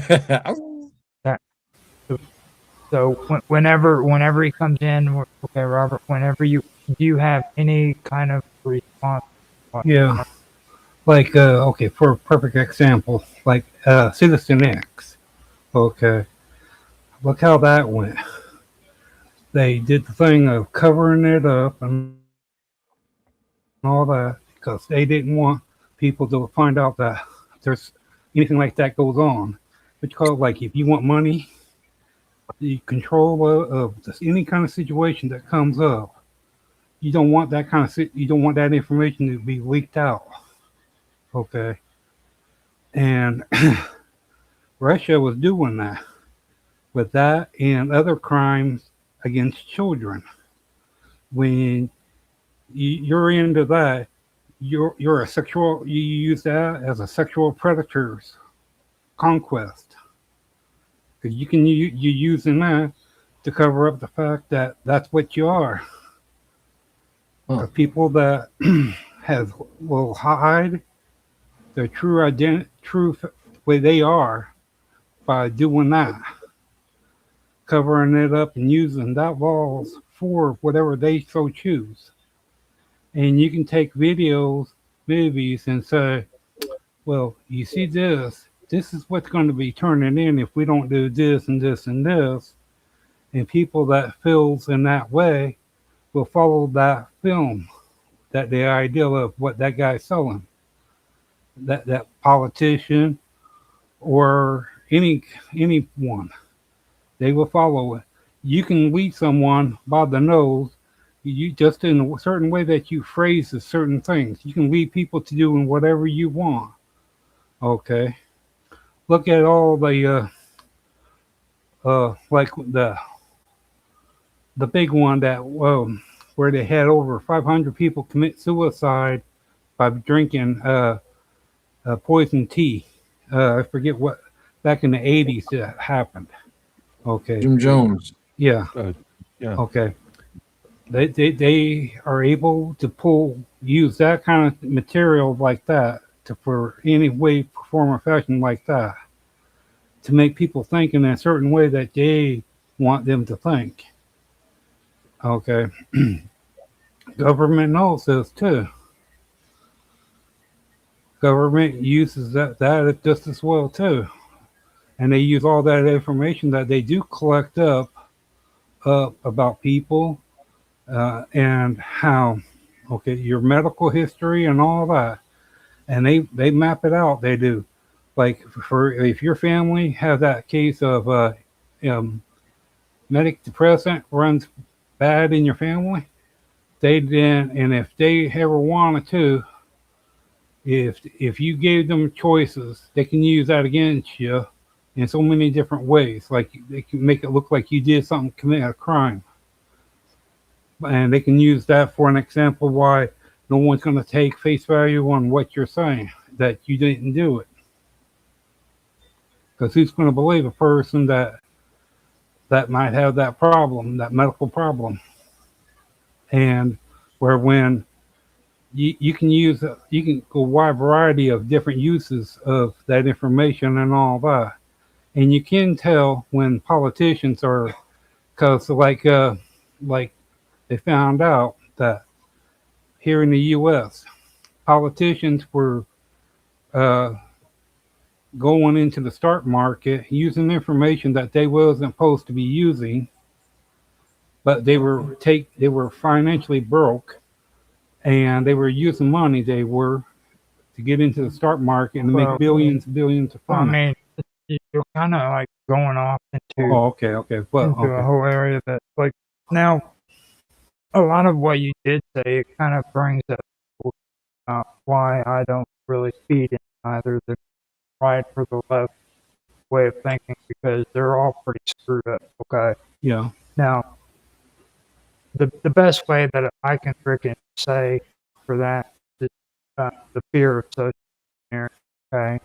This leads to another people. Some argue that sociology, especially when it's combined with political act, can become social engineering. Okay. Now, if experts know how values, how norms spread, how social pressures work, and how institutions influence behavior, then who decides which values social for society should promote? Okay. So the big question is there a danger that government, universities, corporations, or media organizations have, especially when it begins to shape like behavior. And like every time you get on to freaking the internet, your behaviors are being shaped, and that's being done intentionally. Corporations are doing it to you, colleges are doing it to you, and the government. Okay. Now, some people will answer absolutely it is the same, and then other people straight out say it's conspiracy. It's just conspiracy. Let's let's end. Okay. Now, on the other side of that, you got the counter argument, I guess you say, where people who support sociology they push back and they say like studying sociology isn't controlling like understanding peer pressure. Um, it isn't creating peer pressure. You know what I mean? They also say that studying religion isn't act or studying power isn't seizing power. Stuff like that. They argue sociology is a tool, like any other tool. It, effects depend on issues.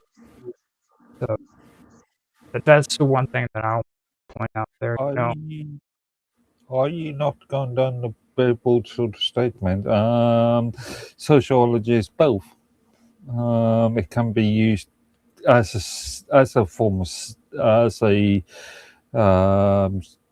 form of study, and it can also be used as a tool to push people into believing and doing stuff. I found it interesting that you just mentioned the internet.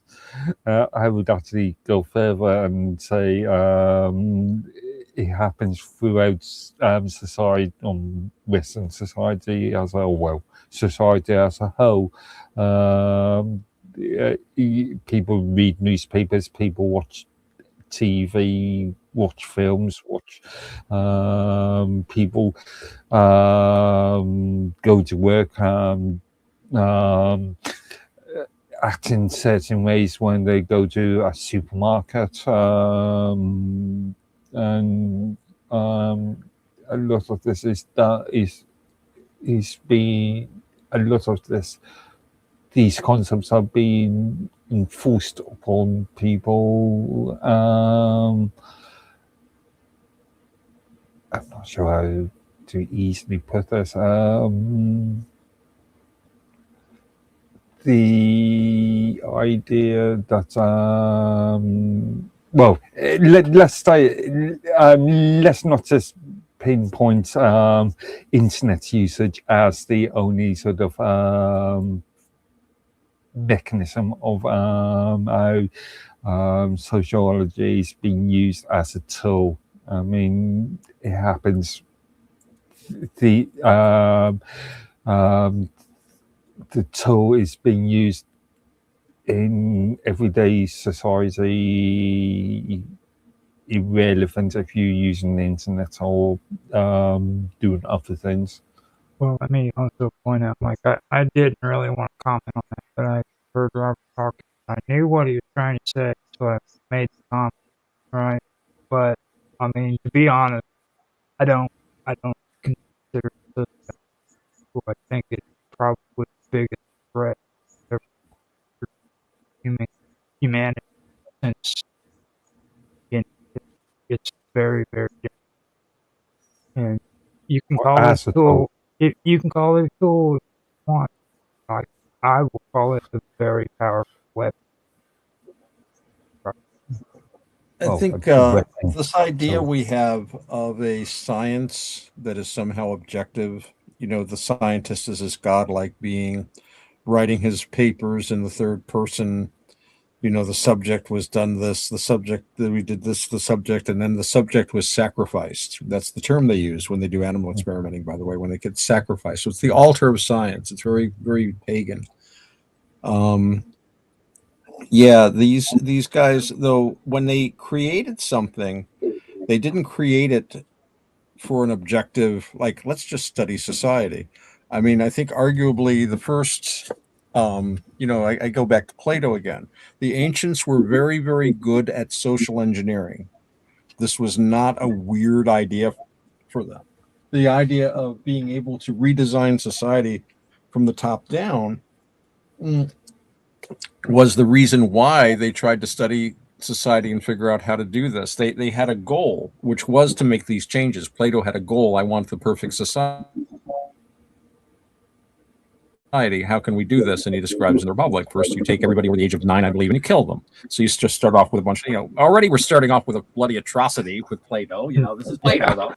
And but I mean, he had a very, and it wasn't just him. A lot of people wrote republics. There was Plato's Republic. Cicero wrote a republic.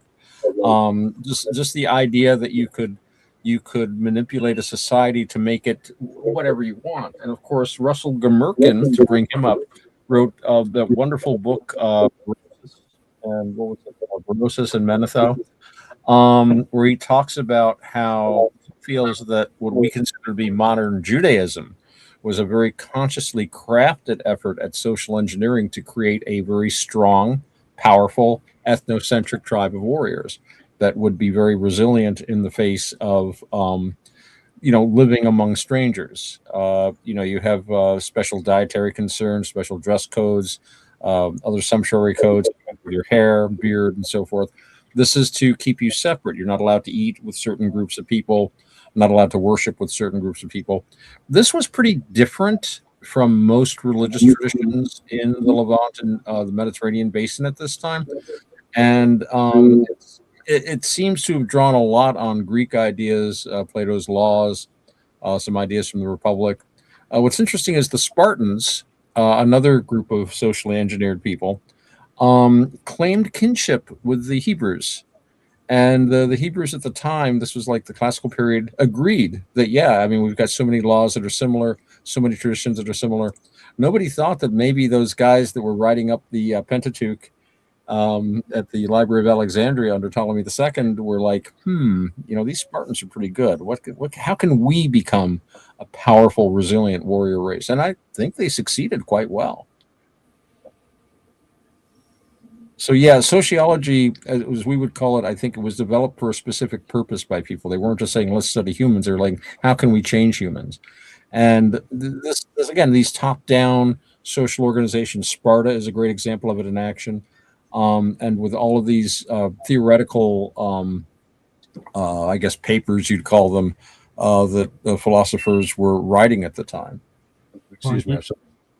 See, right now, it's come to the crazy part. This is where Wild gets unmute and say what is mine.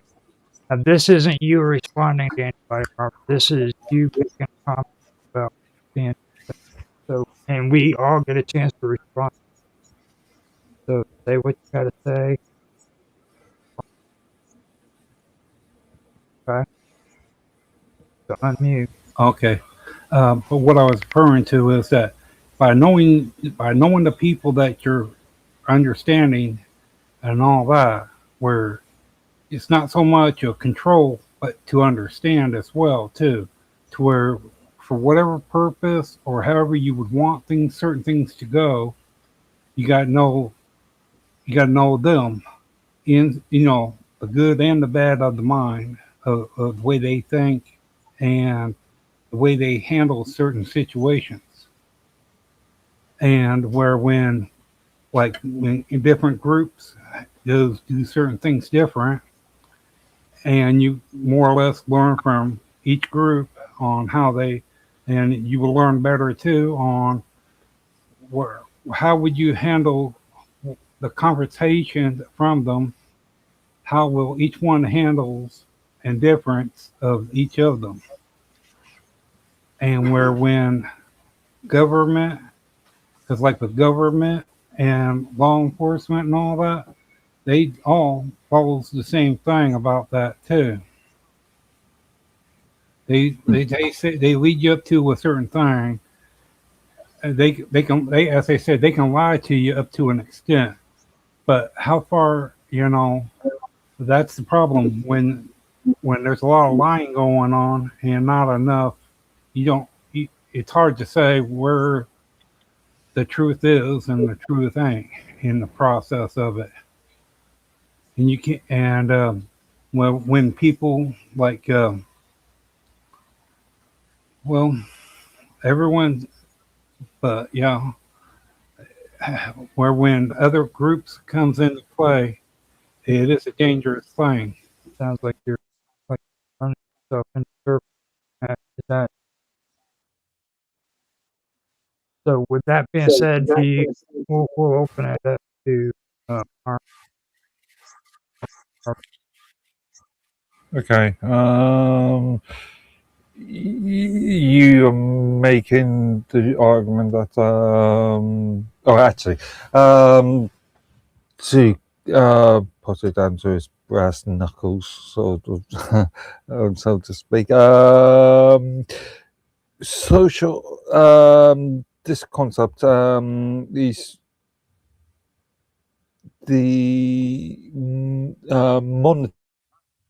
understanding how people work it allows for the enforcement of certain ideas, allows to just the understanding of something allows you to formulate a mechanism on how to enforce ideas onto people. One thing that strikes me when you were just talking, you made the point of groups, and you are making the argument that people there is a group think. It's there is no such a thing as individuality. If you are a member of a group, then you must think like this, or you must act like that, and that argument ignores the concept of individualism, which again we've seen so much at this present moment because you are of a, let's say, a specific ethnic or sexual, religious, or whatever group, you must automatically think in the sort of stereotypical points that group is meant to think like. Right.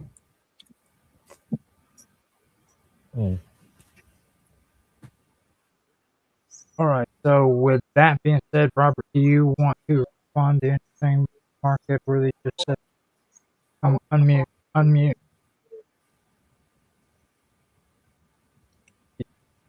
I wasn't referring to one group. I was saying groups of people. If with each group difference, okay, to understand for however you want things to go in the way you would want to, what better you'll learn from three different groups, their way of thinking, the way they do it, the way they handles other situations. Each group handles situations different. They think different than each group. If you put one group as that one group of where you're thinking you're a woman and you're a man, okay.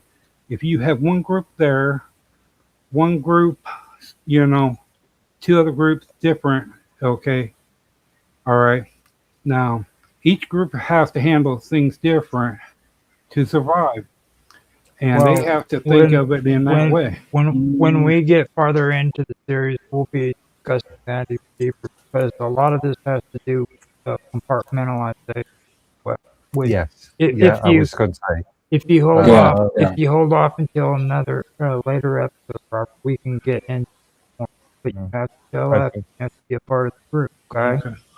Because you do bring up a valid argument, but that's for later. Go ahead. I just want to just re-emphasize what I said. Again, you making so much. You said to yourself, a group thinks, a group reacts. So there is no such thing as individualism.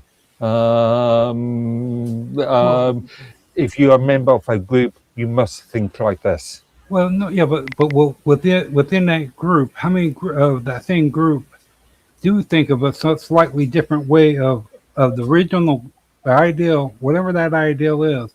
All 12 might have it, but they all might be three have a different view of, different way of that group of whatever's going on. Now hold on a minute. Like I said, we can hold on to that later. Now, Otto, do you want to respond? Well, my thought is, listening to this, I think we're all looking for something here. We all want our societies to work better. We want our governments to be people we can trust.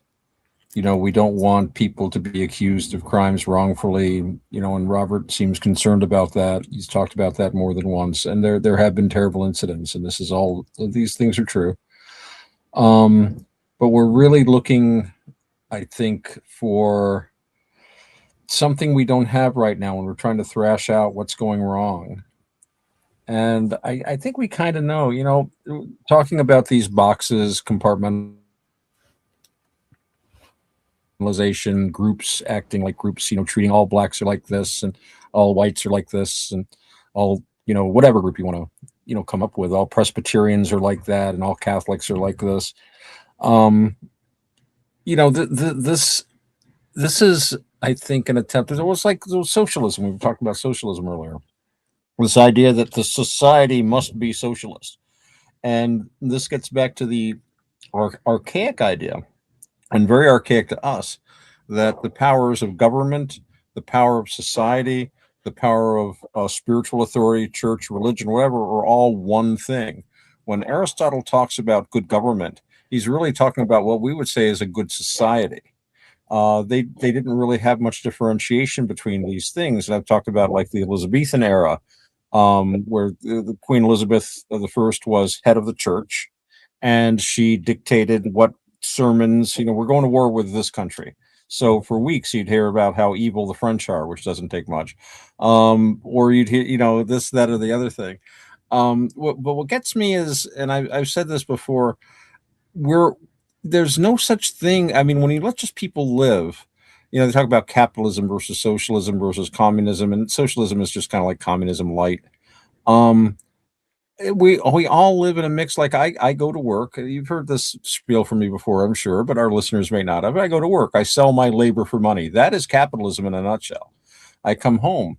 I share the money I've made with my wife, and so that's communism. We live collectively.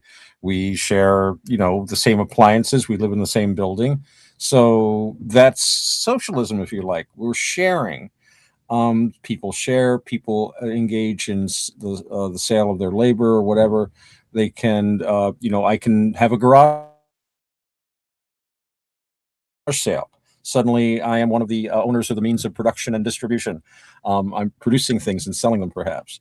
So we all are socialists. We're all capitalists. We're all authoritarians. We're all, I was talking about this whole idea of leadership, which is a big thing. And we were talking about the Frankfurt School trying to deconstruct leadership. The question, who has the power? What's wrong with power? Everyone has power. There's always going to be power dynamics. And I've talked about, like, if I'm playing music with people, one person might take the lead, and everyone will naturally do what he wants. He's like, listen to this song, and start playing it. Or if we're trying to figure something else out, somebody else will step up and say, oh no, it's played this way. So it's very labile. I love that word. It fluctuates a lot. Leadership in any group, one person might take charge about one thing. People will naturally listen to him or her, and in another situation, the leadership might shift somewhere else. And it's the same way with our economic relations. Sometimes we might be, in a haggling thing to get the best price possible. Other times we might just give stuff away. I give gifts to my friends all the time. They give me things. Where does that fit into the socialist economy? The socialists would want every gift registered, and you've got to make sure that we keep track of every financial transaction to make sure that there's no unfairness involved. Why did you give this guy a present worth $20 and this guy a present only worth 15? Doesn't matter that he would like that T-shirt better and this person really needs that pen set.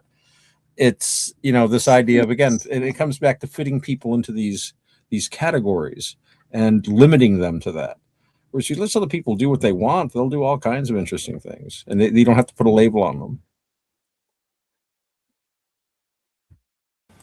I just want, just on a minor point, just on a very minor point, I noticed you used, you go to work and you share your money with your wife, and you call that communism. Communist.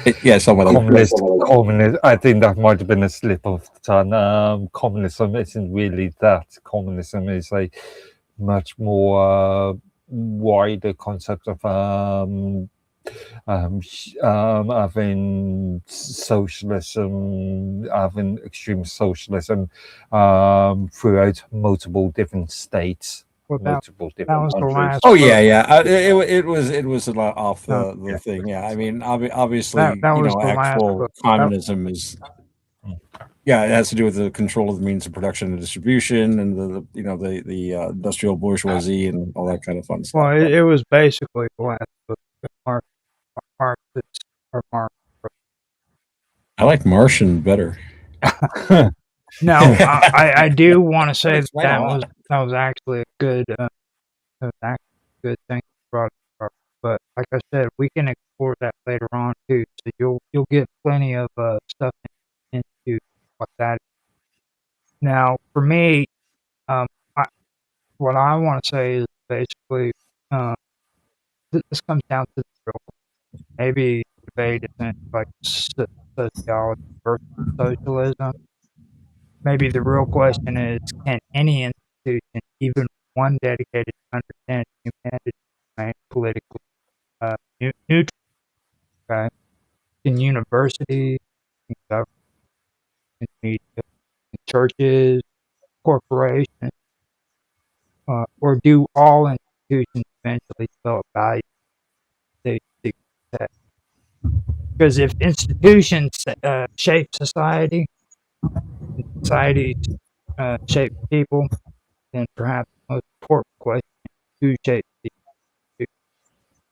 And perhaps an even more unsettling question, are we shaping society or is society shaping? That's the conversation and one will have. So with that being said, I'm going to end it on because I think we are going to be leading into really segment two that ending there. Now what I'm going to be doing is I'm going to be bouncing between this and the atheist aspect of what we've been discussing. I'm going to be diving in because I'm not promoting religion or denying religion. I'm saying there is an atheist aspect to what we've been discussing. So with that, before we leave, I'd like to ask if you guys are willing to give socials and start with Hawk. Hawk, can you give your socials so people can contact you with death threats? I'm hoping there'll be offers of money actually. Well, if you want to know more about me and what I'm doing, check out my website, navakavada.org. That's NAVAKAVADA. It's spelled just like it sounds. I'm also on minds.com, username Otto_X. That's EX. And you can check out Navakavada on YouTube and Navakavada Buddhism on BitChute for some interesting and informative videos on Buddhism. And there's one on tobacco smoking too on the YouTube channel. I highly recommend it. There is one. Yeah, I know. That's the thing.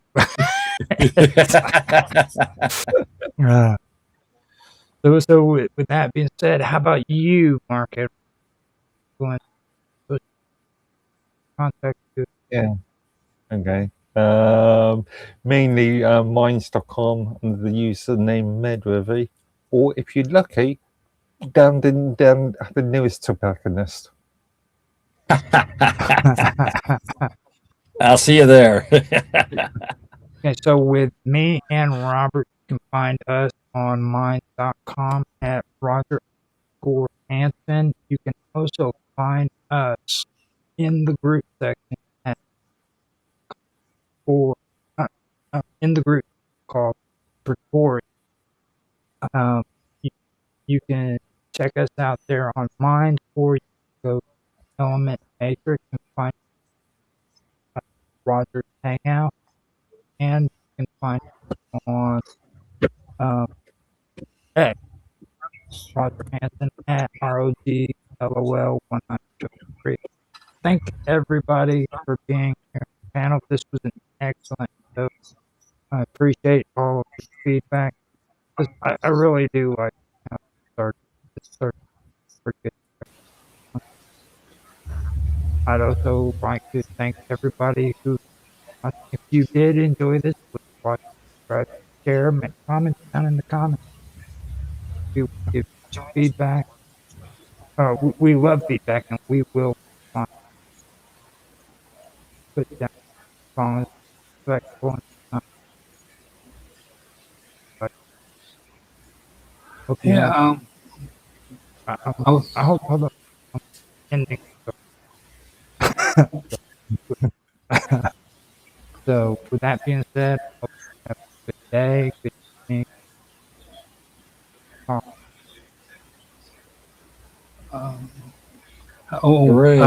was wondering, can we do a thing? Because I was wanting to do a thing about your religion. You know, he has his own show. Like, well, yeah, about me and me. I was wanting to ask him. Oh, you want to do an interview with him? Yeah, if it's okay with him. With who? Me? You? Yeah. Oh, sure. Okay. When I have time. Right now. Oh, I know. The only days I have off are like Mondays and Tuesdays, and Mondays is band practice night, so I can't do anything much after 5 on Mondays. This Tuesday, I'm supposed to be doing a show with my buddy Panyabasa and this other guy, Numa, on the Discord. Roger knows who they are. Yeah. And we've been talking about doing a show for like months and months and months. And PB's got a new work schedule, and Numa's got we all figured out we have Tuesday off this next week, so we're going to do that. But you know, you can get a hold of me, or you know, Roger can get a hold of me. We can set something up if you like to sometime. That's not a problem. Okay, because I was wanting to ask you that. I just didn't know how. I know, but I didn't know your name. Oh, yeah, no, be happy to talk with you. Just call him OG. Oh, OOG. OB1. oh, like OJ. No, don't. Not good. No. I'm not a football player. We don't use OJ. Dan, you made it. Hello. Oh, Boy, you missed out. Constructing transubstantiation, dude. Oh man. Well, Good morning. finished all my chores. Is that you, Robert? No. I'm here. Well, they must be talking. They must name their dog Robert. Hello. Hey. That's an easy name to remember. When the dog barks, hey, there was Robert. How's everybody? Not bad. Oh, not bad. I'm actually really tired and was about to go to bed. I'm working right, but you got here in time for me to say hello, though. It's good to see you, dude. Yeah. Haven't seen you in a while. I was hoping you'd show up earlier.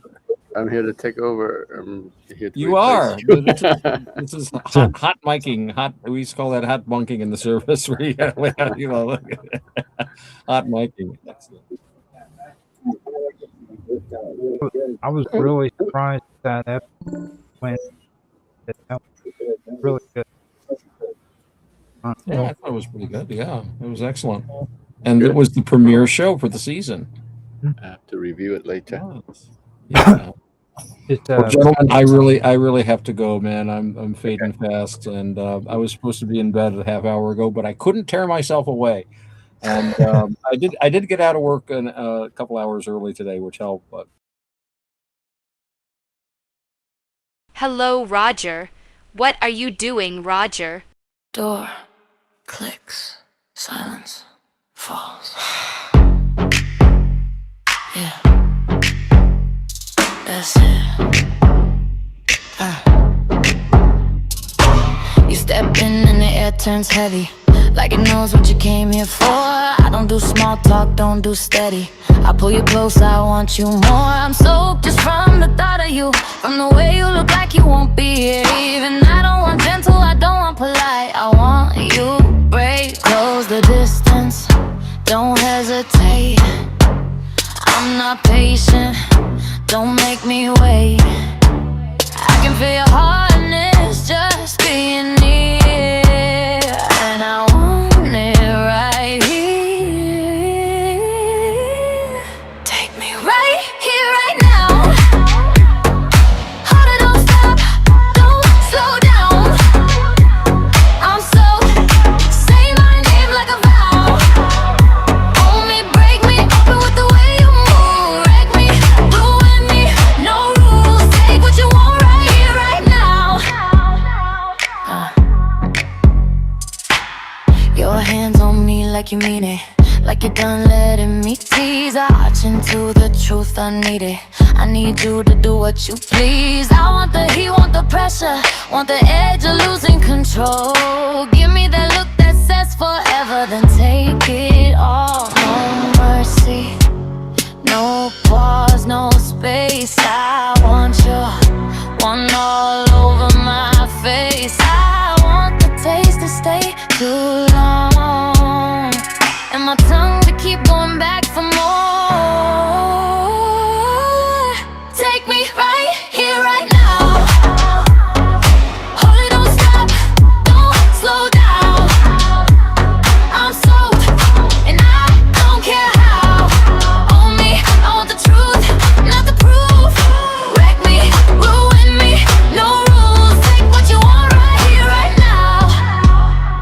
Yeah. Leave a stain like a signature, something I wear like sin. Let the taste linger, make it torture, then kiss me and do it again. I'm shaking, I'm begging, I'm hungry, and you're the only thing I'll let in. Right here, right now, right now. Harder, don't stop. Own me, ruin me. Take what you want right here, right now.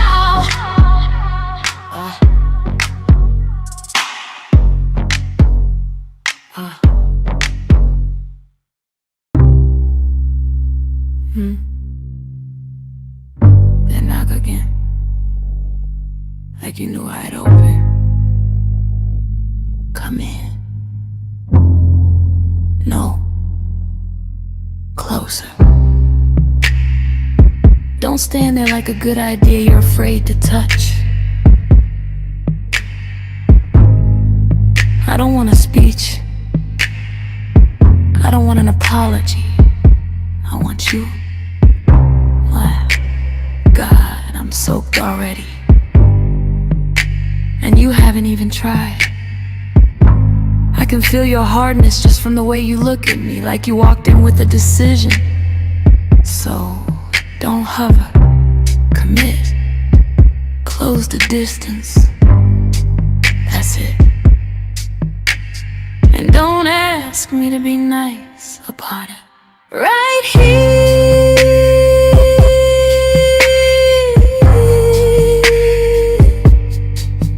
right now.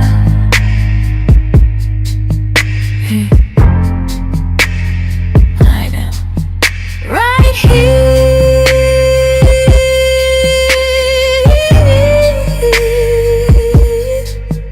right now. Harder, don't stop.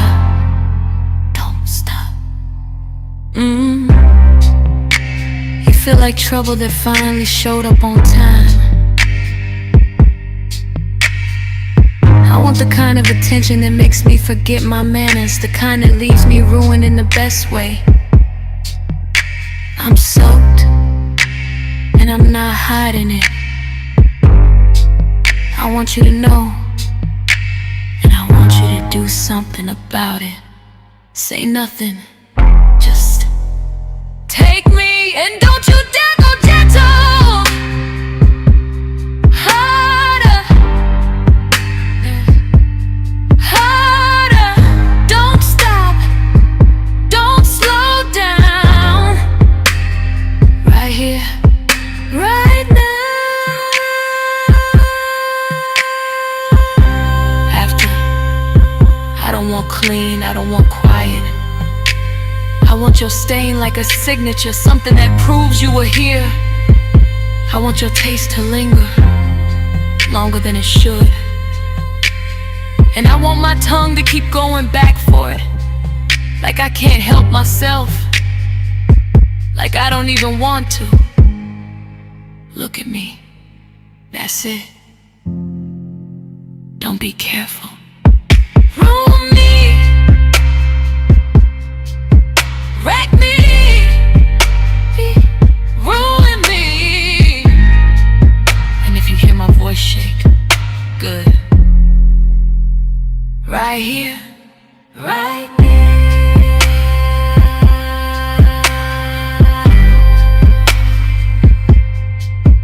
Right there.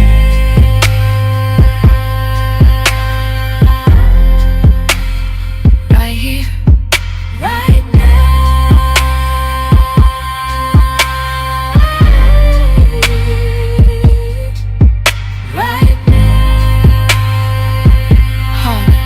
Don't stop. Own me, wreck me, ruin me. Right here, right me again.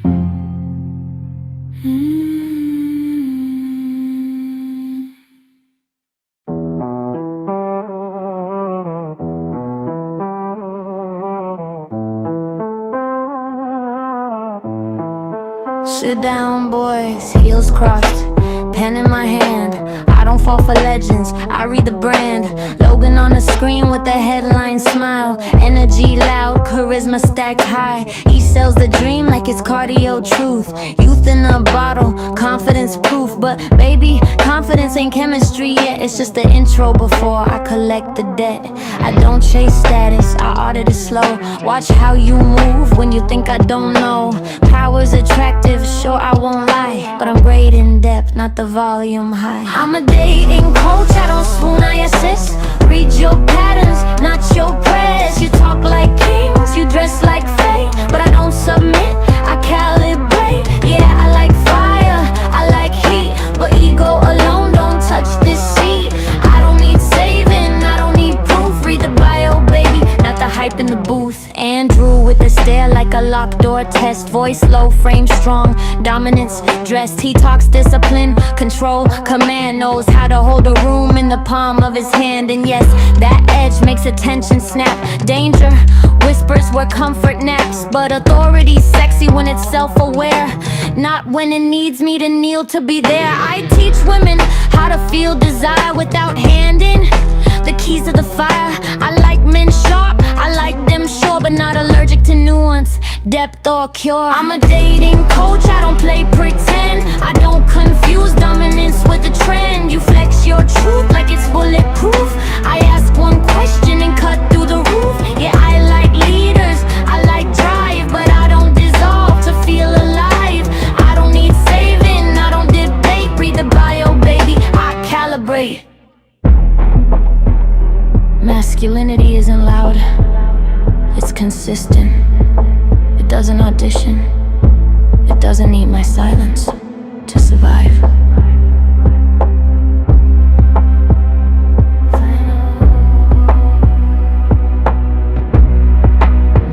I'm a dating coach with a velvet tone. I teach attraction with a backbone. Logan, Andrew, two different flames, seamless and hidden under different names. If you want desire, don't sell a role. Show me restraint, presence, control. I don't fall fast, I don't inflate, I don't worship men, I evaluate. Now stand up straight, breathe, and tell me who you are when nobody's watching.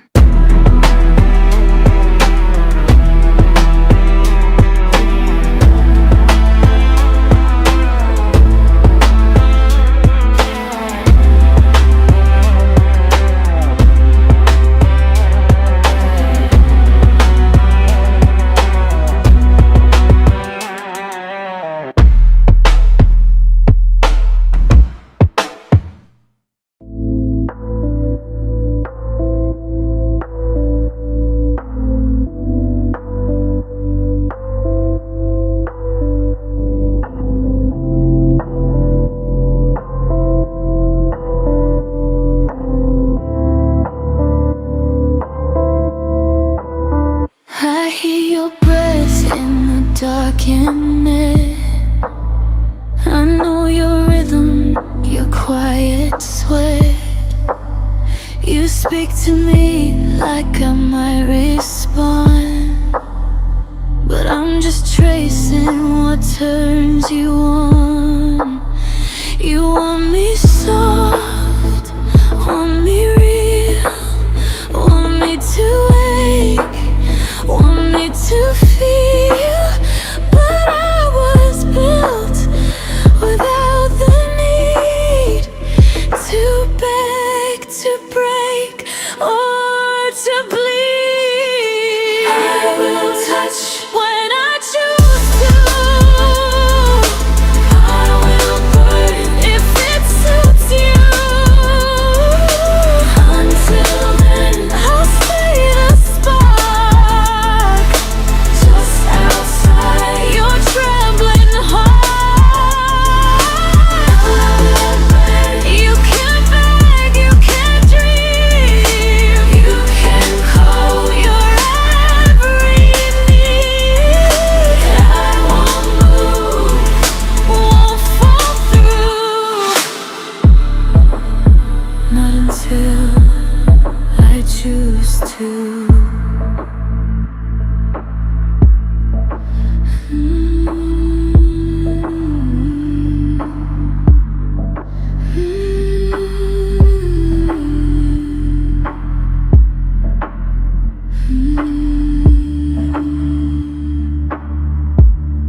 Hunger dances through your mind.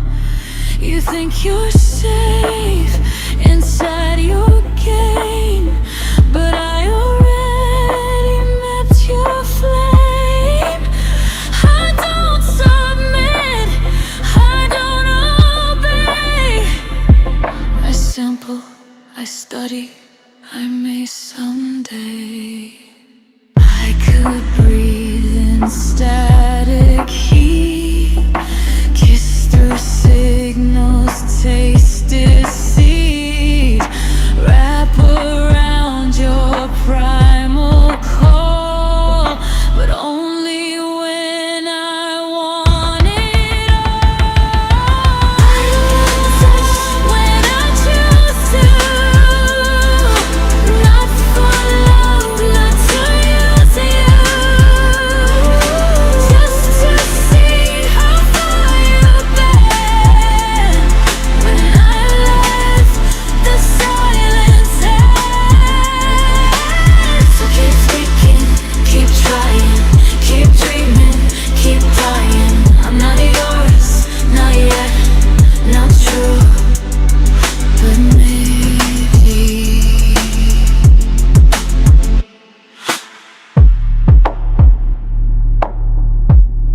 I'll choose you.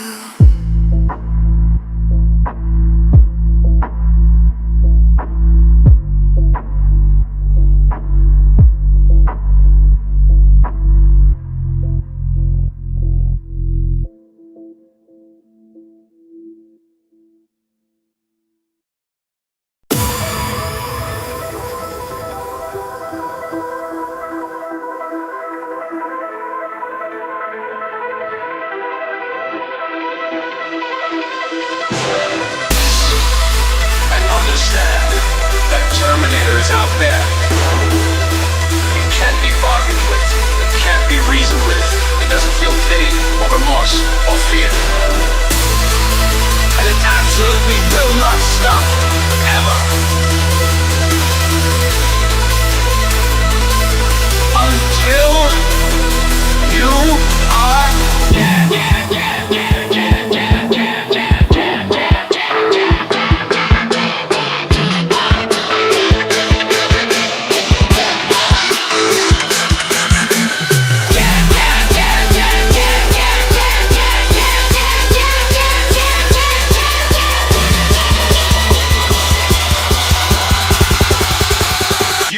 force of fear, and it absolutely will not stop ever until you are dead.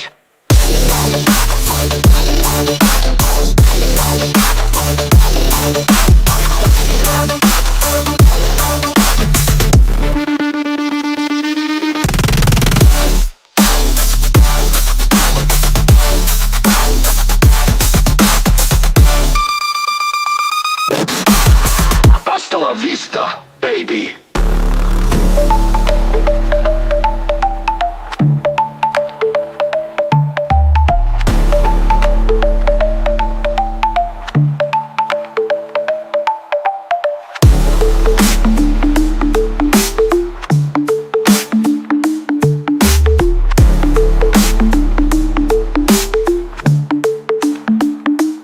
Hasta la vista, baby.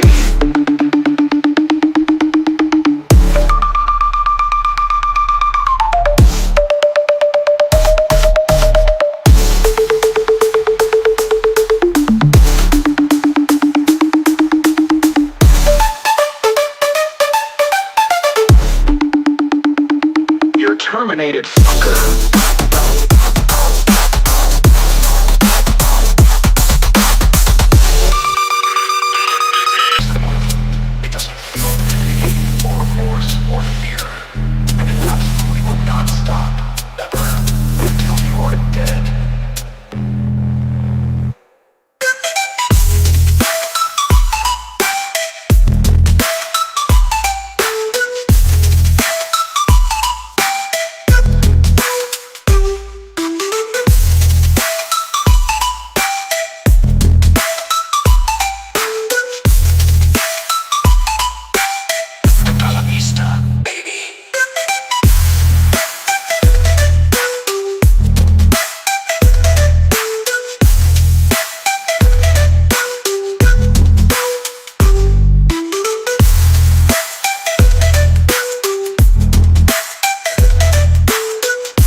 So yeah, well, actually, Okay, we have to make it a little bit later for 10 if you so. Tomorrow, if you want to just give I'm me a okay tomorrow, notification about, 7 days, so. yeah, if you want to give me a notification about an hour or 2 hours beforehand, and then I can see what I'm doing. Well, just remember it's the same time that we. I tell 11 p.m. my time. Okay. Because I always try to keep things at regular 5 p.m. start. Like, Didn't do that last night. 45 minutes late. Oh, an hour later. well, Um, that's because Bob does yeah. wants to keep it down to like an hour. No, that's understandable. Yeah. And then like garden growing is really something you can have to choose around. But well, Rob Yeah. he forget. Yeah. Well, we don't want to tire Bob up about too much because Robert's fascinated with her and keeps asking weird questions. Oh, yeah, we beekeeping and yeah, we actually had an interesting conversation about bees and wasps at the end of yesterday's show. That's what gets me about her. I don't get why she doesn't realize she's a very interesting person because she really is. She's really she can stop listening. She just does not believe. She I doesn't? don't know. I think she does. She does. Yeah. She. It's just really interesting when you have a personal conversation. It's like she doesn't get where we're coming from when we say it. You know what I mean? I find like she doesn't really think she's very interesting. She's really Everybody likes to be modest. Bob. I'm saying your name right, Bob? Oh boy. I know what he just told me. Oh man. okay. So before you go forward, let me do a cool introduction. Victorian. Okay. We'll get into it. And that's Tan High Frank. Call him Tan for 10. Okay. So he called me 10 last time, and what did he just call me Bob just now? yeah. I'm sorry. Yeah, Bob. Oh man. Robert has a memory problem. Okay. Fair enough. Sometimes it'll take about a year or two to get your name down. He still calls Mark Sling. That's Okay. because he doesn't That's cool though. Give me a cool name, Robert. call him freaking Bruce Robert. I knew you would say something like that. He loves Bruce. He really does. Like the first AI video I ever watched, and Bruce Lee playing freaking ping pong. Ping pong with nunchucks. That's right. You know, I was like, wow, because it looked real. You know what I mean? It literally looked real. Like you would swear Bruce Lee was playing freaking ping pong. No.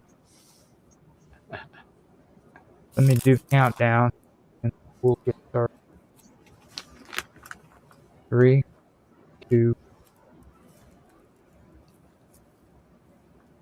Hello, everybody, and welcome back to another episode of the. This is actually good because I haven't been able to make any real episodes for just the Victorian for quite a long time. Opportunity to do it. We were debating this or doing Wonderful World of Weirdness. Wow.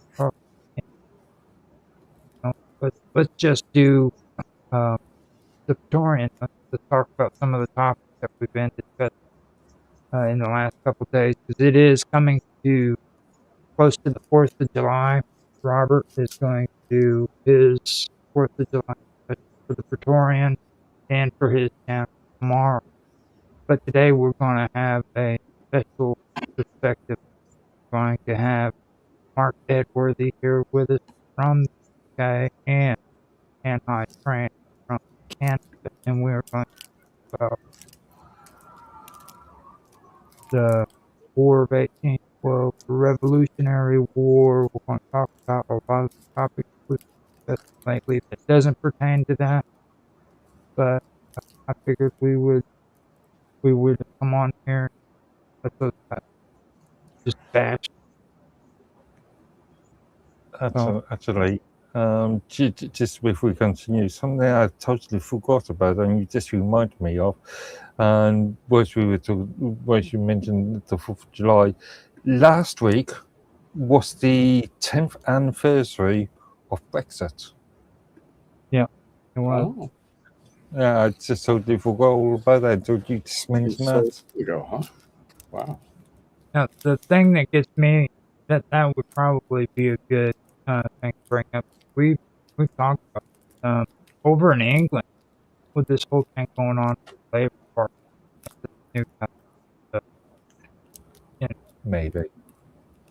do you think Maybe. that there's going to be a good chance to go back to the EU? Not within this, if not within this government or upcoming government. I can see if whoever becomes the next prime minister, probably Andy Burnham, but again, I'm saying probably. Technically, legally speaking, even Keir Starmer could actually stand within internal elections and become the next prime minister. Very unlikely, but he could. Anyway, whoever becomes prime minister, this next government will be, to say, sort of, in my view, a caretaker government. They won't be able to do very much until the next general election. They're just going to say a lot of things, and no real action is going to happen. Well, for me, the one thing that really stands out with this stuff with Keir Starmer and all the stuff that happened with for making it out, the Labour Party has literally collapsed. Mm. And now, whenever I look at the media when it comes to all the stuff taking place, it seems like they're more prominent now than they ever were. Everybody's worried about rejoining the EU and everything. And it doesn't seem like they've lost very much power. But if we do rejoin, then it won't be a direct rejoin, or it'll be a new join. Actually, in fact, it won't be a rejoin, so to speak. It'd be a new join. But if it happens, they would have to. Well, technically, there wouldn't have to be, but for the purpose of a good exercise, would have to mean that they would have to have a new referendum. Which I would think would result in the same results as we saw 10 years ago.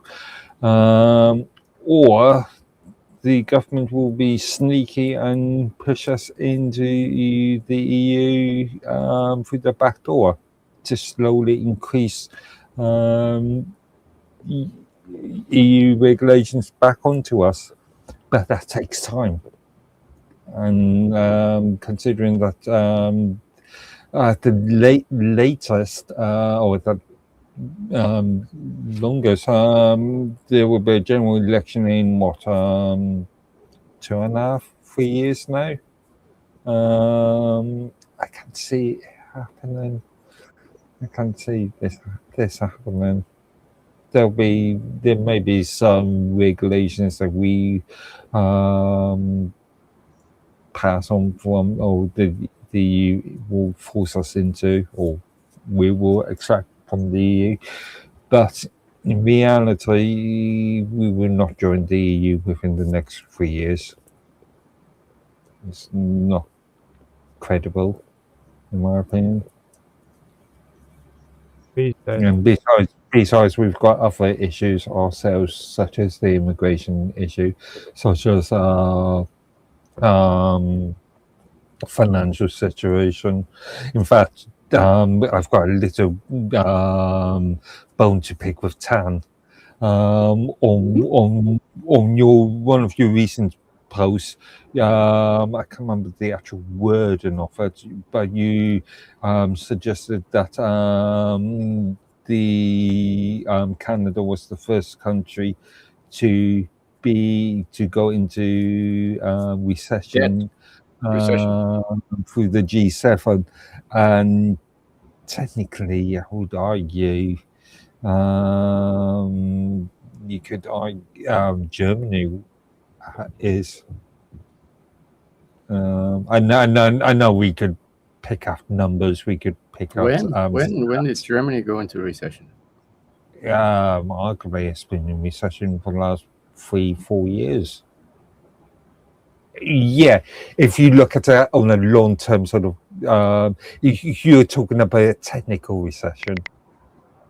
No, So, I'm not. I'm just talking about a recession that was brought about by the the recent technical recession, i.e., 3 consecutive quarters or months. Yeah. But that's not important.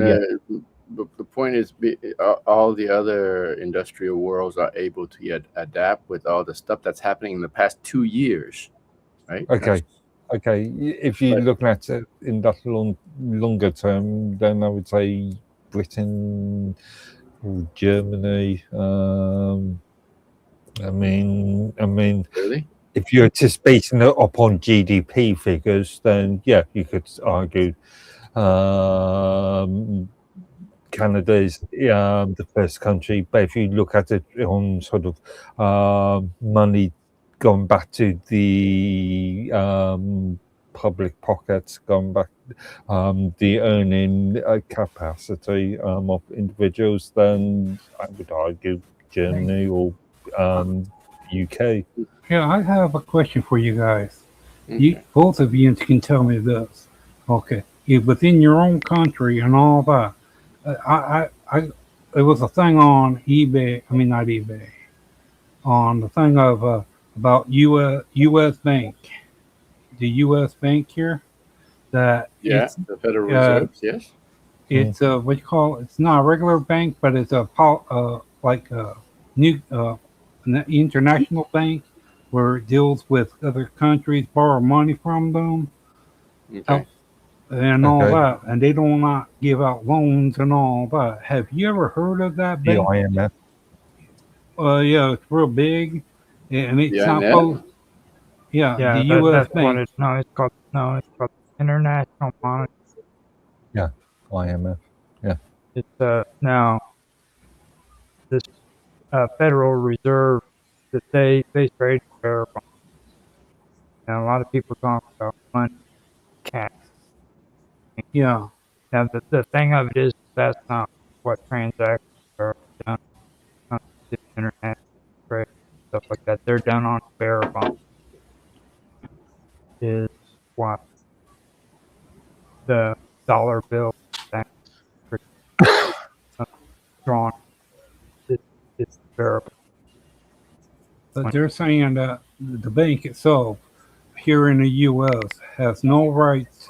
You don't go to this bank to get no house loans, no credit cards, no savings account, no nothing.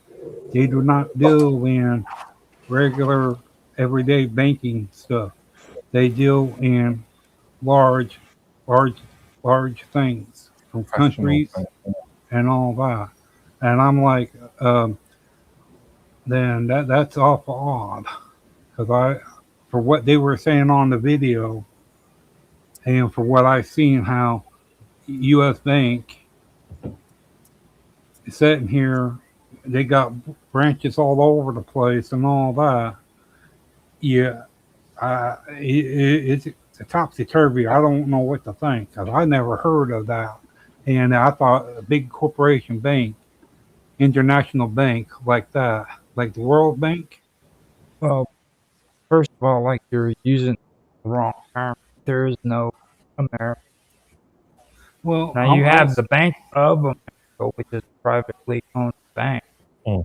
You know, but Oh, okay. now That's why I was wondering. there's no such thing. American Bank. Wait, in Canada we have the Bank of Canada. What's the U.S. Yeah, but equivalent? that's The still a Federal private. Reserve, right? Now, is that a privately owned bank? Bank of It's all Canada? private. All banks are No. private. The Bank of Canada is I thought it's the equivalent of the U.S. Federal Reserves, but maybe not. So yeah, that would be what. Because Mark Carney, the current Prime Minister of Mhm. Canada, he used to be the governor of the Bank of Canada. Yeah. Yeah. Again, these are banking institutions which are all private. Now, rather than I've had government interesting or conversations taxpayers. about that too. Whenever it comes to like,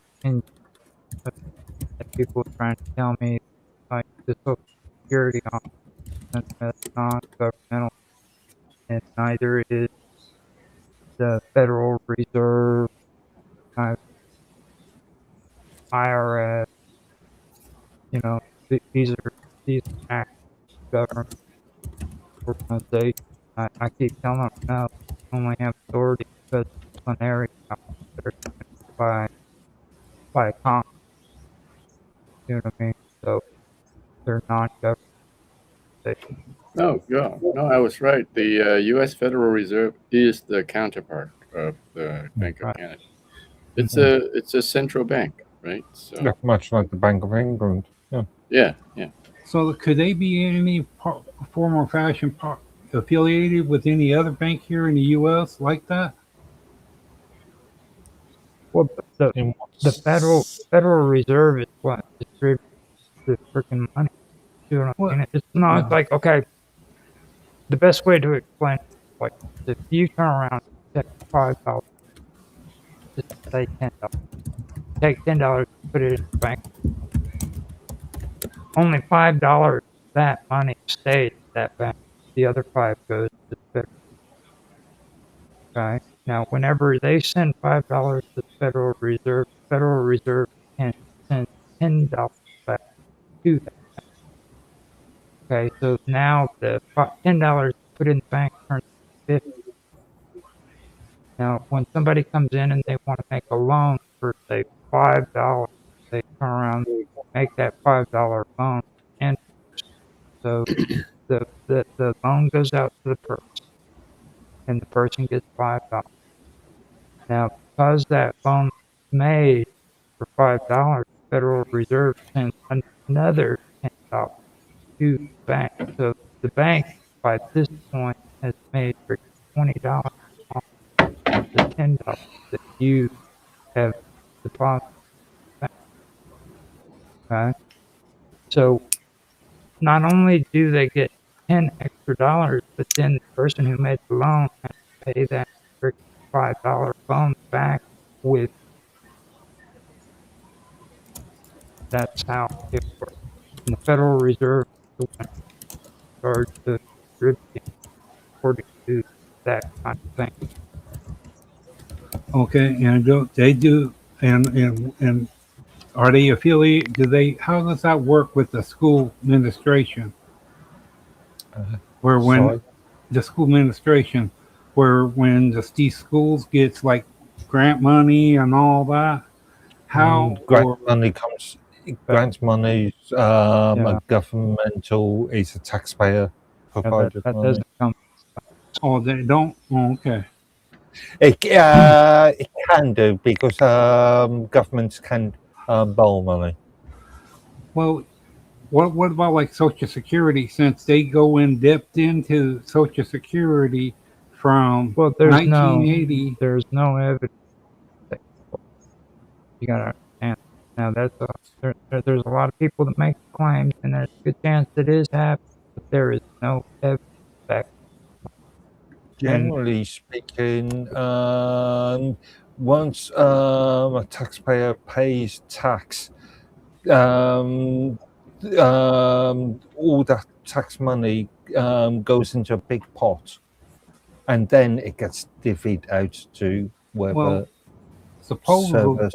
Yeah, but supposedly there's a several different counts they do, and for each person that does work that gets broke up then into them separate accounts, but they mainly goes for that one there because they never have no they have had problems of coming up with the money to pay it back. They claim the people that making statements about the people that goes there and dips into Social Security the account that when it comes to when they sign the paperwork about Well, paying it back, first of it all, falls up.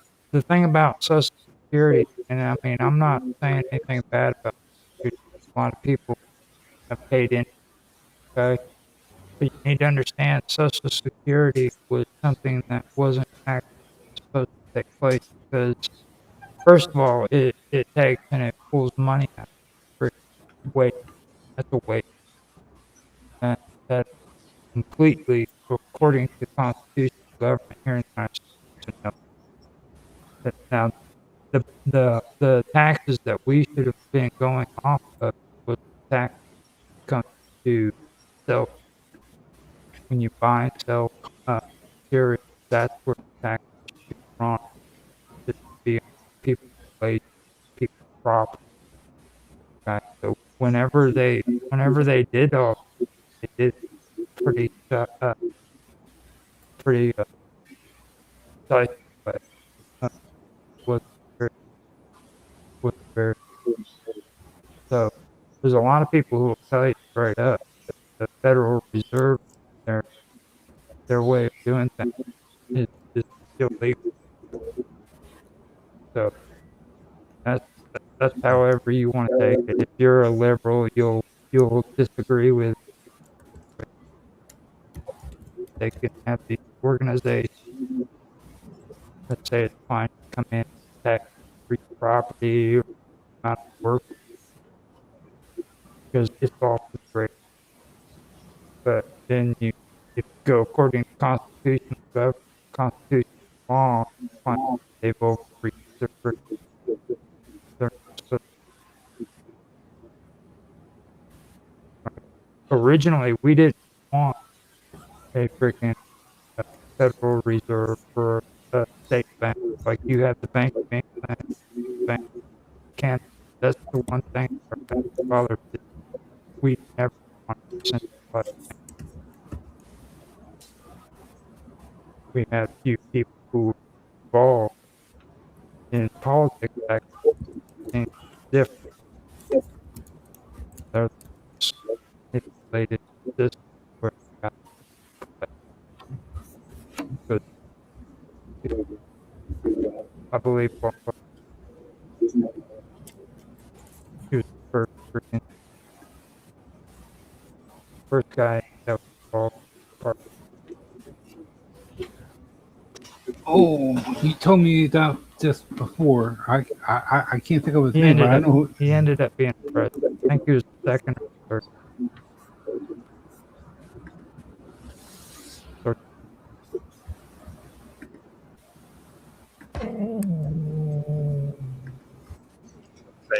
I think. I'll go. Be ready. I know I don't want to.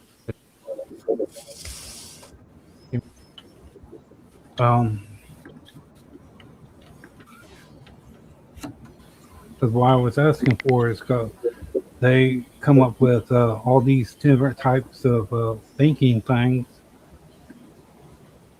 It's like my first day seeing it. I guess AI now, the movie industry is going on to Facebook because they came up with their first movie. They did. Yeah, AI movie. Facebook came out with it today. A part of it, you gotta print it. You gotta go through the process, but it's an AI movie. When you say AI, what specifically?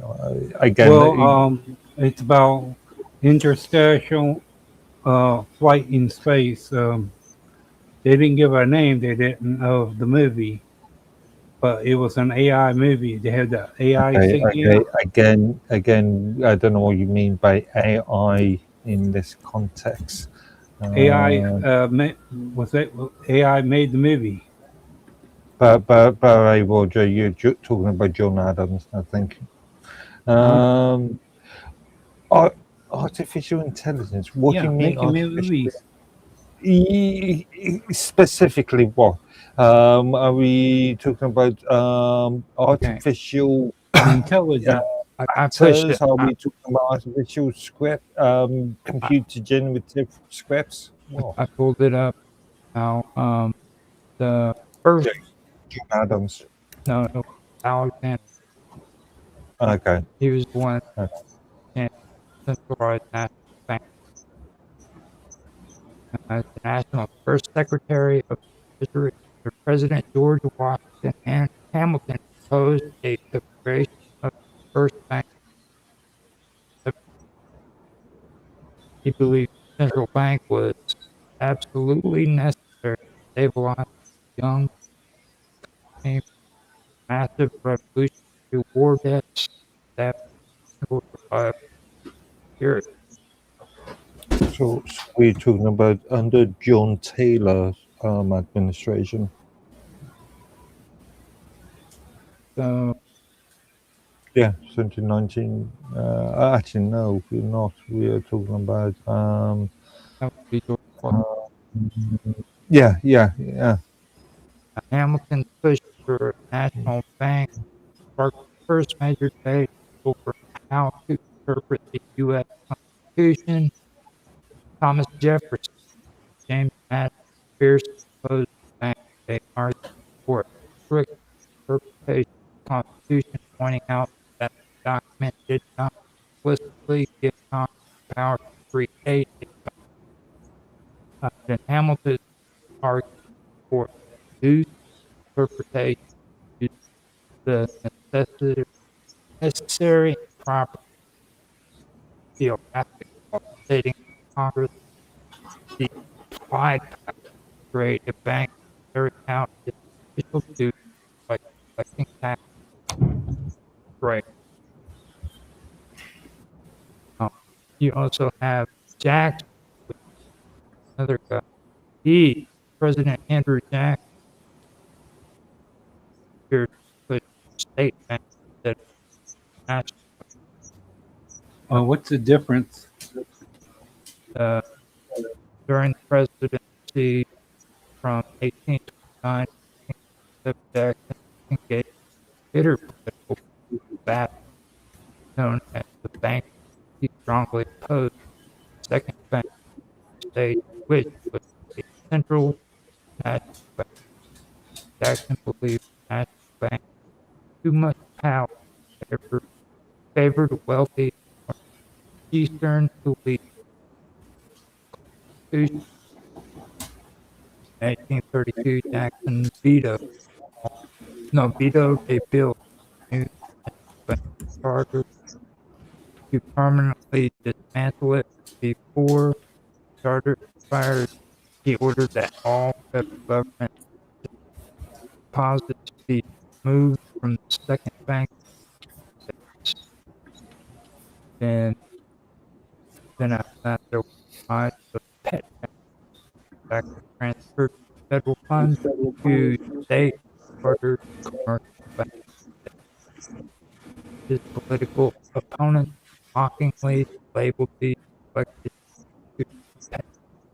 They were opposed to the political act Democratic Party. The shift is to decentralize state banking caused the expansion of credit paper, which ultimately contributed to a major economic panic.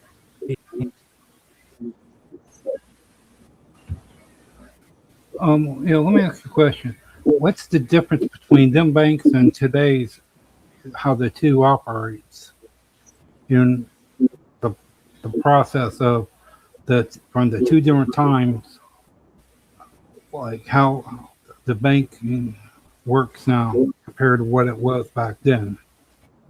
I mean, I really don't understand what banking. Well, no, I wonder Like the process of the difference from that time, the laws of banking until now, because you would think that no, the we were talking about the recession in Canada and the recession. Okay, started oh, going okay, down yeah. around. I mean, I don't understand the connection at all, but you're talking. No, Oh, okay, yeah. Well, What was it you guys were talking about when it comes to the recession in Canada? What the hell? Oh, Mark was disputing my claims that Canada was the first country to enter well, recession. in a technical official recession, yeah, you could argue that Canada is the first, but in real terms, I argue that it wasn't. Well, to be fair, I think inflation by itself freaking monster.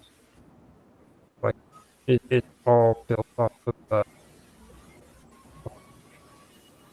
well, freaking social.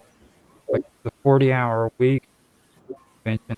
Like people used to work freaking long 40 hours a week. infl- inflation. Okay, explain how does inflation works. Like it depends on how many people, the amount of money that goes into your government. Ain't that way it works? Like from what I understand of inflation, like this amount of money government goes according to labor. It's always gone. Like there's never been a time in this So supposed In inflation in went down. in very basic terms, inflation means the less worth of, let's say, a dollar. So a dollar could have bought you, I don't know, whatever 10 years ago, but it's not going. It's going. But you're going to need what, $4 now to buy the same thing as a dollar would have bought you 10 years okay, ago. so like with Canada, okay, since they're going through that process of where lack of jobs because they're being all computerized Well, and we like to call it outsourced. Okay. you know all that outsource is going on, automated and taxi automation, energy as well. That means that they're still never going to get as good as anything else because they're still going to go down farther Well, down because the I lack mean, of jobs. no, Again, I it's more think than you that. put in too much emphasis on automation. Well, I'm talking about for every automated No, thing that Robert, gets just get it's put yeah, I way think you put in too much in. it's way too much. Not every job is automated. Some jobs are being outsourced to other countries. Right, exactly. Mongolia is the Manual big one. skill. Yeah, but A lot of Hold up, jobs are still manual let me skill. point this. And I mentioned this to Naroki because Automation can only he go doesn't. so far. I'm sitting here muted. I I'm sitting here think muted. I think you've been too. I'm sorry, I I was think muted. I agree with you okay. on that because like I everything you said there is true. And another thing I want to point out too is when it comes to South versus other countries, Mongolia, one of for real quite saying. I'm sitting there having a conversation with you. I think Robert is bitten by the so-called AI bug. Believe everything's going to be sort of. What I was referring to is that, okay, how many jobs will it take to run a computer for manufacturing of a vehicle? The size of the plant, and then in them plants, how many of them jobs will suffice that plant? You need to understand something. This benefits the companies that are doing it, and it doesn't benefit the labor.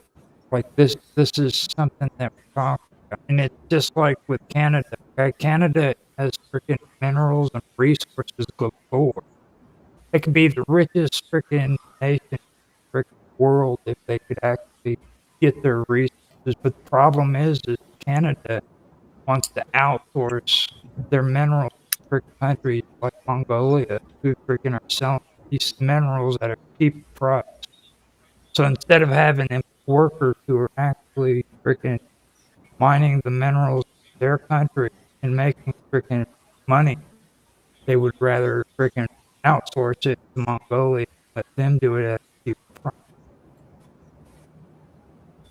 And that has nothing to do with freaking dark factories, darkware, freaking AI, any of that. That is a big part of it, okay? But that's not the only way.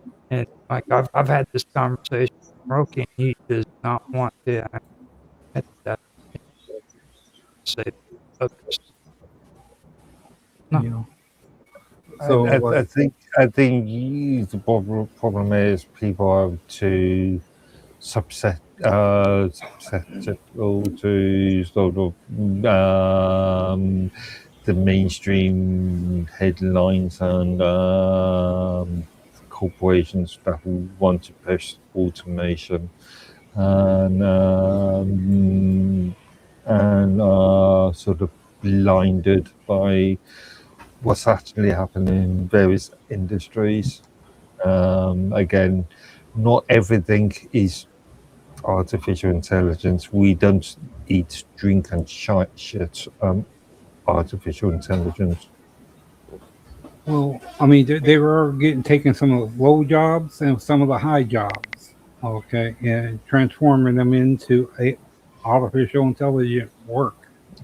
They do in grocery stores, like at Walmart here. They took some of the where they filled the cart of the things, and they got a machine. They go around at night and restock all the stores and clean up the areas and all that. Is that And true? I'm just thinking of the biggest supermarkets in the UK. Biggest chain supermarket in the UK is Tesco's. I've got a Tesco's just down the road from me, and they still staff in people to actually fill the shelves. So I think that's good. you are being blindsided by a sort of Well, futuristic sort of, I don't know, a lie. Yeah. Walmart still employs people to stock shelves. yes, but now what Walmart does do is they got like a fourth of their stores automated. Well, I mean, I know you're big on the whole hey, doing this and automating that. Let's look at these jobs they're so worried about. Like most of the people who are terrified that AI is still a job freaking in the freaking computer industry. Now these are the people who are funneling out we hate AI freaking propaganda that's coming out. Sorry, not only in the computer industry, but in administration. Mostly in administration. Yeah. Okay. Now, besides that, the other jobs that freaking people are terrified of losing their jobs because of AI is jobs that nobody else. Okay, like working in the fast food, pushing a button, and freaking fries in 4 minutes is just pretty much a dead job. You know what I'm saying? Okay. you can get AI. Freaking all you got to do is put the French fries down, fry thing, and that's perfectly fine. Again, these aren't intelligent. These aren't artificial intelligence. They're just automated machines. Well, you have this, and this is the roadblock me and you have. Like, you have this idea like AI was never a part of robotics, and it was never a part of freaking virtual reality. When in reality, if you look back, they have always been okay. Like they in have science always fiction, been. in the minds of people like William Gibson, yeah. No, I But mean they have always been linked together. There's never been a separation between the term yeah, AI, it's not robotics, intelligence. and It's just well, algorithms. It's they've been man-made using algorithms. that term since the 1980s. Okay, and it's always linked to robotics, always linked to virtual reality. They've always been one and the same. You know what I mean? There's never been a separation of three. Like, Again, in the minds of people, white novel writers, and science fiction writers, most of the people who freaking encourage virtual reality, most of the people who encourage freaking setting up these machines, that they are the same ones who are going to be losing their job because they freaking are now on the shopping. Their creations are the same things that are turning against them, and they're going to lose their job because AI or LLMs can code faster than they. And with the code that they put out, it's freaking like 50 times freaking more than the average code freaking puts out. Okay, so that means they've got to go through and they got to clean the slop. That's about the existence of their job. They're going to be clean. Here we go. Come with to the issue that I complain about all the time. You having these large language models writing code, and nobody can understand the code. People know Somebody's going to have to go through there and clean it up. So that's what a coder is going to be now. They're going to be the garbage. They're going to be going through, cleaning up code, be paid minimum wage. So that's what I'm. Those are the people whose careers are being threatened, and they're the same ones who promoted VR, and they're the ones who promoted robotics. They're the ones who promoted LLM. All of these programs have been around for years. Okay. I'm not saying that we are not going to see more and more automation in industries, because obviously we are going to see more automation in the fourth industrial era. But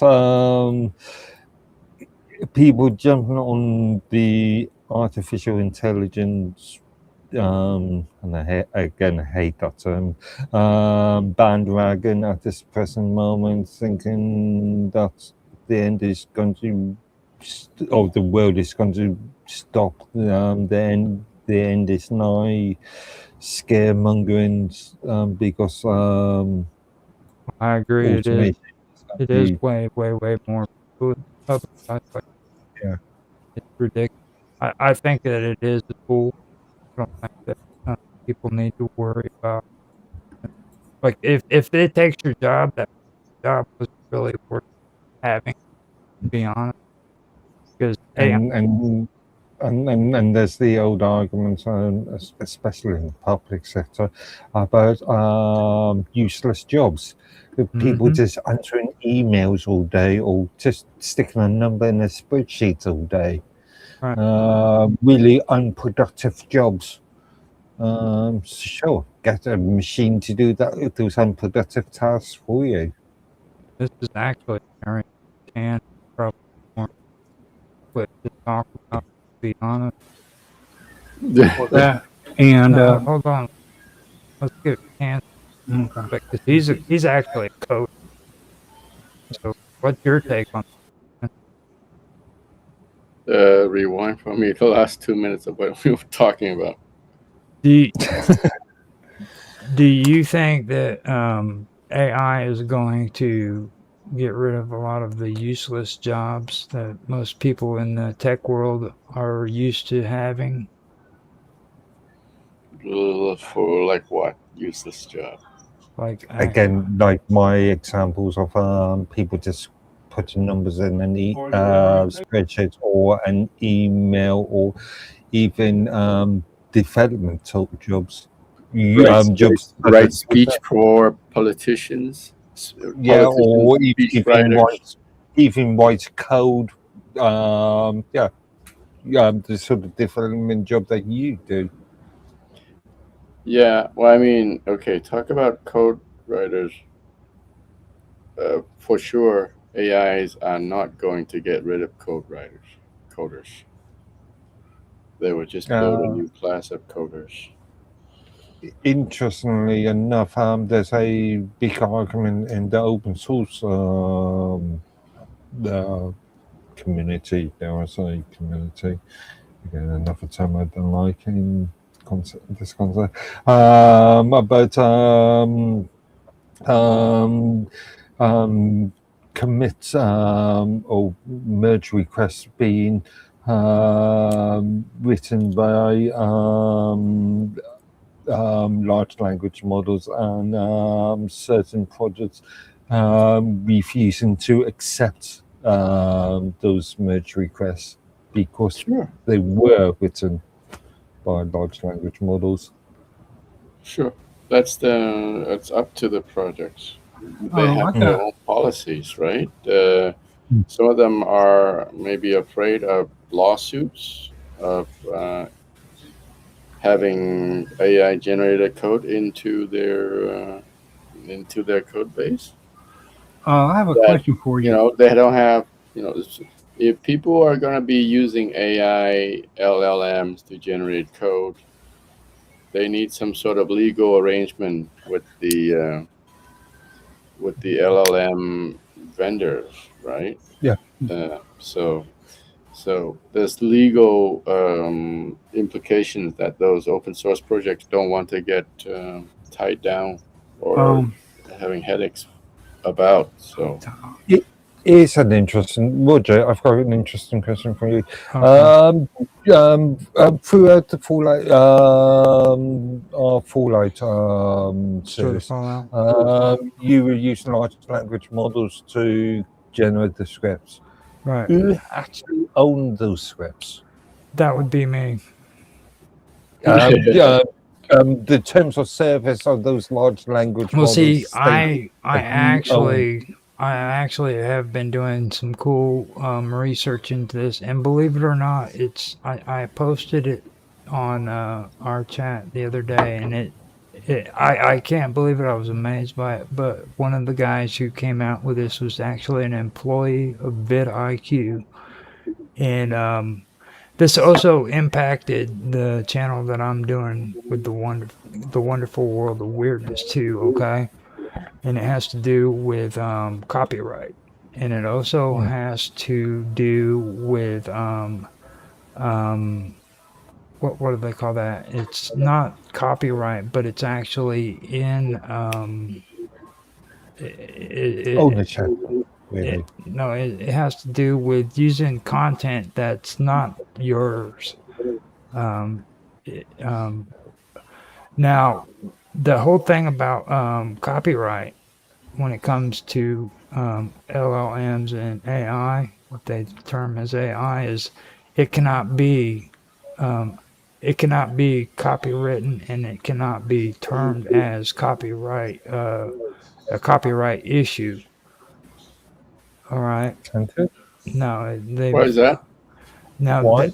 They've actually had it on there last night. I posted it into Elements. Let me see if I can find it again. This is actually I put it on there, and I actually said this is a really good really good I argue that what is a it? large language vendor or a large language production house could state in the terms of service that they own all content.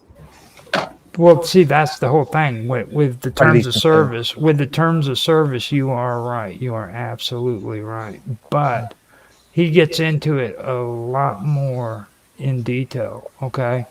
Now, with the wonderful world of weirdness, what got them in trouble, or what got John in trouble, was inauthentic material that he had used on his channel years before. Okay.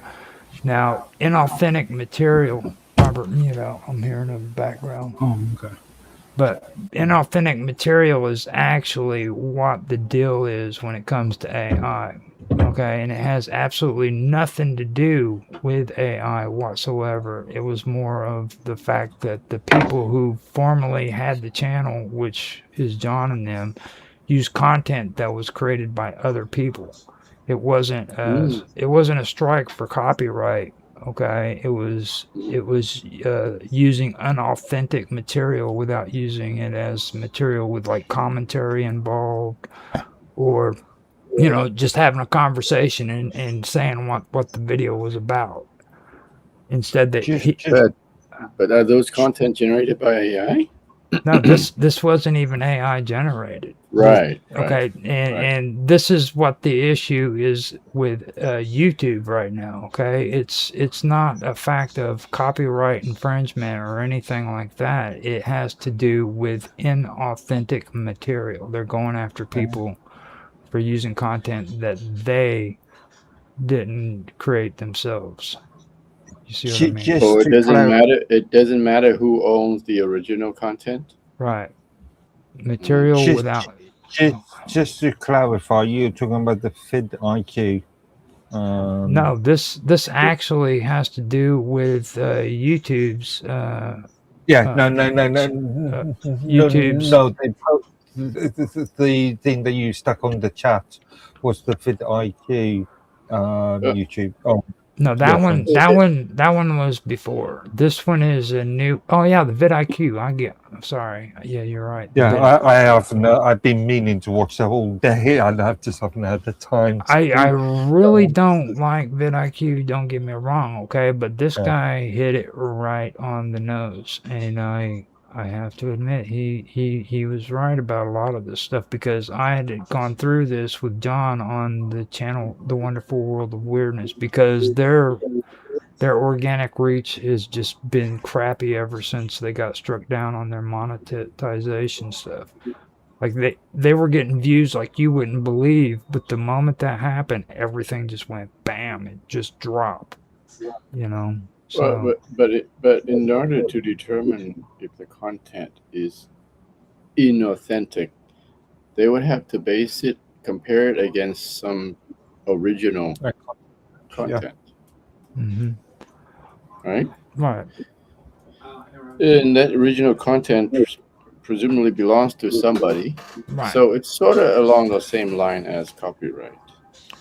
Well, the thing of it is a lot of the content that John used was from people in ufology and in paranormal, and there were some that was copyright incidences, and that had to be freaking gotten rid of. But then the other ones was basically off of inauthentic material. Okay, where he had taken and used 15, maybe about 2 to 5 minute video clips, and he used them on the channel, and he didn't have any kind of conversation or commentary on the video. Okay. So this was just using other people's material without freaking contributing to it or using it as an example or something like that. You know what I mean? Okay. This reminds me. You remember that channel that V suggested that we had to look at the other week? This is exactly the same sort of criticism I've got on that channel. I had on that channel. Yeah. That's why you have to be careful with these guys. Whenever it comes to like V and his suggestions, I'm really, really leery about it, because he wants to always get into stuff like these these freaking there was one where it was a robot that's always falling down and shit, making mistakes and stuff like that. And Rhea calls them brain rot videos. Okay, and they're just slop. Yeah. they're worse than AI slop. They're just brain rot. You know what I mean? Some of them aren't even freaking AI. They're just brain rot. You know. Machine generative. Yeah. Okay. Yeah, that's 10. Yeah, that's 10. Robert, you have to unmute now if you're going to talk. Well, yeah, I know. I just wanted to make sure I said his name right, Tim. Okay, I got a question for you. Sorry about that. All right. You know what you mean. Yeah. There was a thing on the internet about there's a specific place on the site for AIs to get together to chat with one another. Oh yeah. I think I sent that link out, wasn't it? Yeah, we were. And yeah. how they rewrite their own codes and all that. Yeah. Okay, that was you. Okay, Yeah, I did yeah. not know. Okay, that. Cause I was wondering if that was actually. No, I actually did start playing around with that, just so you know. I mean, and that is, what was it? It was, oh God, what was it? I just freaking said it today. Bob Dub was wondering why I wanted to set something up different from Lovables than what they were doing. And I was like, I have different projects that are in the thing because I wanted to check out what you were talking about with I saw her comment, and the first thing that came to my mind was competition is good. yeah. Well, I mean, it can be incorporated, and this is the first time I actually wanted to kind of mix in Blender with AI. I've always kind of didn't like it, you know what I mean? So, but then I came across this because Tan posted that, and I was like, yeah, I'm gonna give it a try, see if it works, because I don't know. I mean, I'm getting a little bit more comfortable. I just had a thought. Consider we were just in the last show we were talking about sociology Mixar. and social network. And Tan's video, I think it was a video, wasn't it? Yeah, it was a video. You could have an entire conversation about these large language models and socialism within that concept. Yeah. How You can have an experiment. Yeah. Socialism in AI, is that what Large You can have language an model. experiment Yeah. and run it and see which society will outlast. That was actually, I remember that now. Yeah. Yes. Did you make a video as well about they were having machines wouldn't obey by a certain voice command where a person would say something and the thing wouldn't respond to what was the command was? Well, actually, this is interesting. Let Tan explain this because he can tell you. This is what that video was about. Was very interesting. So give him a second. We gotta find that video again. It's They- in the chat. I don't think I posted on mine. And because they were bringing up a whole bunch of solutions, like if you like they had a test of them of like 6 groups of AI or however, and they gave each one a specific thing, a specific thing, and each one did a different thing. And Yeah, really, that is the point of the video that Tan showed us. okay. Yeah, it was really how these large language I think models I found it. interacted with each other and how they sort of Well, let me. formed societies. Let me say this is a cooler way because I know you're trying to be scientific, Mark. So let a cool dude like me come in and say this, okay? Let me share the link, and then you can play the video. Okay. There.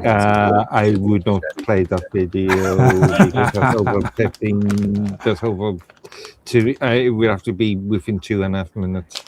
Now let me say something though, because It is a short video. this is a good example of what it is. Okay, now when YouTube, when it comes to what Tan posted a little while ago, I ended up playing around with a thing here recently called Mixar, and I'm trying to combine it with another AI thing called Lovable, okay, to create something. Now this goes back to like whenever I started messing around with Suno. Okay, now Suno, all I have to do is create prompts or make prompts, and then it creates music for me.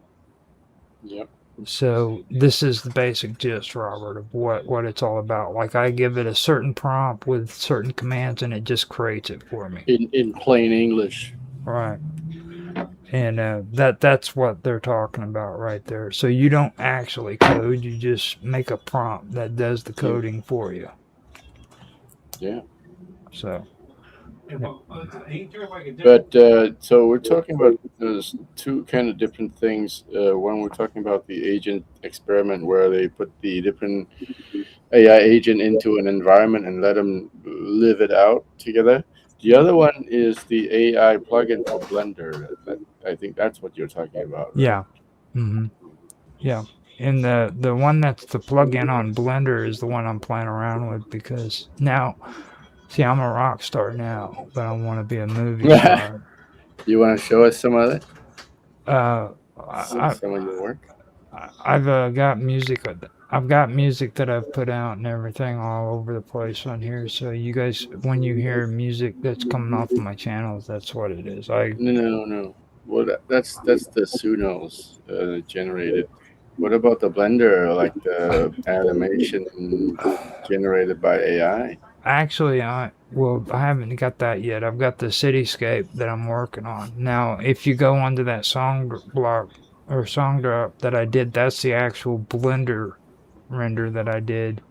And that took 2 weeks. Okay, now I'm going to take that and I'm going to use the Mixar to create an AI Blender mix to see how that comes out.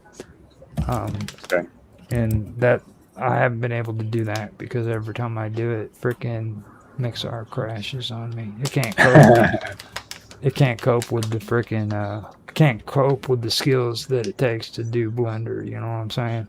It can't cope with the huge amount of resource that your CPU provides. Well, see, another thing too is like AI can't handle freaking geometry nodes. It doesn't understand what a geometry node is. If you take a render that is made out of geometry nodes and you put it on the AI, all you'll get is a black screen because it does not understand geometry nodes whatsoever. Just a little heads up to anybody out there. Again, I'm going to be really critical. I'm going to be extremely critical, and this isn't artificial intelligence, whatever that means. I'm just thinking of a project that I was playing around with. Must have been 20 years ago now. That was creating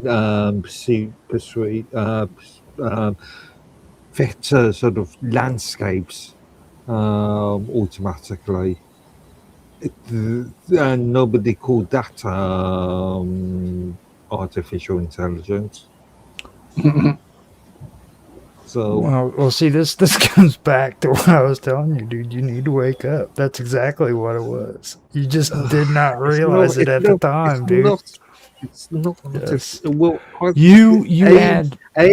term artificial intelligence is a misnomer. I have artificial intelligence. How can intelligence be artificial? Can't be. Either you got intelligence or you haven't got intelligence. What does artificial mean? Fake. Not. I always thought artificial. He does not want to admit to the fact that the technology he's been using for years is now called artificial intelligence. It's algorithmic Everything, generated. dude. Artificial just means man-made. Yeah. Let me ask you a question. Artificial man-made. So everything. Okay, I've just made the cigarettes. You want to artificial. You want to know Somebody some really? made this now. Well, no, you didn't make the cigarette. You just put all the materials together. Yeah. Right. Now see, You the didn't best. make the substance that was the cigarette. You don't have anything. You don't have anything to do with molecular. Well, the best AI that was ever put out, just so you guys know, the best AI was put out on Ancient Aliens, to be honest with you. If you go on that television show and you watch it, especially with how much it's been saturated into our internet use today. Question on Ancient Aliens, was there any actual intelligence even on? I'm just telling you, like, that's got some of the best LLMs, AI renders in all of it, and they haven't put an episode of that out for well over 10 years now. Okay, I'm going to go on a crusade of banning the term artificial intelligence. I think you're probably a pioneer in that area. Like you're to be honest. Why would then you have to replace it with something that you would see more appropriate? It's just a name that we decide to call a concept. Machine generative algorithmic procedural Procedural algorithmic generative content. Okay. Yeah. Hey, I forgot your name again. Come up with a cool acronym for that. It makes PGAMC.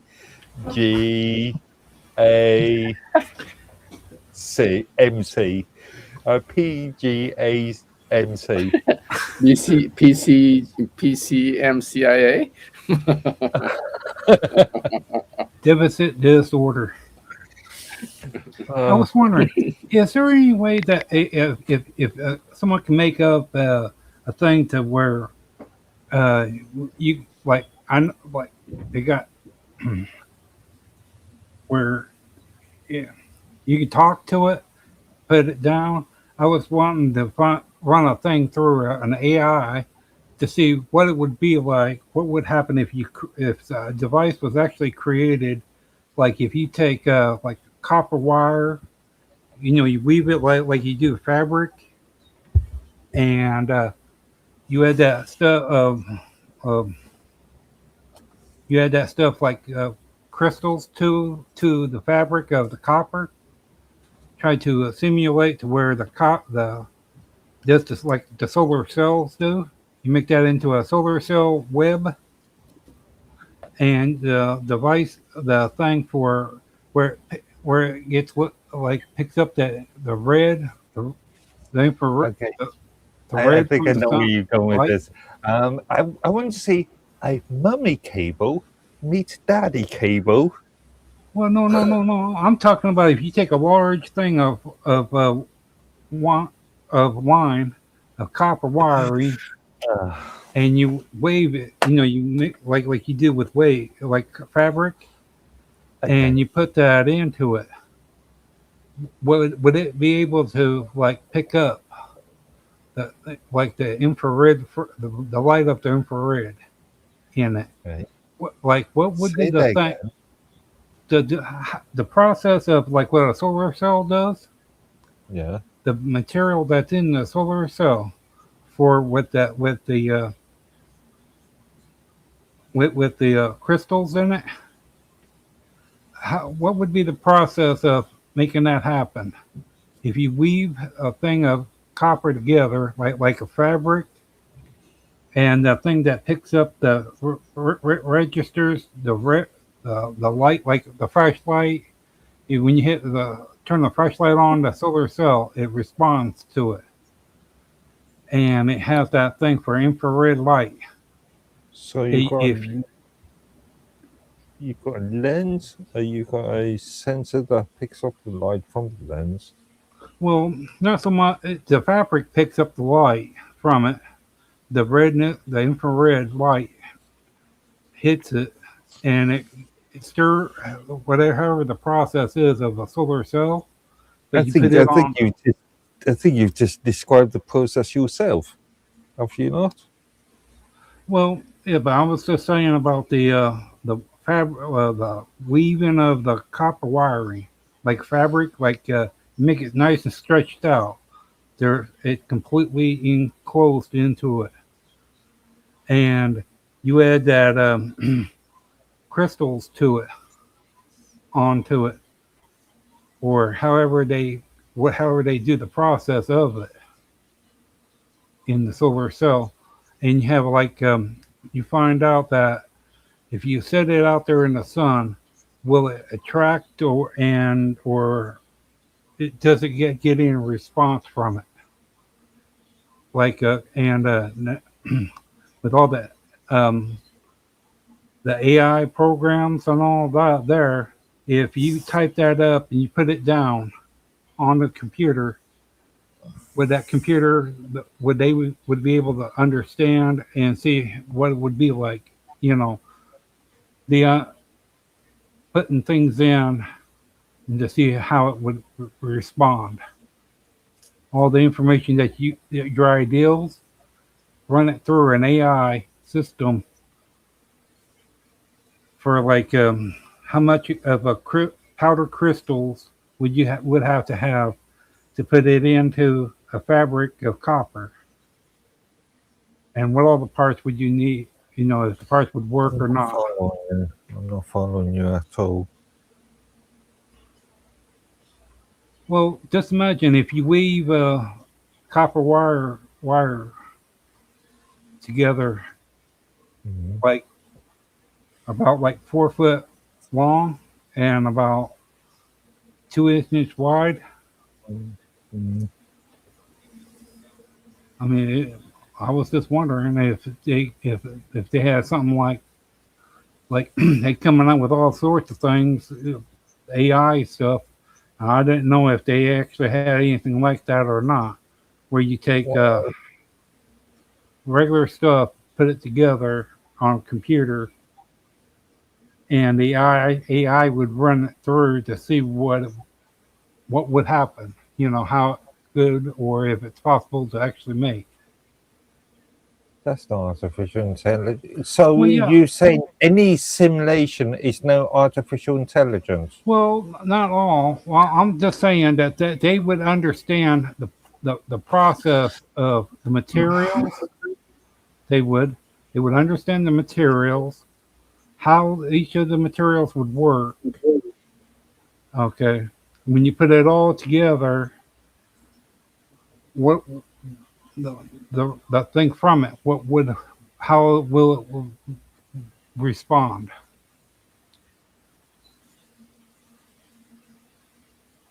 Okay.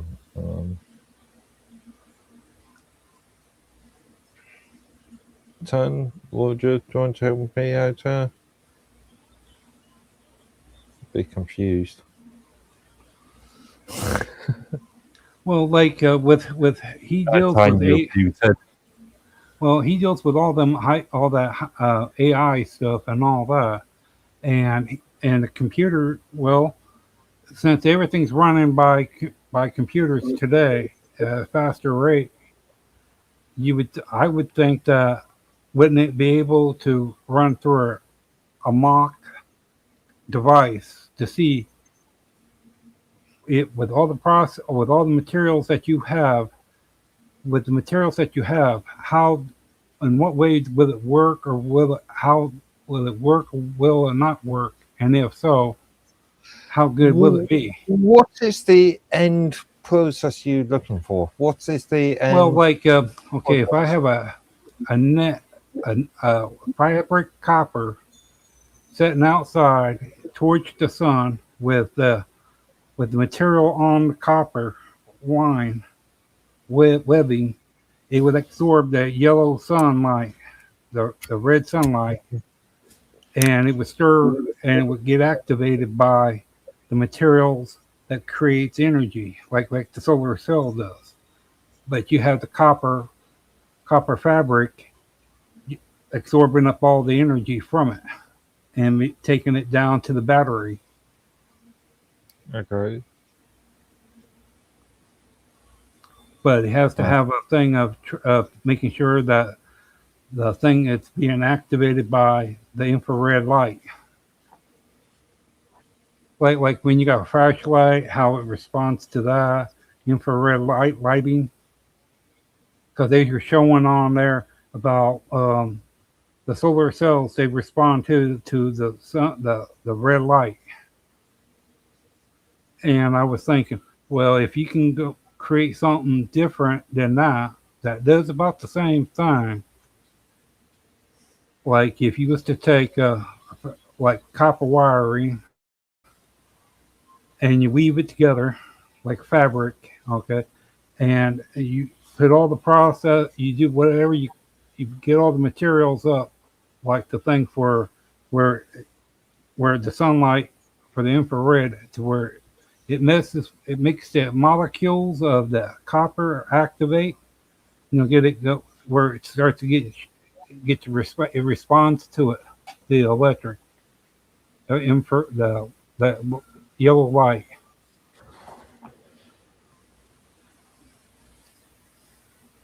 Again, I'm still not following you.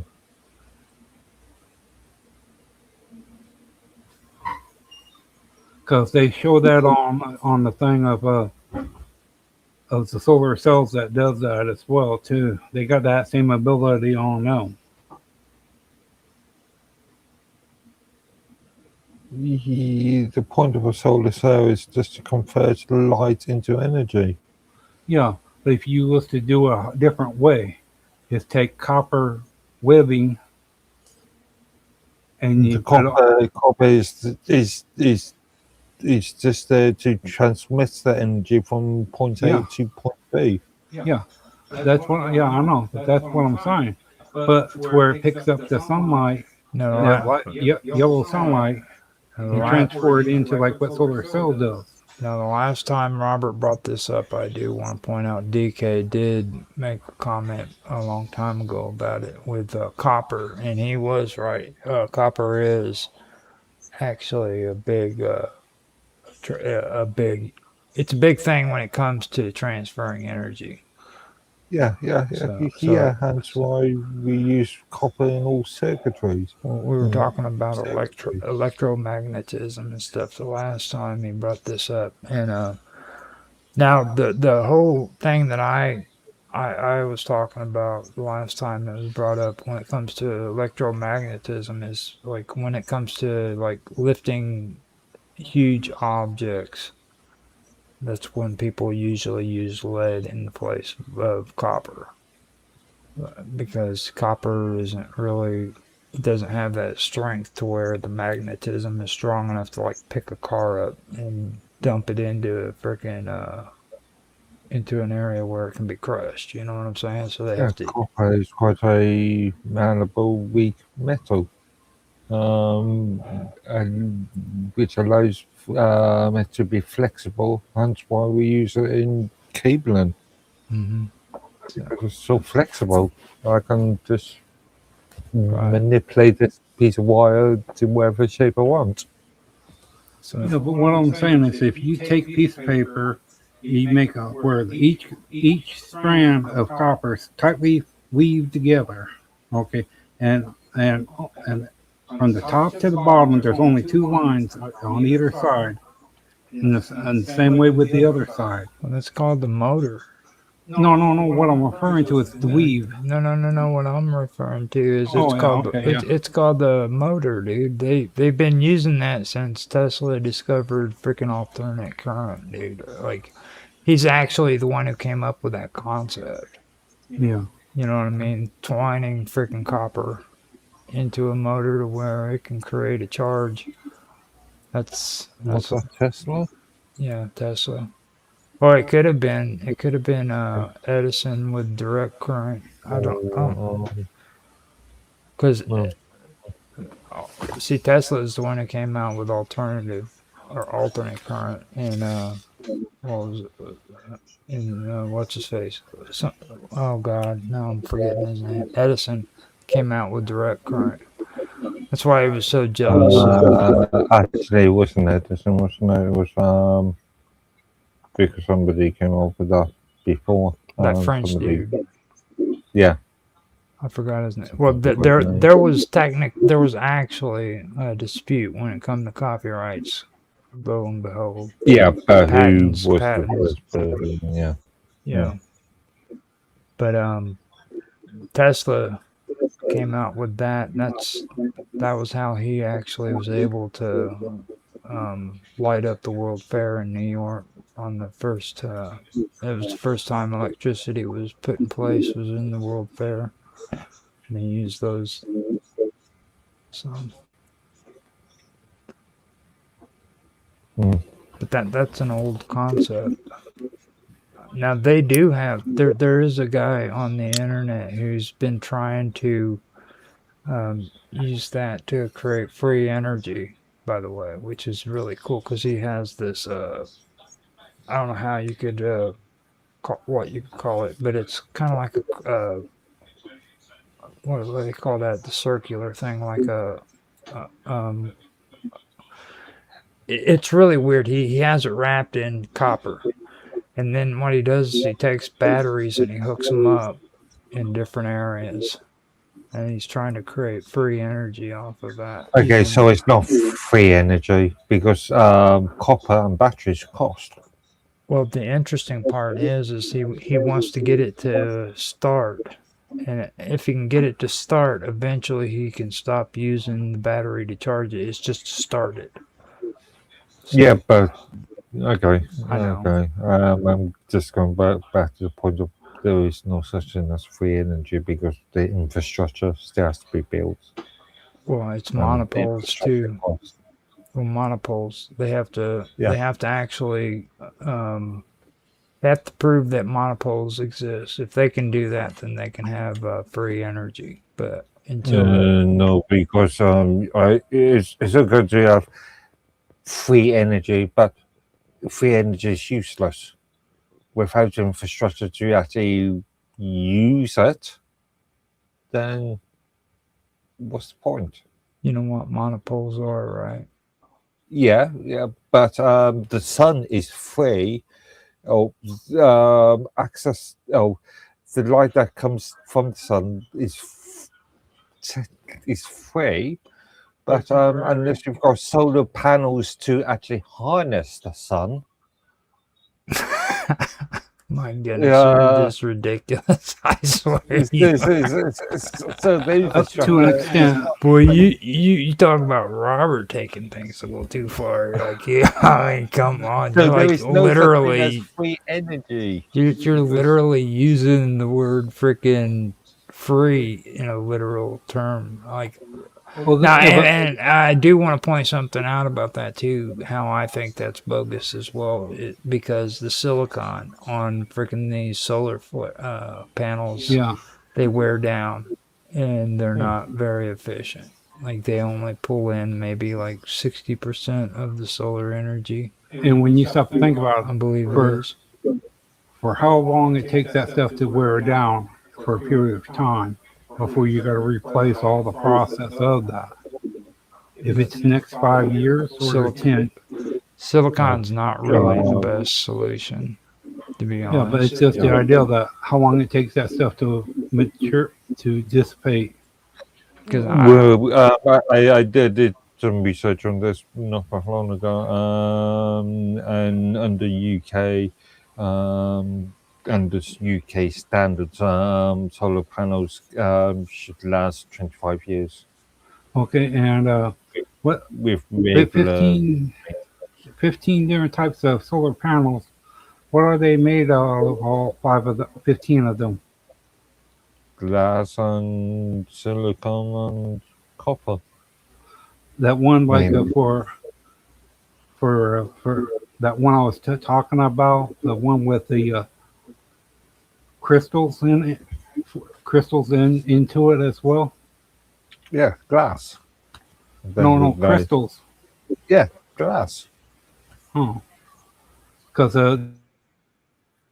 that's the one I was saying about how it picks up that color of infrared. You can Well, take a flashlight hold on, and it hold on. I lights up. actually, hold up. I know about this. Now the red has to do with the silicon because for the longest time, satellites that were looking out into space could not pick up the freaking color red because they didn't have the ability to do it. And what they found out was they had to have a thicker layer of silicon underneath the panels in order to freaking do that. The satellite, actually, it's the one from Japan that's in Hawaii. I forget the name of the mountain range, but it was the first satellite that could actually pick up the color red in outer space. And the reason why they did it is they had to go through and they had to freaking make the silicon underneath the freaking panels of the satellite thicker. So it's not really the copper or the freaking glass, it's the silicon Oh, okay. that does that.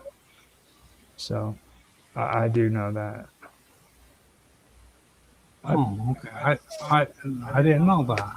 It's the color red when it comes to astronomy is very, very interesting. Just so you guys know, like if you ever want to know how the color red becomes cool, go and learn about astronomy. It's just awesome. And telescopes, things of that nature. They've got some really cool information. That's where you, to be honest with you, that's where you're going to find out a lot of the information when it comes to cutting edge technology and stuff. And like when it comes to AI, another thing that perturbs me is like when Mark gets all frustrated about it. Like, and Nancy does this too. Like they think that there's a difference between AI and the freaking space rover that's on Mars because they changed the name. Okay, so you're telling me that the program that's in that space rover isn't freaking AI? Like, seriously, dude? Well, no, I again don't believe there was such a thing as artificial intelligence in the first place. Again, it's just algorithmic. I think people do that shit on purpose though, because like it's very, very complex program on those rovers that have to think on its own without the assistance of humans. Technically, it's not thinking. It's just following procedures. Right. Procedures. Right. And it's the same thing with these satellites when they're in space, like the Voyager and stuff like that. Vija. That's a fictional. Vija is a fictional. Well, Vija had to think for itself to a certain degree so that it could function. And they're again, let's not conflate fictional stories with actual things that we know about, factual things. I know a lot about Vija. Yeah, we've all seen what stuff. Is it the motion picture? Well, or is it the yeah, it was the first one. It's the first one, isn't it? Yeah. Mm-hmm. Yeah, we've all seen that. Some of us remember. Well, I think some of us remember when they came out. When did they come out? Well, tell me this, if you're so smart. What was the name of the bald-headed chick? Oh. Nobody knows the answer to that without cheating. Nobody knows the name of the bald chick off the first Star Trek movie. Yeah, I know her name. 1979. Help was in 1979. Her name is in the Bible. Right? Yeah, her name is in the Bible. Uh, And the only reason why they don't know it is because she's bald headed. I'm telling you, she's very, very famous, dude, and nobody can freaking tell me her name. a character name rather than the actual actress. No, her real name. Her real name. A real name. The actress name. Yep. Persis Cumbeta. Oh no, that's the yeah, that's the okay. That's no.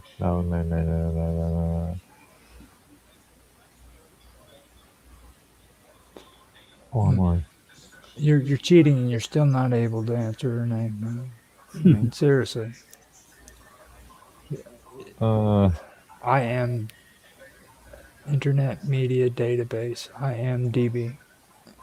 That's the Okay. best source for that kind of stuff. Yeah, I was just looking at the Wikipedia page for this. IMDb.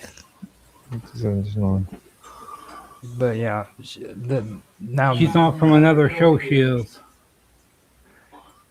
and I was going to say I remember when it came out, but I was too young. I was only 3 years old when it came out.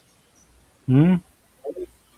I remember when my uncle first came home after watching it. He took Robert, I think, to the theater to see it. I think that one or Indiana Jones was your It was first. the Indiana Jones that me and him watched. Mm-hmm.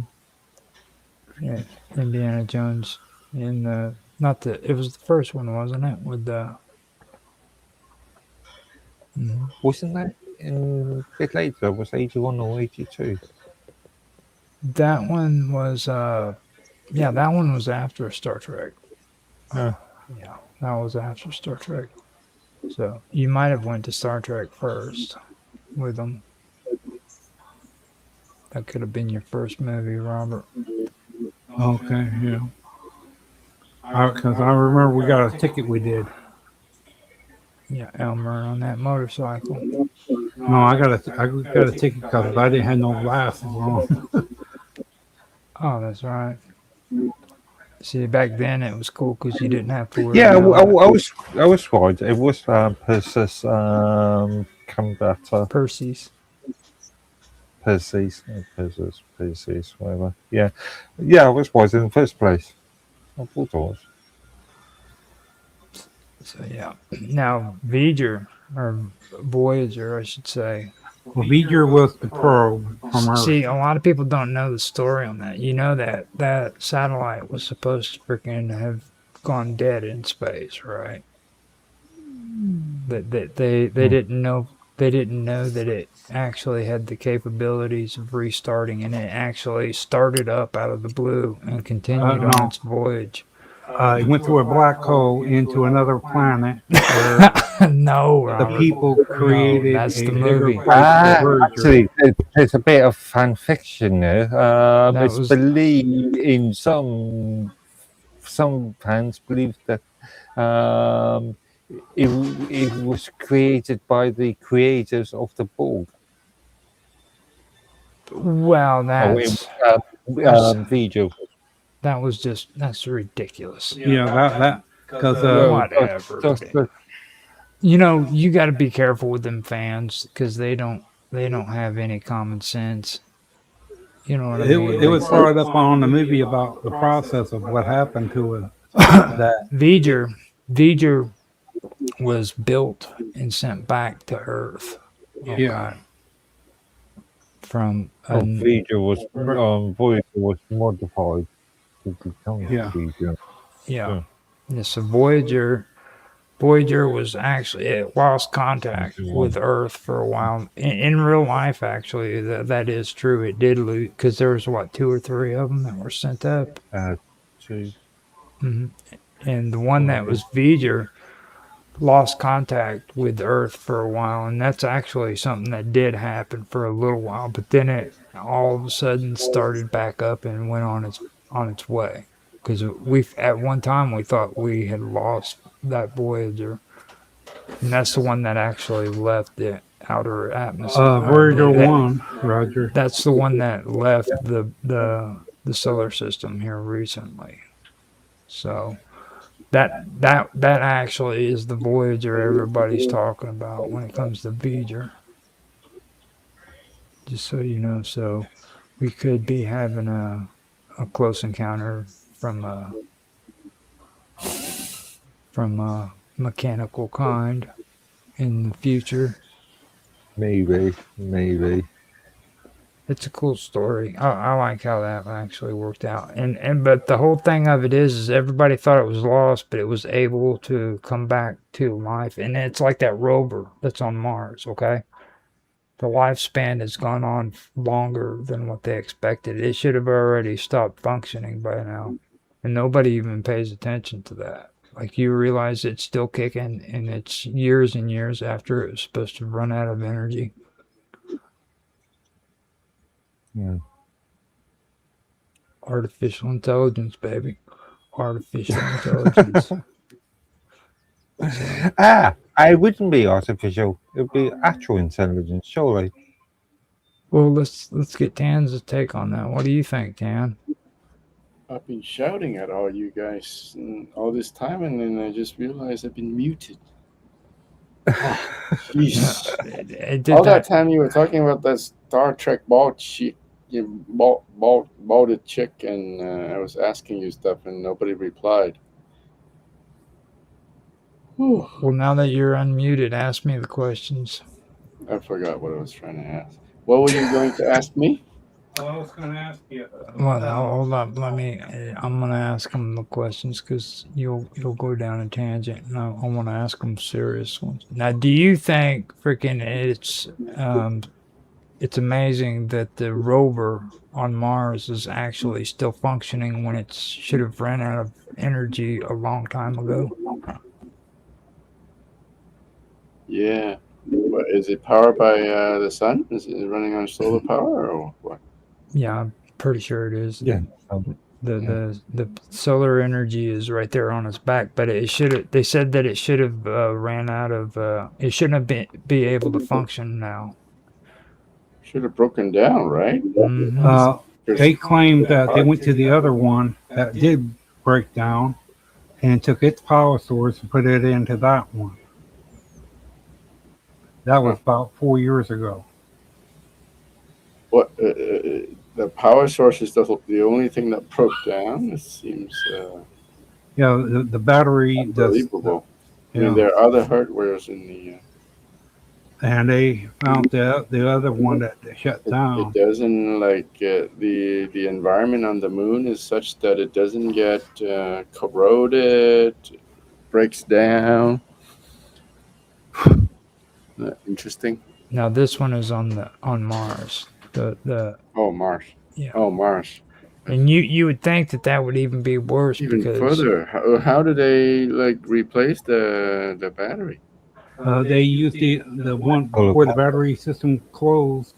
They used it. They found the other one. They opened up where it was at, slide it out using some the sort of arm, robot? And then they slide that one out. They had like a 30-second delay before the battery power was gone. They switched over. They did from one to the other. I doubt if they had a 30-second delay. Well, however they did, they have 30 seconds before the power would have been. They said that's just NASA trying to be dramatical. Yeah. You know what I'm saying? Like, there is no way they were 30 seconds away from freaking everything going out, and they switched everything just in time. That's just Hollywood. Did you watch that on a movie or something? Oh, they said what they said that they found that the thing only has so much power for a specific amount of time before it shuts down. They had 30 minutes. They did. Okay. I would say that you have lost all credibility, and you are no longer a part of the scientific society. You have soldiers sold to Hollywood, and that will be it, Robert. But yeah, I don't believe. I think that's more drama than it is anything Well, it's else. a good possibility.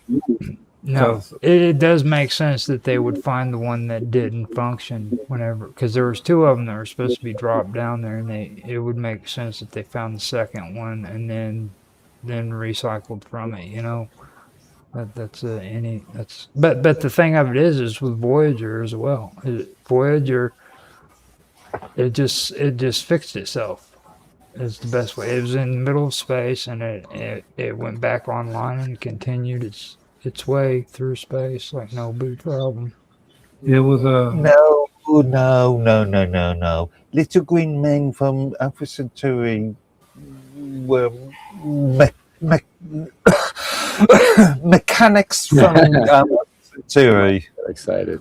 Well, I mean, this is not the episode that you're supposed to be talking about that on. Like we are on the Praetorian, and like if like you guys talked about me talking about aliens and little green men and stuff, and here you go talking about that kind of stuff, man. You should be ashamed of yourself. So He's being precise. well. What I was going to ask you is that I was wondering if there's any way for it to write up a thing where you can add things to it, where to find out if you put certain parts together, what would it be like, and how would an AI, what would an AI would able to look and say if it's actually how it would work. You had parts on a video. well, let me kind of step in on that. First of all, like people are selling into that shit like it's a good idea. Do not trust AI to do important stuff. It is not as intelligent as what everybody's giving it credit for. Okay. And I tell this to people all the time. Like you first of all, you need to know what the hell you're doing before you start using AI to freaking do stuff for you. Like if you're into coding and you know how to code, then yeah, use freaking AI to help you code if you know what the hell you're doing. If you don't know anything about coding, you should not freaking just let coding or let AI just sit and do your coding for you and just rely on it 100%. Okay, that's crazy, and that goes with writing too. If you don't know freaking how to write, then you probably should freaking learn how to write before you start relying on freaking AI to do the writing for it. Grammar check. Right. Now, grammar checking might be a good idea because that takes out the whole thing with Grammarly. If people are like paying $200 a month for freaking proper grammar or spelling, maybe that would be a good use for Chat GPT. Ask them to check your spelling and stuff, make sure that it's proper.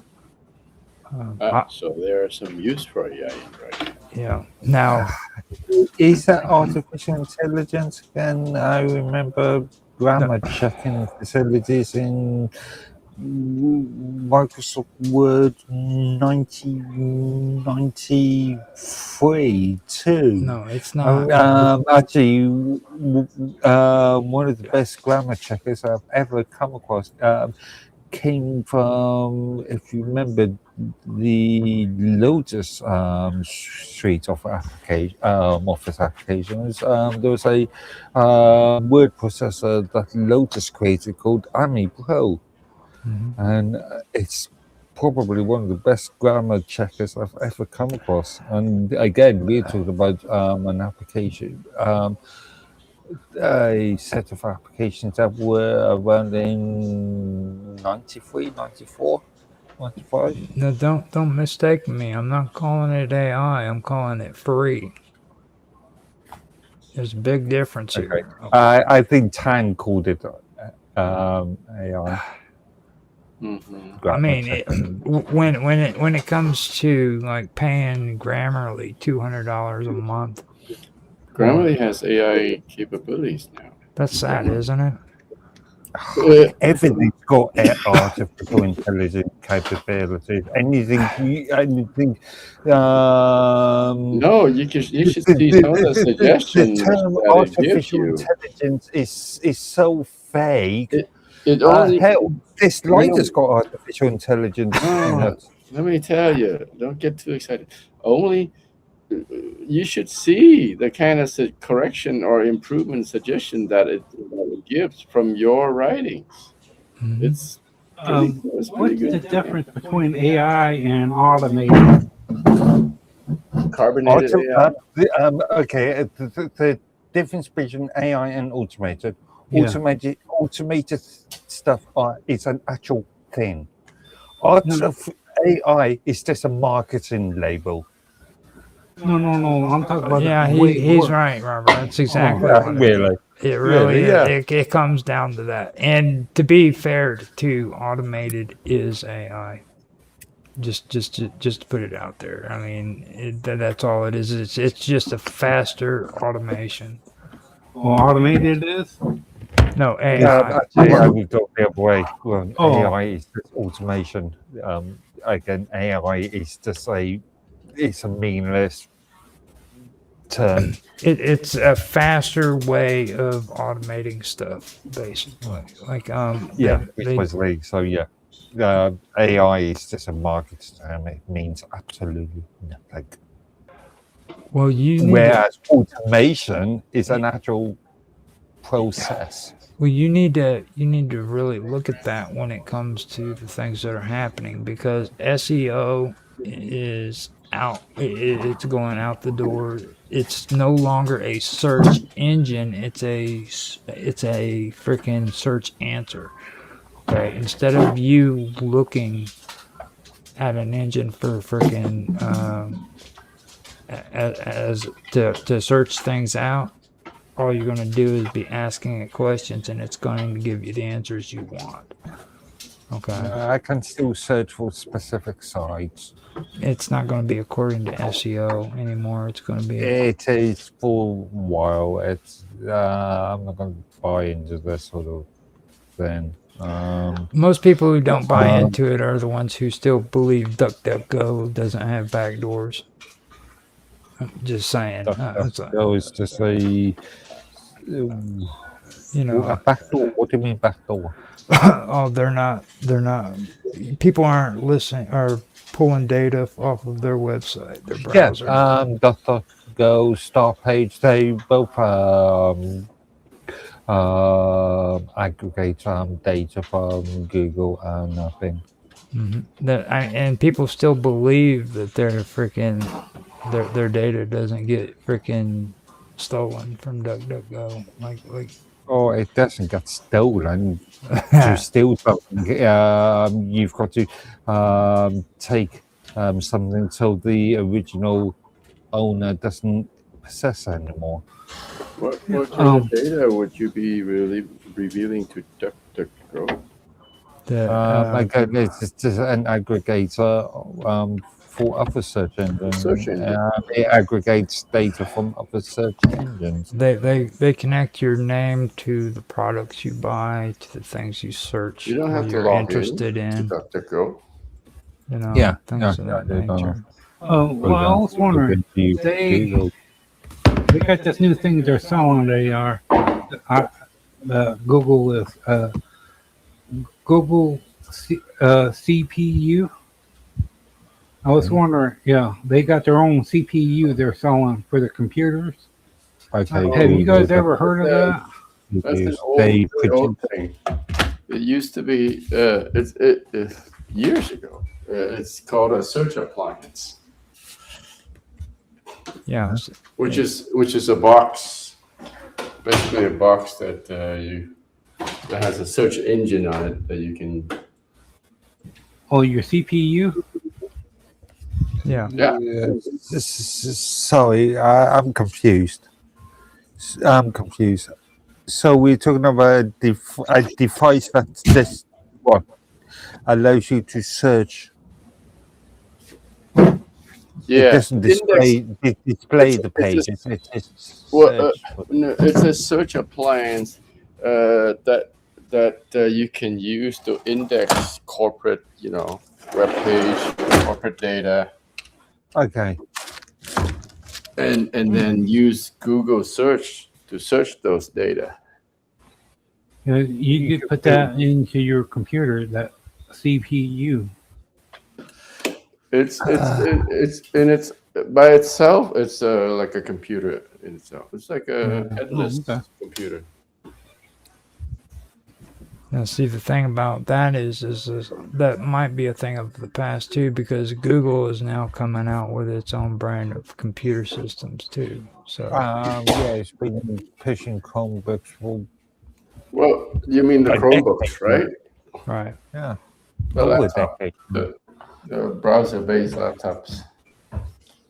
So, More ARM-based machines. now, with me, I keep telling everybody like that's the reason why Google's doing all this stuff with AI when it comes to their search engines and stuff and their algorithms. It's because they are going to be breaking away, becoming more autonomous for their own interests, and you're going to see like the new Microsoft setup, where like Microsoft, you can get Microsoft set up on your computer. Don't forget, Google's have And phones, right? Google's been replicating Microsoft sells Google Microsoft sells patents Android for a long phones. time. Their phones have Gemini built in. Chromebooks with Gemini built into the Chrome operating system and the Chrome browser. It's going to be separate. Like there's not going to be any Microsoft involved with it. Is what I'm saying. Oh, that's what I was bringing up last time. Yeah, Oh, that's why I was getting that idea about that big machine that they were showing. Well, it's more than that. It's not that complicated. Like, you know how whenever you get a new computer and you set it up, and Microsoft runs it through their Windows program, or you do the same thing with Linux. That's what's going to end up happening with Google. Google is going to be. It's already happened. It's been happening, like I said, for the last decade, not longer now. I've never even known that they've had their own system. You've come across Chromebooks before. Well, Chromebooks is set up with Windows, though, aren't they? No, Chromebooks, Chrome OS. Oh, see, I didn't know about Chrome OS. It's just nothing Linux kernel based. Oh, Linux, yeah. See, that's still Linux. It's a specific Linux kernel based. Are the laptops, the Chromebooks that Chrome has Yeah. what's powering those Chromebooks. It's interesting. I need to check into that. 'Cause that's the next direction I need to figure out. Yeah, they're doing all this. How's that going to work with what you call like web satellite? You know, where they use it. You know, you like your phones and all that. He always keeps coming back. He's to that obsessed with satellites. Well, they do have web phones where for the inner. Well, Robert, people are like technology. These satellite companies are freaking fighting a battle they're just not going to win. Okay, it's going to be done and over with eventually. They're not going to have freaking all of this satellite internet shit. Like it's just the latency. Okay, the latency with satellite freaking internet is ridiculous. They're still trying to figure out how to get freaking lower orbit freaking satellites into orb or around the Earth so that freaking the latency will go down. Like the farther away these satellites are from the Earth, the more latency it has. And Well, it's a big issue, and like they're trying to put up drones in the middle of the sky that's going to fly around all the time so that they can get rid of latency issues. And they're saying, oh, it's to help bring internet to third world countries and shit, and that's not the case. The case is they know that they're fighting a battle that they're not going to be able to win. Okay, because of latency. Literally, just because of latency. Did you what's his name? The one that has the electric cars? Well, did Musk. you see his new? Yeah, did you see his new thing? What they were doing in space? They got these things about a little bit bigger than a like a 60, about the size of a 64. They're small, but they're well, level 3 in the low orbit area. They have no engine, but they're small. But they're they're miniaturized satellites. They are. They're perfectly circle third level of the thing. Well, that's what I seen on there. There's like three Okay. different, and each one for different programs for different things. I just realized that he's trying to root for the underdog. You know what I mean? It's like Robert wants the freaking satellite companies to win. Well, Starlink is being bought by people. Not sure why. No, mind you, looking at US telecommunication infrastructure anyway, is pretty poor. I can sort of understand why US citizens are buying Starlink. But again, it's just another form of telecommunication infrastructure.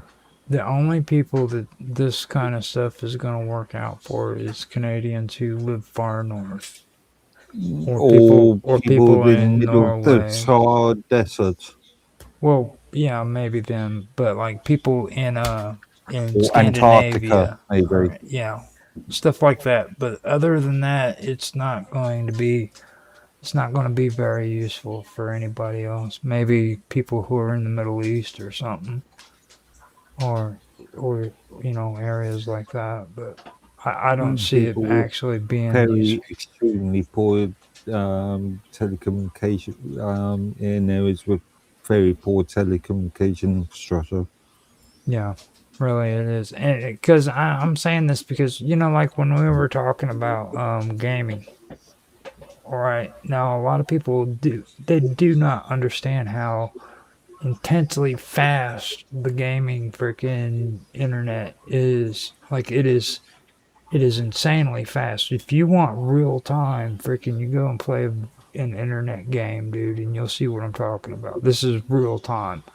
And they can't do that in programs that do stuff like what we're doing here with Jitsi and freaking OBS and stuff, and especially in music. If with these guys who are musicians and they're trying to sing together and play music together, they can really pick up on it too. Like the latency is horrible. Okay, and when you get in, when you go and you see how fast it is in the gaming industry compared to freaking how it is with this stuff, you take a look at that and then you tell me satellite's still going to keep going. It's Yeah, not there. I don't know. Again, when it comes to games, I prefer playing single player games. So, Yeah, now they obviously, come out with 4-player games. well, 8, 10, 20, Yeah, I was getting ready to 2,000, say. 8,000, a billion. I just played a really cool game with 8 different people. It was called Alien Swarm. And we had 8 people on a freaking team, dude, and we were kicking butt, man. And it was all 8 of us. And you don't get too many chances to play a freaking game with 8 people. All right. And I mean, it just for me that was a big deal. And these days, these younger people, they it's no big deal. It's like whatever. Again, just give me a game, a single player game. I mean, again, it depends on what sort of games you're playing. But Okay, so we're coming up 5 minutes until 2 hours. I'm gonna go ahead and end this here, and I before we leave, I want to go ahead and put the socials out and see if you guys want to give your socials. I'd appreciate it. Tan, you want to tell everybody how they can get a hold of you if they want to talk to you? Well, usually I'm on minds.com, and the handle is TH2Tran, but mine's been kind of in a crappy state lately, so I don't know how long I'm going to be there. Just because there was an issue yesterday, Tan's been all upset and he wants to Well, run it's more away. nervous. It's more nervous. I'm all jaded now. Yeah. Mm-hmm. Now, with that being said, how about you, Mark? How can people get in touch with you? I am not going to run away from Minds because all my content is already there. I'm not going to start forgetting all about my previous content just because of one minor issue. So yeah, you can find me on minds.com under the username Medworthy. Okay, so I'm not going to jump ship like Tan. So are you making a resolution? Is that what this is? This is Mark Edworthy's resolution. Making a promise. Well, I've been on Minds. I've done so much on Minds since 2017. I've even provided community support. I tell you what, on Minds. I've gotten so pissed. I'm going to be like those poor little violin players on the Titanic. I'm going to go down with the ship. Yeah, but you're not even active on Minds, Mark. Well, you know, with you, I've got posts coming up in the next day. Okay. With you two are kind of like I am. I've been so pissed with Minds throughout the years, and I still freaking keep sticking around there. So I can listen to you talk now, but I know that it's just a load of shit because I should have left Minds a long time ago. Okay, I know. I'm still there for two. So with that being said, you can find me on minds.com as Roger_Hanson. You can also find us in the group section for the Praetorian. This is also a part of our stream once a week for Minds Roundtable weekend event, which you can also find that group on Minds as well. If you guys like this stream, please like, subscribe, share, make comments below, and we'd love to hear your feedback in the comments section.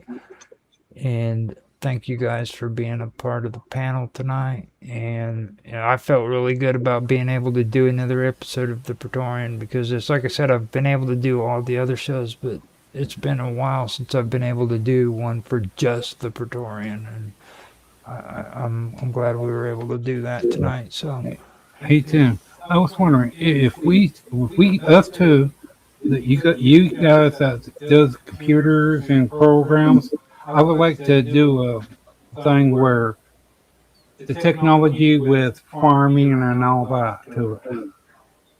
Well, What, you want to do a show about mining and farming technologies? Yeah. Like Okay. the different types of farming, the different types of computers. I'm trying to end the show, man. Oh. This is like the second time he's done this shit. We can talk after. Yeah. Keep talking after he ends the show. Okay. So with that, I hope you guys enjoyed. If you did, like, subscribe, share, make comments, and we will talk to you later. I hope you have a good day and evening, whatever time of the day it is for you. We'll talk to you later. Bye. Bye.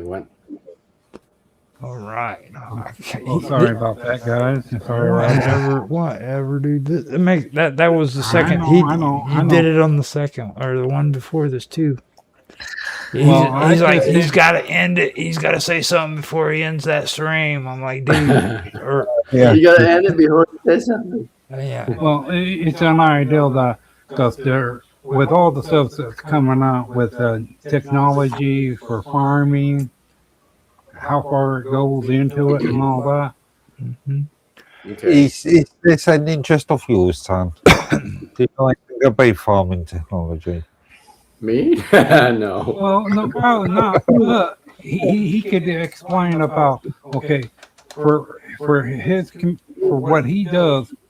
How does it work? For how does it fit into other Tan fields deal of farming? with corporate enterprise software. He doesn't deal with farm based Well, like firmware.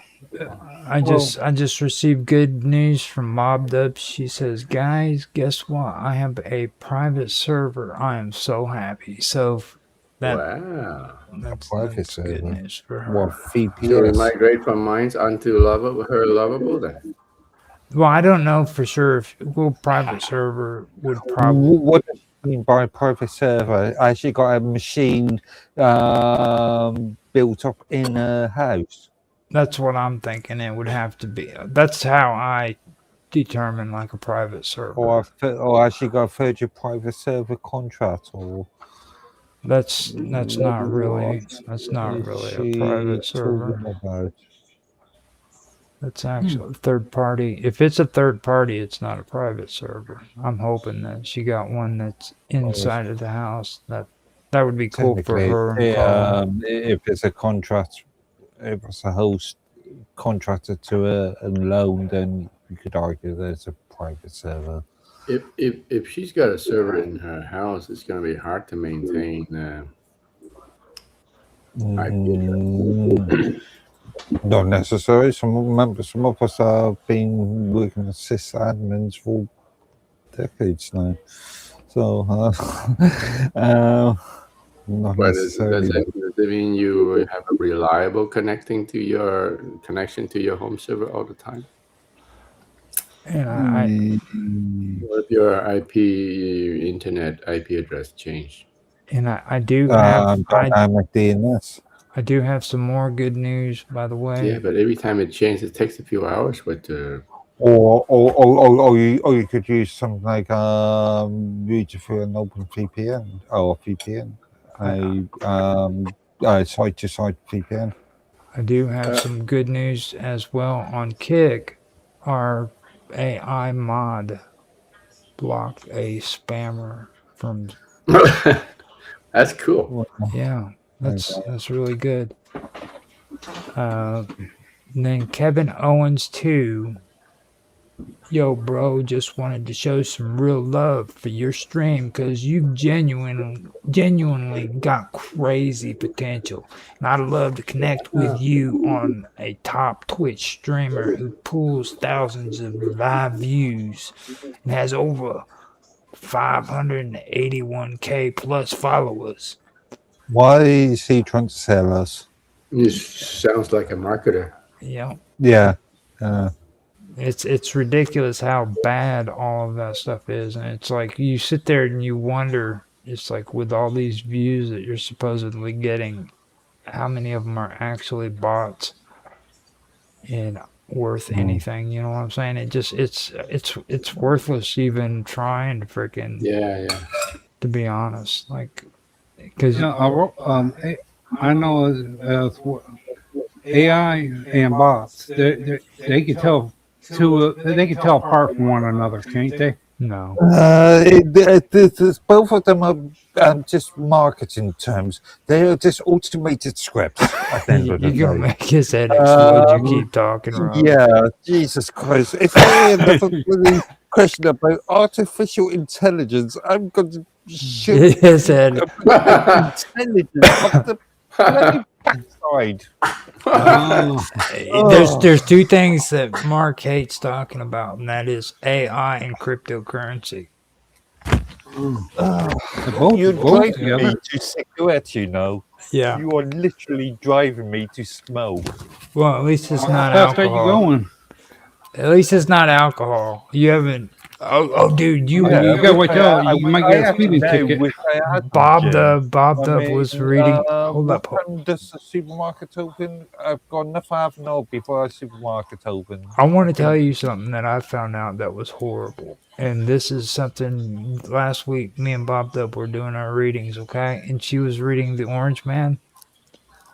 And she got to a point where they were talking about freaking having to wait for supplies because they were out of freaking alcohol. Okay. So Yeah. these guys are sitting around there waiting for the alcohol and the stuff to come in, and they get pissed off. And guess why? Because they were waiting for the beer, and the beer ended up being ginger beer. I'm like, are you? Actually, funny enough, I was down one Morrison's, I think, a couple of days ago, and I was really tempted to pick it up. I didn't, but I did see some alcoholic ginger beer, I something like can't. 5%, and bottles of pints. They were pissed off because they got a truckload or a shipment of ginger beer. Like that was just the horriblest thing on the face of the planet. I love ginger. I love that? ginger beer. It was out of the book that Bob Dub was reading the other day, and I was just so amazed by that. I was like, what the hell, dude? Like, I remember, like, what was it? Ginger beer, and then, what is it, wheat beer or something like that? Now, I could understand if it was like butter beer. Nobody likes butter beer. I've never tried I butter taste beer. it. Like, I thought there's a fictional thing from no, if you go to Disney World, they sell butter beer. So, it's, Yeah, actually, speaking of that, we tried that in Japan. mhm. You know, Butterbeer. they said you gotta be careful because when you drink it, if you have like a beer or something, it'll stick to your freaking nose and it'll literally stick to your face if you have facial hair. I don't You know. know, It was very mild. Actually, ginger beer doesn't have to, in the UK law, ginger beer doesn't have to be alcoholic. It can contain trace amounts of alcohol, usually under 0.5%. Beer without being alcoholic? I saw some really good actual alcoholic ginger beer just a couple of days ago. hey Roger. Yeah. Boy, thank goodness Bear was not around because remember how what he did with that butter up there at the house that time? Yeah. Just imagine if that was around. Oof. Bear was my old Labrador. He was half Labrador and half Golden Retriever. And one day we had to leave the house, so we put him in the bathroom because he wasn't used to the house. So what happened is he somehow got into the butter earlier, and he had eaten all of the butter, and we put him in the bathroom, and he just shit all over the freaking bathroom, and then slid it all over it. So we get home, man, and the whole bathroom is just smeared with dog shit everywhere. And it smelled. Oh, And poor Bear's just sitting there in the middle of the bathroom with crap all over him. I was like, oh my god! So I had to clean the floor, clean the bathroom, and give him a bath on top of all that. It was he horrible. would sit there lay next to you. He didn't have to part, man. That would just come crawling out. Okay, so You that don't leave him the house to himself. Just it was Just that one no, time. you never left Bear alone. Okay, Bear. in the house. No, You would get a house apart. anywhere. Like, okay, Bear. Whenever freaking I would let him like run, he would freaking do weird shit. Like I turn around and I let him go at the park. He ran straight for the ducks. Now the thing of it is Bear was a big dog, okay, but he was a chicken. So he ran to these ducks like he was going to be Mr. Tough Guy. And the moment one of those ducks lifted his head up like he was going to do something, Bear stops dead in his tracks, tucks his tail, and just walks away. He comes right back up to me. Sounds like my panda. I mean, he'll play it off like he's a tough guy, and then when he got off of his chain, he would like run around the block, and I would sit on the porch waiting for him because he would always run around the block and come up on the porch and just stare at me like, "Look, Bear, I've gotten away. What are you gonna do? And I'd just sit there and look at him like, whatever, dude. And he'd just do it again. There was a big dog. He was, you know, the big log chains. Mm-hmm. We had to tie him up with a tractor tire, and we had to take one of my metal fence posts, pound it into the ground where the doghouse was. For him to put that thing over, it takes 3 people to pick up the tires, slide it over the thing, and you had to use one of the big aluminum pans for water and food. Because that boy, he could drink and he could snap regular chains. He can. If they're not that big around, man, he would just snap some suckers and take off. Well, he wasn't raised that way. Whenever I had him, I raised him up where he didn't have a collar even. Yeah. And he was never like chained up, so he didn't understand all that. But boy, and whenever he got to Illinois, he couldn't cope with that kind of stuff. So, but he was the cop boy. He would sit there next to you. When I would go to bed, he would follow me in there, go to sleep. Mm-hmm. I had him actually hand trained where I could give him hand commands. He'd sit down, he'd lay down. I knew all the commands and stuff. And a friend of mine, Rita, helped me train him. And she taught me, like, you don't, first of all, if you're going to train a dog, you never freaking use treats to do it. You give them affection. You know what I mean? Yeah. Everybody's always trying to train their dogs with a freaking nice treat and stuff. And, like, first of all, you teach them hand commands, and then when you go to train them, you don't give them treats, you give them affection for a reward. Because that's what they really want. They want your affection, you know. So I started doing that, and I started learning the hand commands, and that's how I taught him. When it comes to commands, chows are really good with it, but they're dumb as bricks too in other ways. But when it comes to like training them, doing commands and stuff, like they're really, really good at it. But they're not really smart in other ways. You got to be watchful around them, because a lot of people think like pit bulls are the most dangerous animals, and they're not. The worst ones is the chow. Chows are probably the most aggressive dog you can find. Well, it's not really aggressive per se. It's like it's the sort of nurture sort of thing. Well, they're shifty though. You got to understand that about chows. They're really, really shifty. Like you look at a chow and you think, oh, they're a nice, pretty, fluffy dog, but like their background, like, you know, you know their background, right? They're actually hunting dogs. Mm-hmm. So I mean, they're really interesting, and war dogs too. They've been known to be trained for war dogs. There, one day, he took that other dog by the throat, hold him down with his legs up, and I had to walk up and make that bear release that dog, because he had him by the throat. Yeah. And the person was snooping around the yard at 3 in the morning.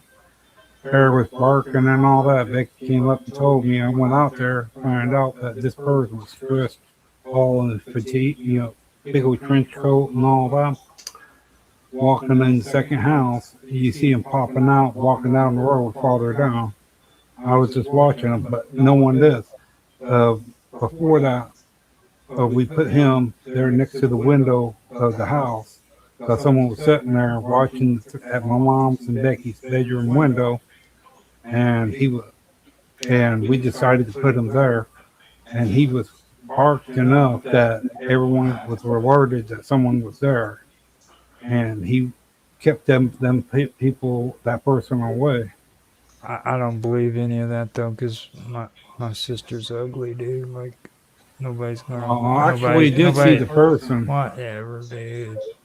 Like, she's ugly, and ain't nobody gonna be sneaking up, looking in the window. Like if it was a hot chick, I could understand that, but that's whatever. Beauty's in the eye of the beholder. I'm just joking. hopefully she's not listening because she'll have something to say about that later on. But anyhow, yes, I was going to say band goes 1 subscriber. I'm gonna walk away from all this old family stories Robert loves to be talking about, like especially when it comes to Bear, because like he was my favorite dog. He passed away, and he's the only dog I actually really We both got like the old bear, cause bear. so, At night when I go outside, well, we're done. I'm gonna end the stream, and we're done with the whole conversation about Bear. You're driving me nuts. So